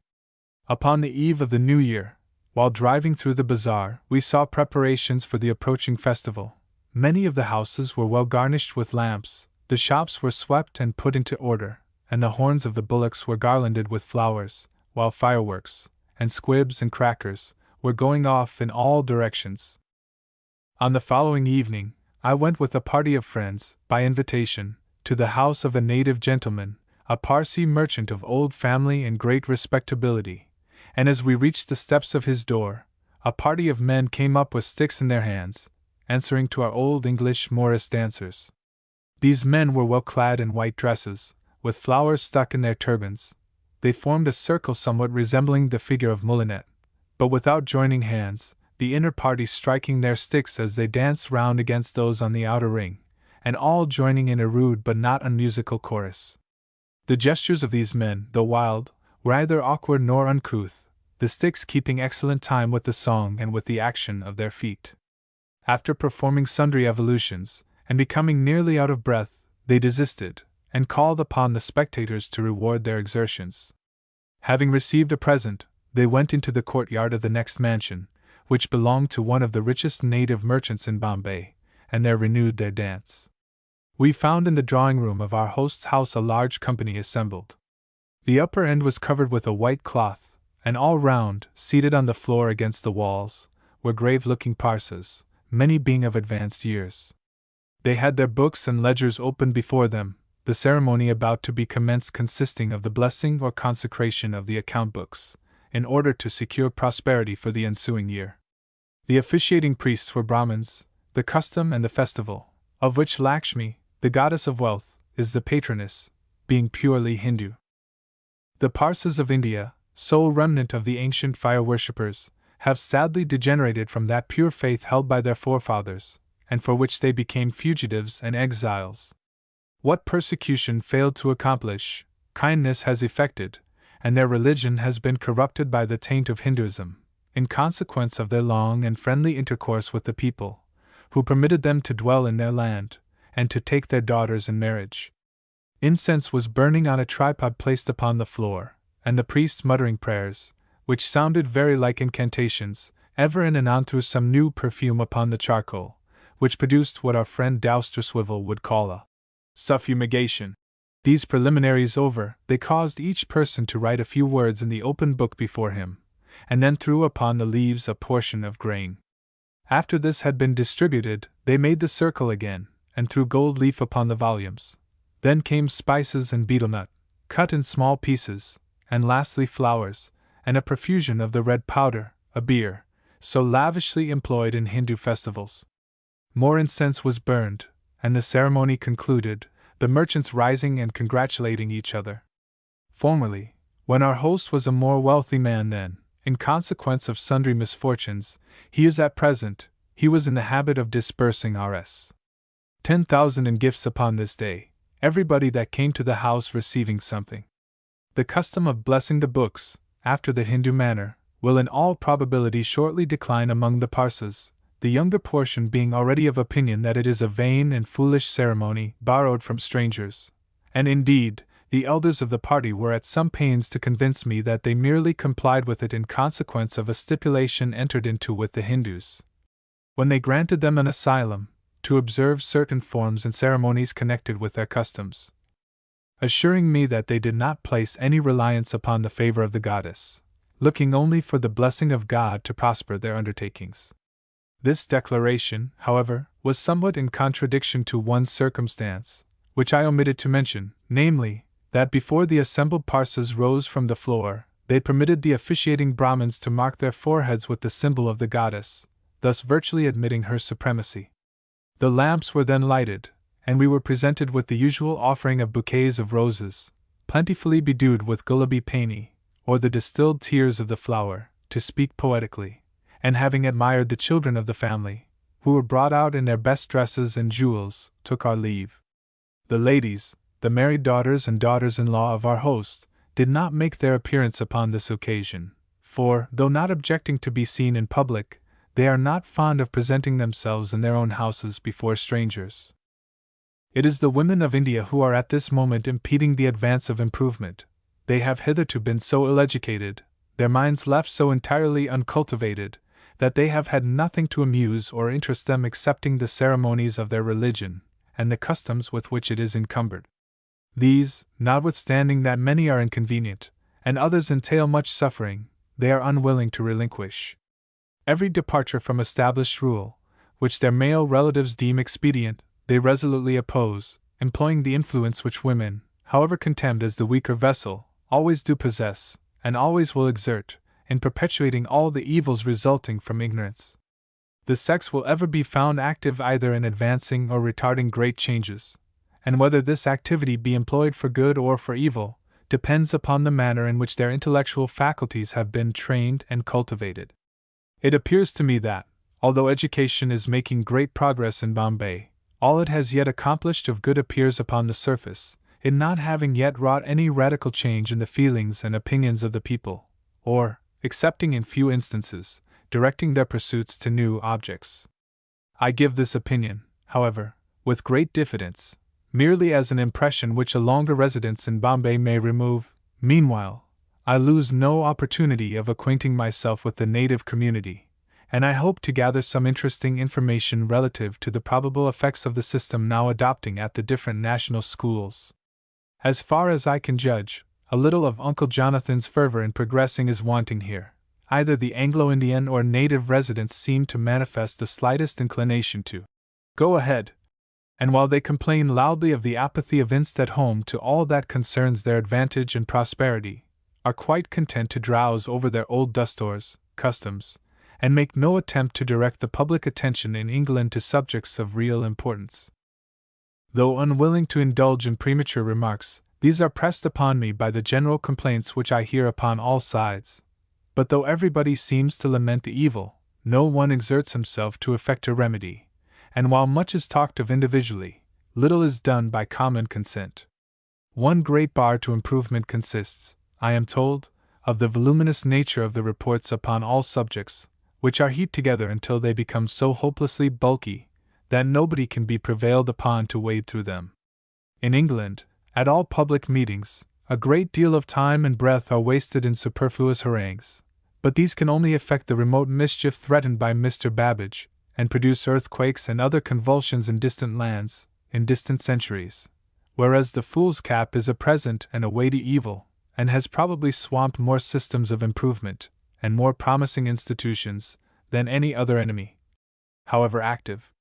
The intellectual community of India seems yet to have to learn the advantage of placing all that relates to it in a clear, succinct, and popular form, and of bringing works before the British public which will entertain as well as instruct, and lead those who are employed in legislating for our eastern territories to inquire more deeply into those subjects which so materially affect its political, moral, and commercial prosperity.